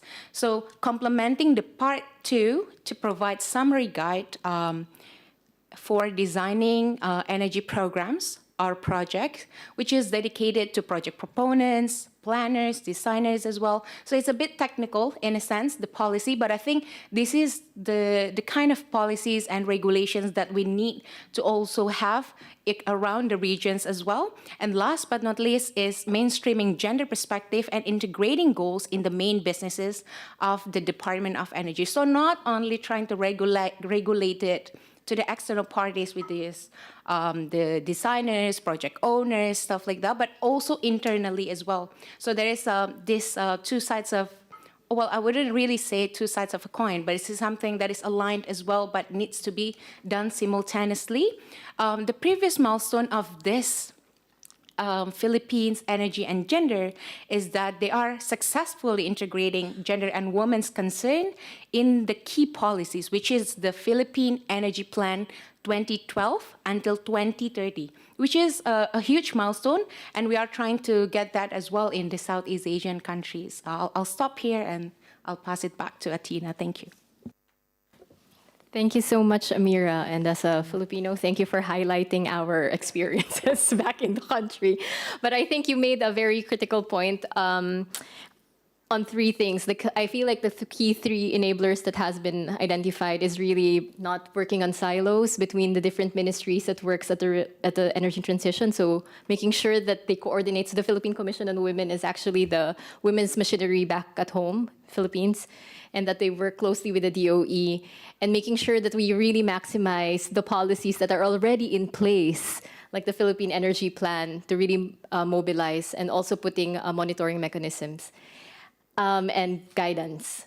All right, so we hear coordination as one of the key big areas, but now I would like to move into Alice, because I know you also work strongly with different actors in the ground, private sector, government. So maybe you can tell us more about how you're actually engaging with them, and how is this partnership being shaped? Over to you, Alice. Okay, thank you, Athena. So yeah, Tony Bong did a few initiatives. I mean, how do we collaborate with the government and the private sectors? There are a few measures that we have taken. So the first one is the engage in dialogue. Yes, so we are as a group of civil society. Sometimes our voice sometimes are not heard, but we continue on voicing what we wanted them to hear. We seek opportunities to share perspective, exchange knowledge, and also build relationship with the government. And the second one will be participate in the decision-making process. Yes, sometimes our government will call upon CSOs because it seems that they are more and more open to CSOs. So we will participate in the decision-making. So we are giving input as much as we could in the advocacies for gender and also for renewable energy. And the third one will be the collaborations and on project and initiative. And recently, Tony Bong have been working together with a few organizations, which is called Sabah RE2 roadmap, which is Sabah is one of the district country in Malaysia. So we have been doing research and initiative, giving alternative to the government instead of going for coal or thermal. We giving them alternative for renewable energy such as micro hydro and also solar. So yeah, in this research and what you call initiative, we have presented to the government. Actually, this initiative, Sabah RE2, was funded by the UK government under UK PAC. So, and in this initiative, we presented to the government on there are other ways other than coal or geothermal to generate electricity. We can use our natural resource. Yeah, so it was presented to the government, and hopefully the government accepted them. So the next one will be capacity building and knowledge sharing. Yes, we always took the opportunity to bring the government and also for the private sector to visit a few of our project, micro hydro project, to show them that community-based renewable energy works. It works because we give them enough training, enough capacity building, and there's a socio-economic benefit to the community. The community can run the system. Yes, and of course, partnership development. This one is an ongoing process where we establish partnerships with government agency. For example, for renewable energy project, we are trying to put on a project with the Ministry of Energy for renewable energy for the indigenous people in the rural communities. And of course, continuous engagement is important. Even though our first project is not accepted, then we keep on pressing that there is a need for renewable energy instead of going for the coal. Because now we have this threatened by, especially for our indigenous community in Sabah, where I live, the district where I live in Penampang, where we are threatened by government trying to build a dam which going to drown about 6 indigenous village. So yeah, we are trying to advocate for it, giving them other solution other than building a dam. There are other solutions that can be done. And yeah, that's all that Tony Bong has been trying to giving collaboration with the government. Yes, thank you. Over to you, Athena. Thank you so much, Alice, and thank you so much for sharing the experiences back in the ground. I really like how you feel the partnership grows from really looking into alternatives and really demonstrating that it works. At a renewable energy community-based RE works, and having that conversations open. All right, so Kathy, over to you. Maybe you can tell us a bit more of the Orange Bond initiative. You introduced a little bit of the Orange Bond earlier, but maybe you can also tell us like how it can benefit women and what can we actually, in this room, how can we be part of this, this work? Thank you. So the Orange Bond Initiative is the foundation of a new asset class focused on gender equality. And the Orange Bond Initiative, for short, we call the OBI, aims to go beyond all the talk we have heard about investing, like gender lens investing. And then we try to catalyze actions through mobilizing capitals. Our goal is to mobilize $10 billion by 2030. And impact 100 million women and girls, and specifically in Asia and Africa. And the OIB has attracted 57,000 signatories all over the world in all 6 continents. And we are so excited to see the strong representation from Asia Pacific due to our strong commitment to diversity, equity, and inclusion. The Orange Bond Initiative is named after the 5th Sustainable Development Goal, SDG number 5, which orange is the focus of gender equality. However, we have designed the orange bonds to be cross-cutting asset class, which also include green bonds and social justice and human rights focused bonds.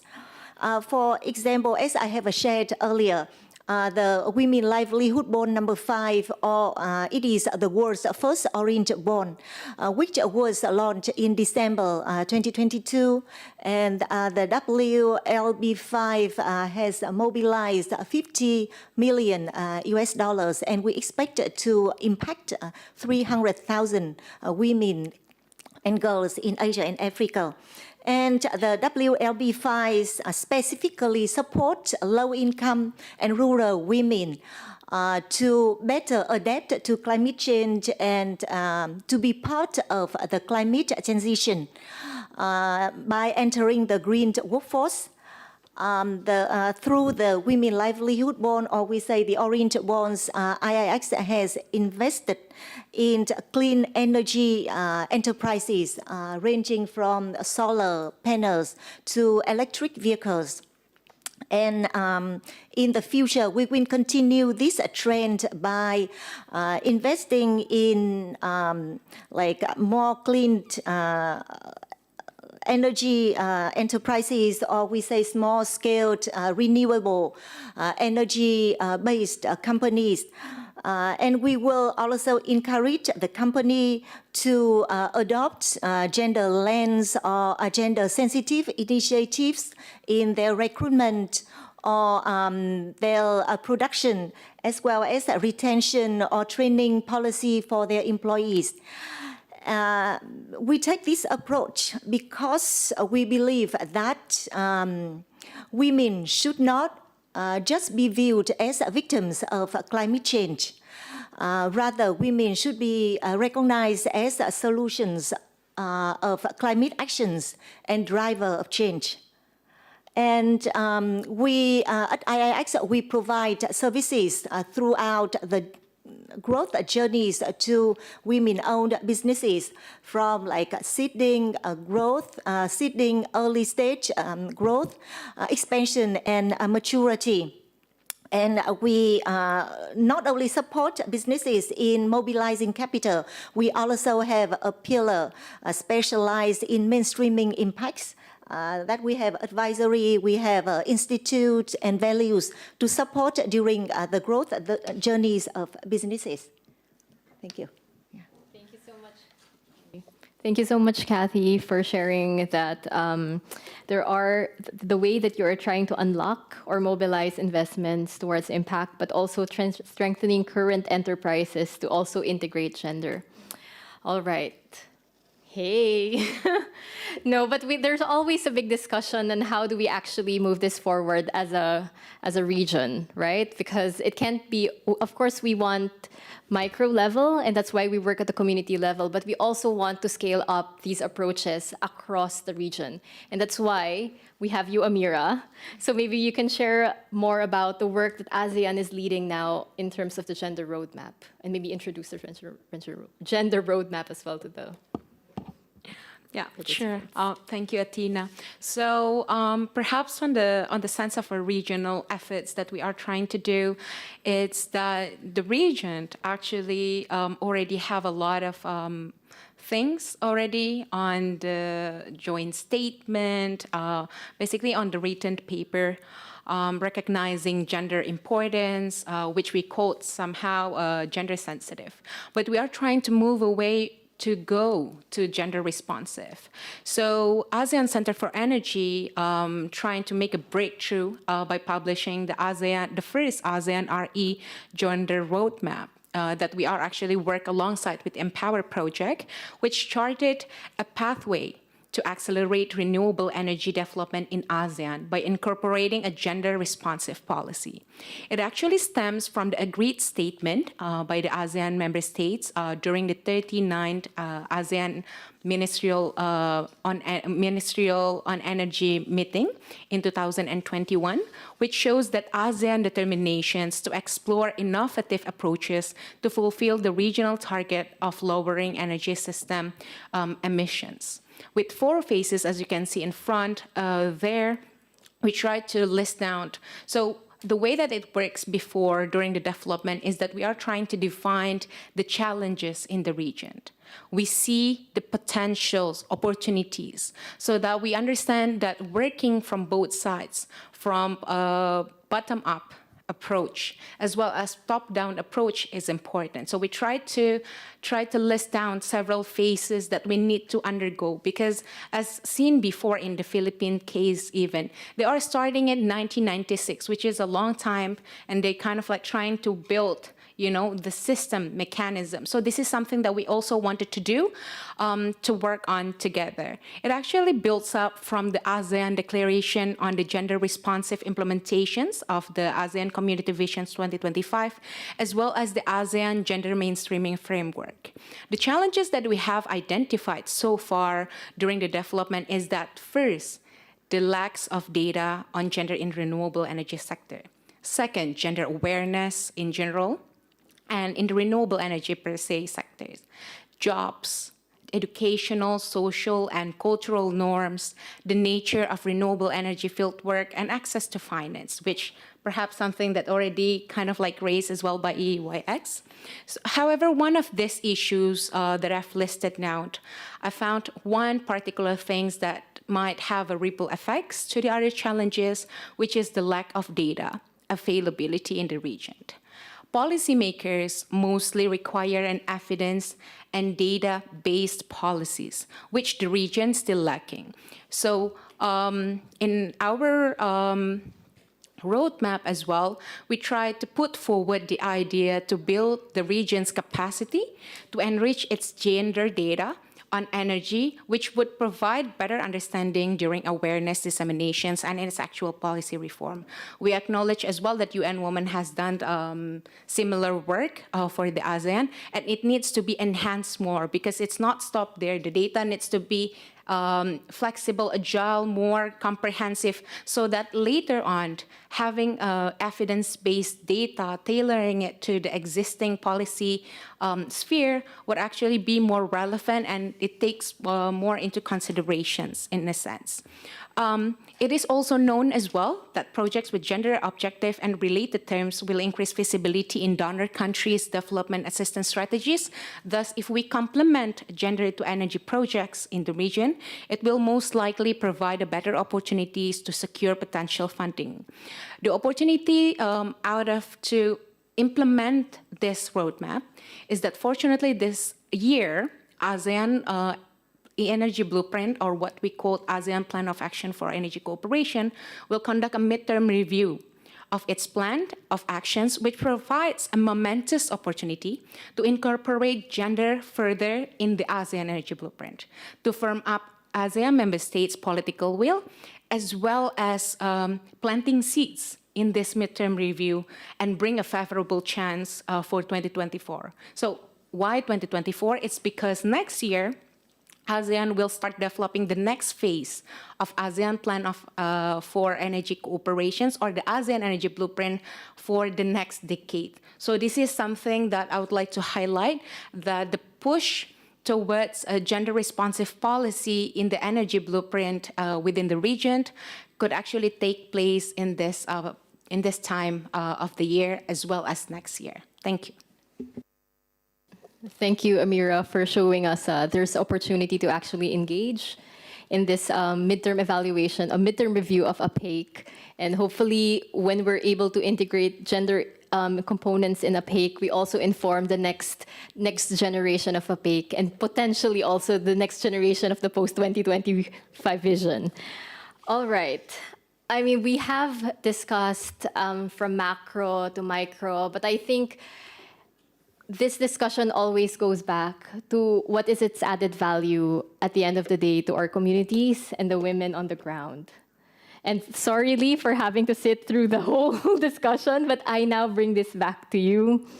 And maybe you can share mostly about what do you think your aspirations are, and what do you also think you can also bring? Because I know we recognize when we work on the rights-based approach and gender equality, we recognize you have agency and you have capacity. So what do you also bring to the table, and also what do you think you want support for? So maybe Lee, you can let us know.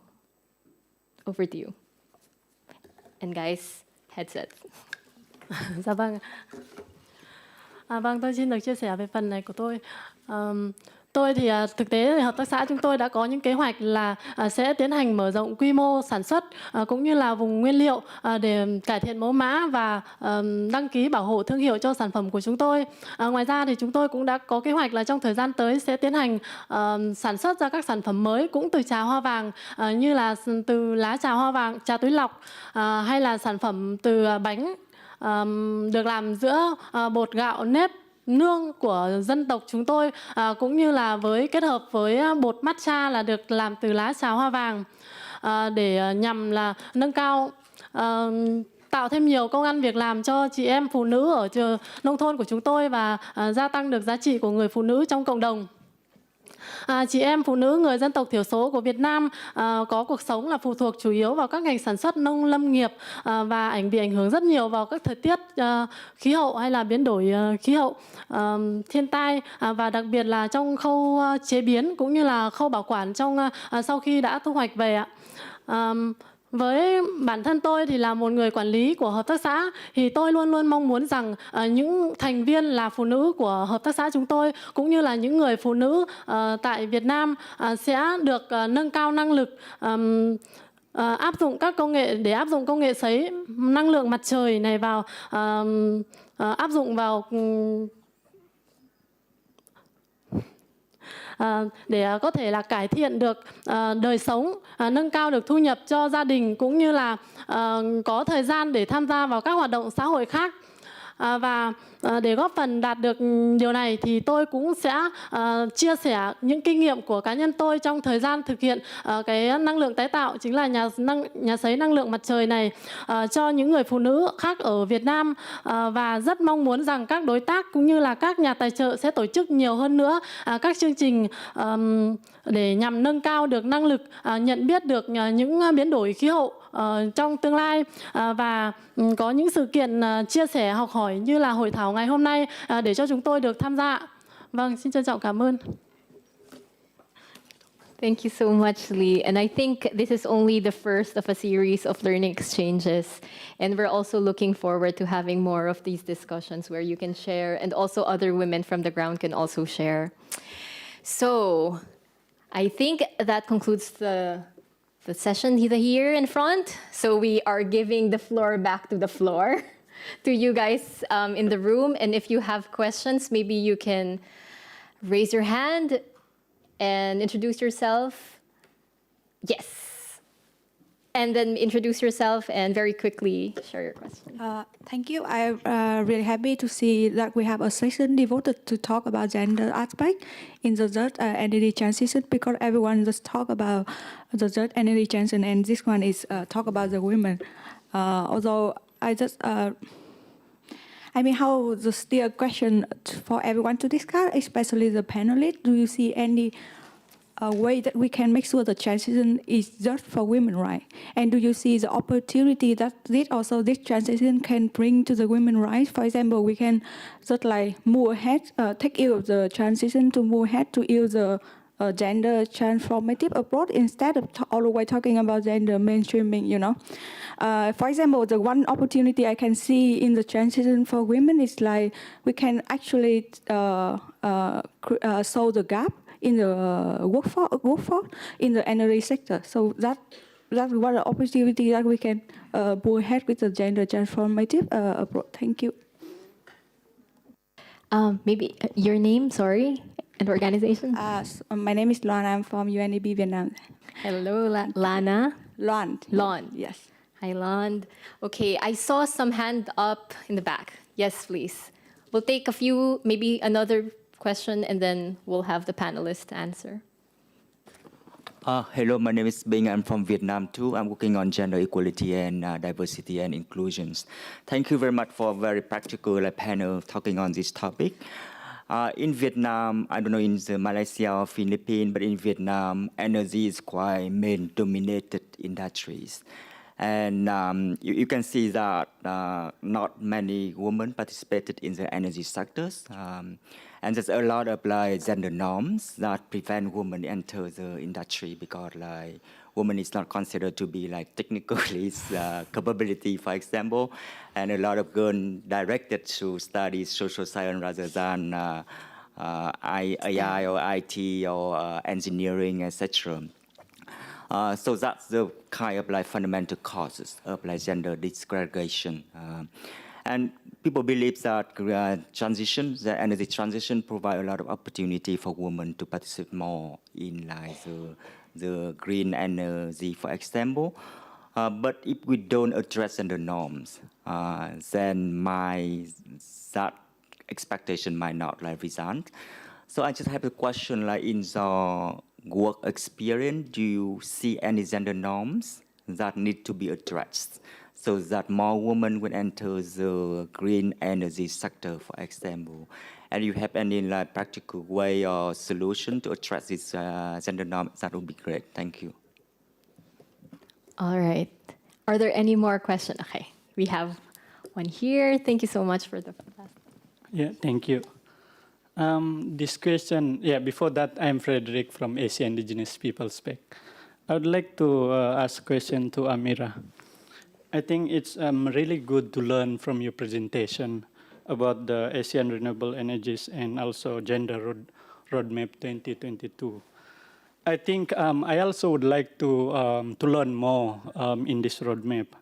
If any mainstream approach with indigenous peoples, or even making the roadmap more on the local context, or even localize them, for example, to the specific languages. And also, is it any specific program that developed within this roadmap to involve and also address the inclusion of right of indigenous peoples? Thank you. Thank you. So let's first do the first round of question.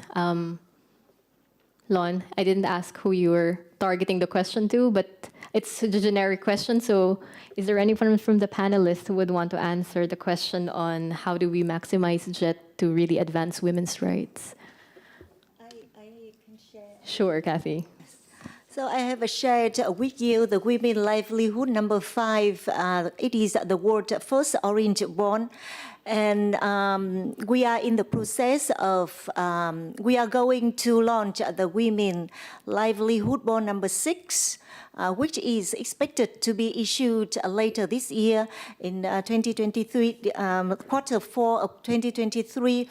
And we expect to mobilize 100 million from the private sector. And under this Women Livelihood Bond number 6, we will try to provide more specific support to women-owned businesses or to like rural or low-income women in disadvantaged areas. So this is something we plan to do more in our next issuance of Orange Bond. I guess that's the first questions, and I will go back again with the second question. Oh, maybe Kathy, you can finish your, if you want to answer also the second one on norms. Okay, so for the second question about gender norms, I think at IIX we are no longer like consider women as the victims of climate change or the victims of social like inequality.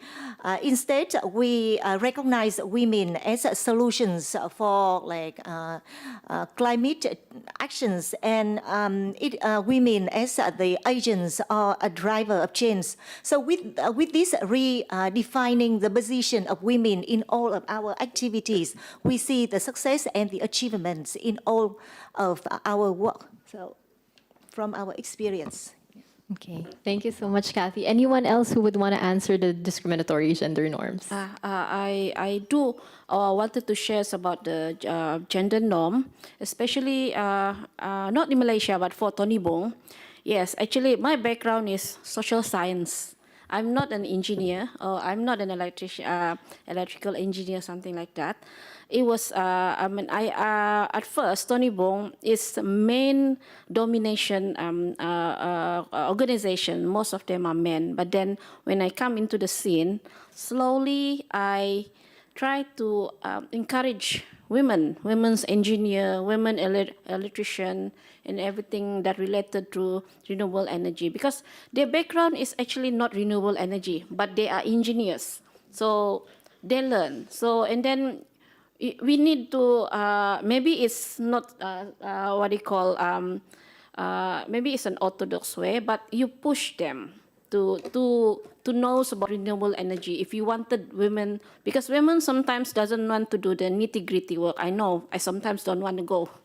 But when you have no choice and you wanted someone to back you up, you find, I mean, I recruited women engineers, I recruited women electrical engineers, and those who interested in it, those who, even though they have no knowledge in it, they could learn. So yeah, give them a chance to learn. Then they will, that's how we break the norm. Thank you.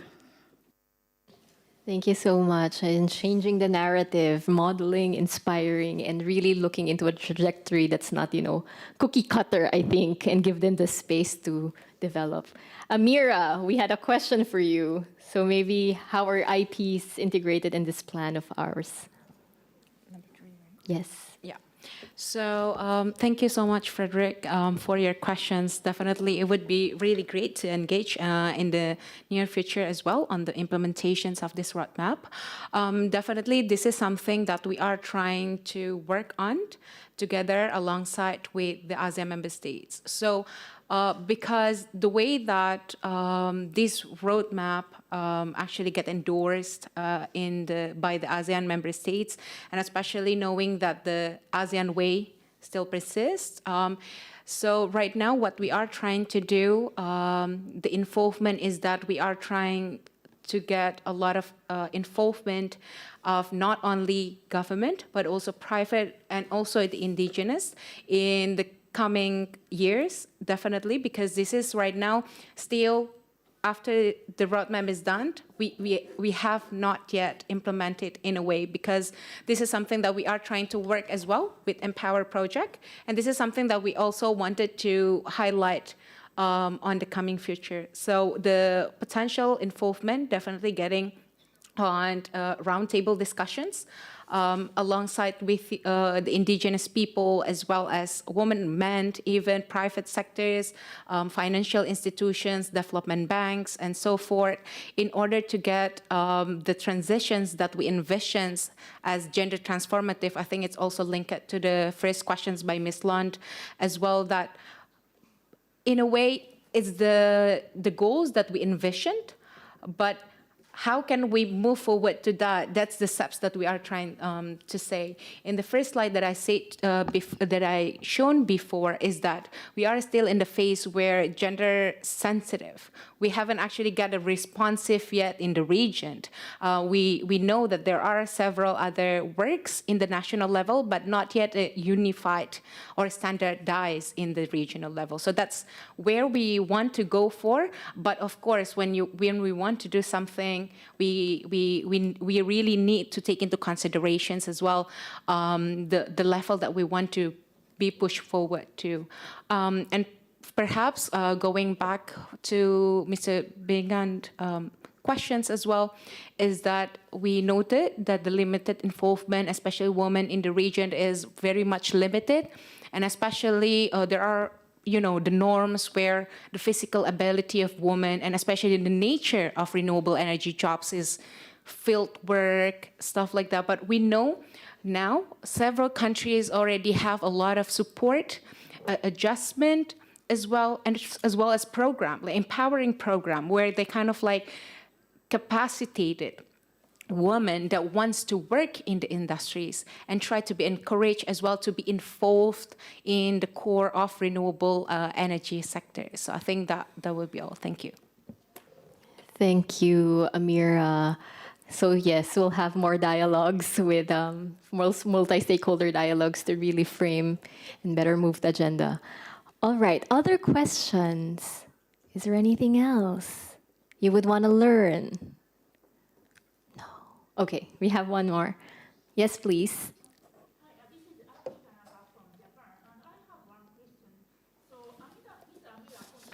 There is a barrier to access to finance. I think that this is true. And so I would like to ask Ms. Lee and Ms. Jupius, whether you faced the same difficulties when you raise funds for your business, since Ms. Lee's business is operated by women and Ms. Jupius' business involves many women. And how, if this is yes, how did you overcome that?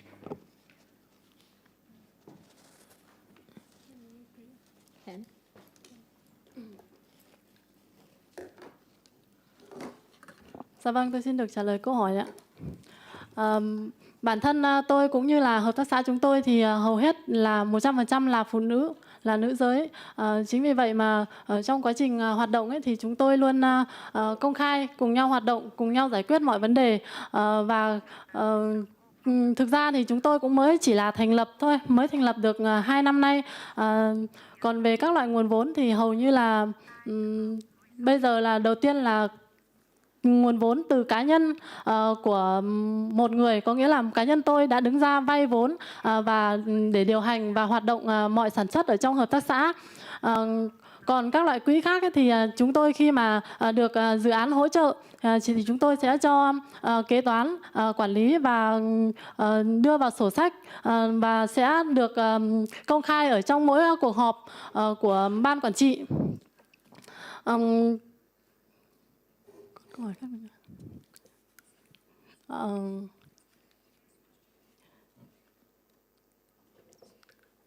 thực ra là em chưa nghe được hết câu hỏi, nên là vì là lúc nãy là có trục trặc một chút về kỹ thuật, cái chị phiên dịch ấy, là chị không dịch được hết nên là em cũng nghe được hết câu hỏi của chị ấy. Your challenges in mobilizing resources. Những khó khăn mà chúng tôi đã gặp phải ấy, thì chúng tôi luôn luôn là đồng hành cùng với các thành viên, cùng nhau bàn bạc và đưa ra những cái giải pháp khó khăn trước mắt thì chúng tôi sẽ giải quyết trước. Còn những cái khó khăn mà lâu dài ấy, thì chúng tôi sẽ để lại phía sau, và sau đó là chúng tôi sẽ trao đổi không những là với các thành viên mà chúng tôi còn có sự hỗ trợ từ các phía lãnh đạo địa phương cùng vào cuộc và cùng chúng tôi tháo gỡ những khúc mắc ạ. Ví dụ như nếu mà thiếu về vốn thì các địa phương, các lãnh đạo địa phương sẽ đưa cái nội dung này ra trao đổi cùng với các ngân hàng, và khi đó thì chúng tôi cũng đã được sự hỗ trợ từ phía các ngân hàng. cho chúng tôi được hỗ trợ vay vốn. Xin cảm ơn. Thank you so much, Lee. And then Alice. So from what I understand, you're asking about, is it about gender? Is it the difficulty in gender? Can you? Finance. Finance. Oh, sorry. How do you address? How do I address the finance?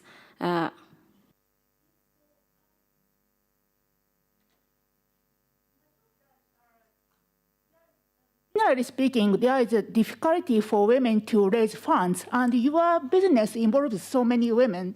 So I expected that you faced the same difficulties, and I wanted to ask, how did you address that difficulties? Okay.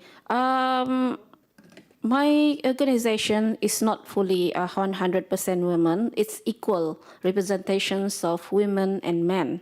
So, in Malaysia, we never have my organization never have this difficulty on gender. For as far as I know, the funder does not look upon that if it's a woman organization and all that. It's more on our capability to do community project. And yes, how do I overcome? How do my organization overcome the challenges in funding?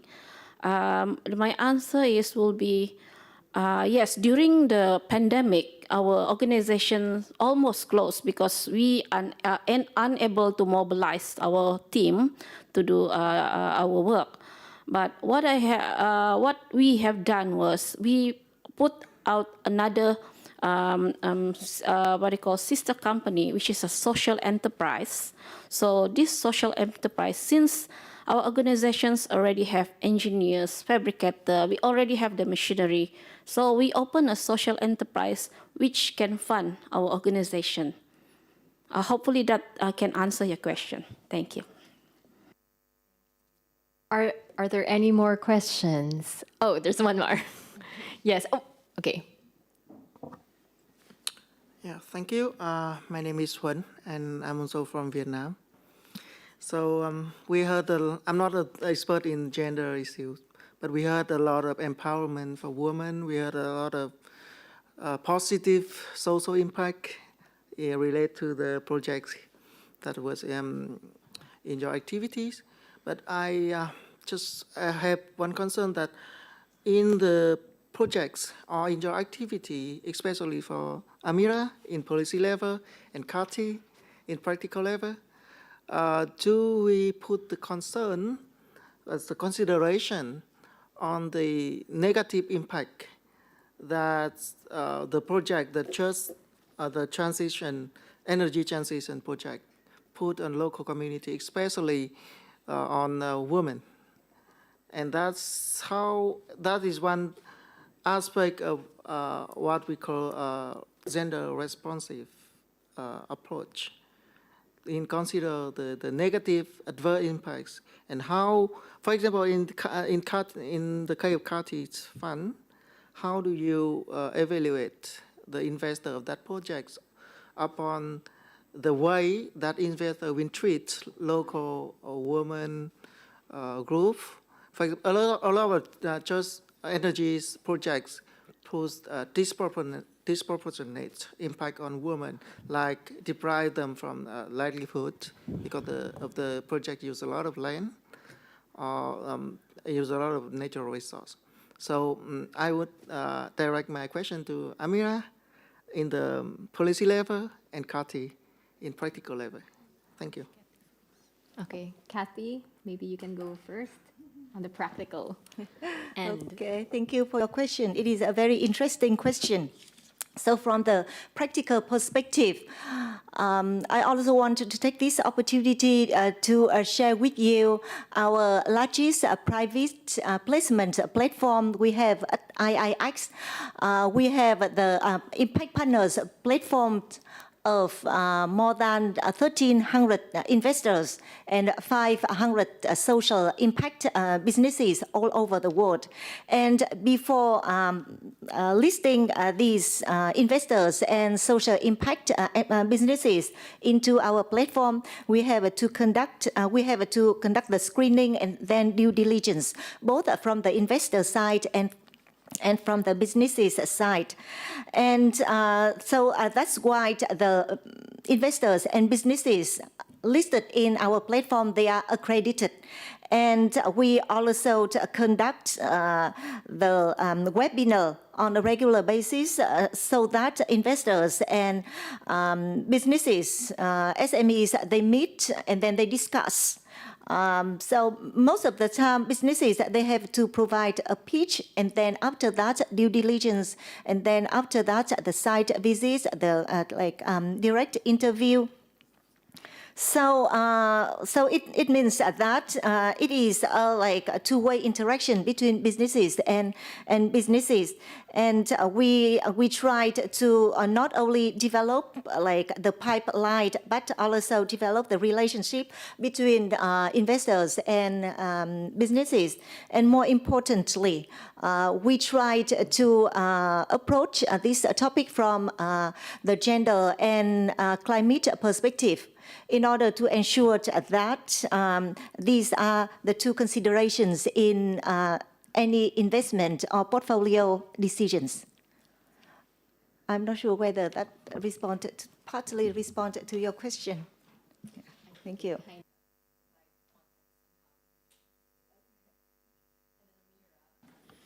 Yeah, I think on the policy level, what we can actually do is doing an impact analysis and also a review to take into considerations on, the negative impact on the renewable energy projects. In some of our studies as well, and during the development of the roadmap as well, we do consider and acknowledge as well that not only that we try to, as mentioned by Kathy as well, that woman needs to be part of the solutions. We also realize as well that we are sometimes most of the times are the victim of what is actually being happened. I mean, as mentioned as well by Alice before, that if there is trying to build a new power plant, mini hydro or even a big hydropower, that the one that needs to relocate and the one that actually impacted the most is them, the woman. So besides doing impact analysis and try to review it, definitely there are particular safeguards policy that needs to be put in place, in which it would be varied in the ASEAN member states, in the level that what kind of policies and regulations that actually tailored to the sense of the dynamics or requirement of the permissions or permit to work and put place the energy projects in the areas.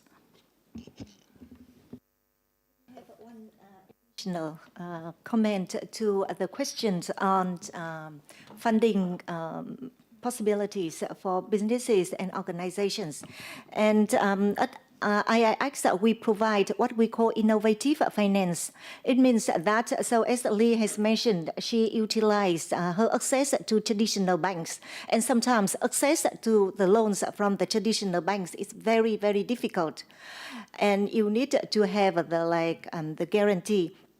And under our innovative finance, we provide both the loan facilities and also equity depending on the level of development of each businesses, and also the taste of the investors and also the preference of businesses. So not just traditional banks, but also other innovative finance access to loans and equity. I just wanted to share more venues of funding opportunities. Thank you so much, Lee. All right, we're nearing the end of this session, and I think Vera, at the back, maybe you can put up the screen. we'll have, before we close the session, we want, because as we say, this is only the first of a series of conversations we would like to have with all of you. So can I please ask you, yes, this is the time to bring out your phones and, last 5 minutes and push to the end. I see how many people are now in. 4. It's only 4? Come on, more. Oh, yes, and the panelists can also do the same, actually. Kathy, bring out your phone. We have 12. Is it too small? Oh, yeah, some people are saying, yes, I'm in. 17, 18, all right. So before we end, we would like to know, how do we actually take this forward, and what are your key suggestions on moving these discussions? So Vera, maybe you can put the next slide up. So we've identified a few ways of how we can actually move ahead. So please, I'm not even sure if you can choose more than one. Cannot. Anyway, okay, then we'll have, the most you can prioritize based on the 4 things. Okay. Seems like knowledge exchanges and multi-stakeholder dialogues are the way to go. And then a community of practice. Okay. I feel bad not giving you more flexibility. Sorry for that. But okay, so we see that having more discussions like this, where we have government, local stakeholders and private sector, is a one step forward that we can do, and also more knowledge exchanges at different sectoral levels potentially. All right, next question. Yeah. So, we gave you some options, but we also want to hear from you what you think we should be doing. If there's other things that you think we should have a move ahead. And please put your thinking caps on. Oh, not yet, Vera. Is there anything that you would like to suggest that we can also do apart from the things? Peer review, we can do that. A help desk, actually, on gender. So to demystify gender and human rights in JET. Transfer of technology. Strong financial.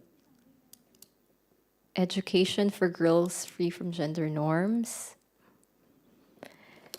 What else? Support women to build their awareness. Link actions to transformative change. We've heard from gender responsive to how do we make this more transformative. Improving women's access to financing. And is there anything else in the end? Can you please scroll? Oh, there's a lot more. Oh, there's Japanese. We will get back to you on that. And then capacity building seems to be a big chunk of work. STEM, because to get more women into the sector. And better research, Alice, you see that? We have to create better research and more evidence. All right, next question. Oh, there's Thai. See, what an inclusive space there is. Okay, next question though. This is more for the organizers of the event. So before you go, we only have 2 minutes left. Can you please rate the following? Was it informative? Was it easy to follow? Was the duration too long or too short? And are you excited for the next one? Great! At least people are excited for the next one.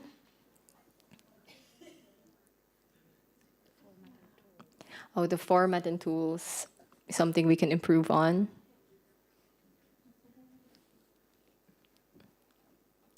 You're not excited? Oh, it's okay. We'll definitely find ways to make you excited in the next one. Okay, and duration. All right, and then the next one, last 1 minute, is suggestions and feedback to the session. I know it's not your regular panel discussion, but it's more of a shared space, I would say.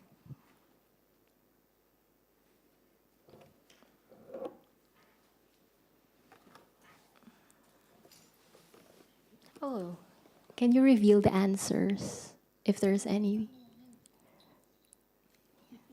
Ah, the translation audio is not working.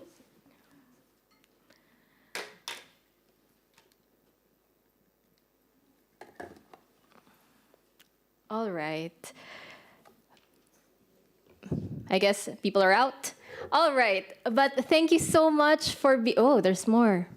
Great session and panelists. The session was wonderful. Thank you so much. That is a validation from our side. Can you please give ourselves a round of applause for getting into the until 5:30 in this session? Thank you so much to our panelists. Thank you so much for being here. And Lone, wherever you are, I'm not sure where you are, our translator, thank you so much for being there as well and being with us. So until the next one, and see you guys, and let's move forward on human rights and gender. Oh, we should have a picture together. Thank you. You are a great moderator. Thank you so much, guys. Thank you. You're so brilliant. I have a brilliant panelists. Yes. Yes.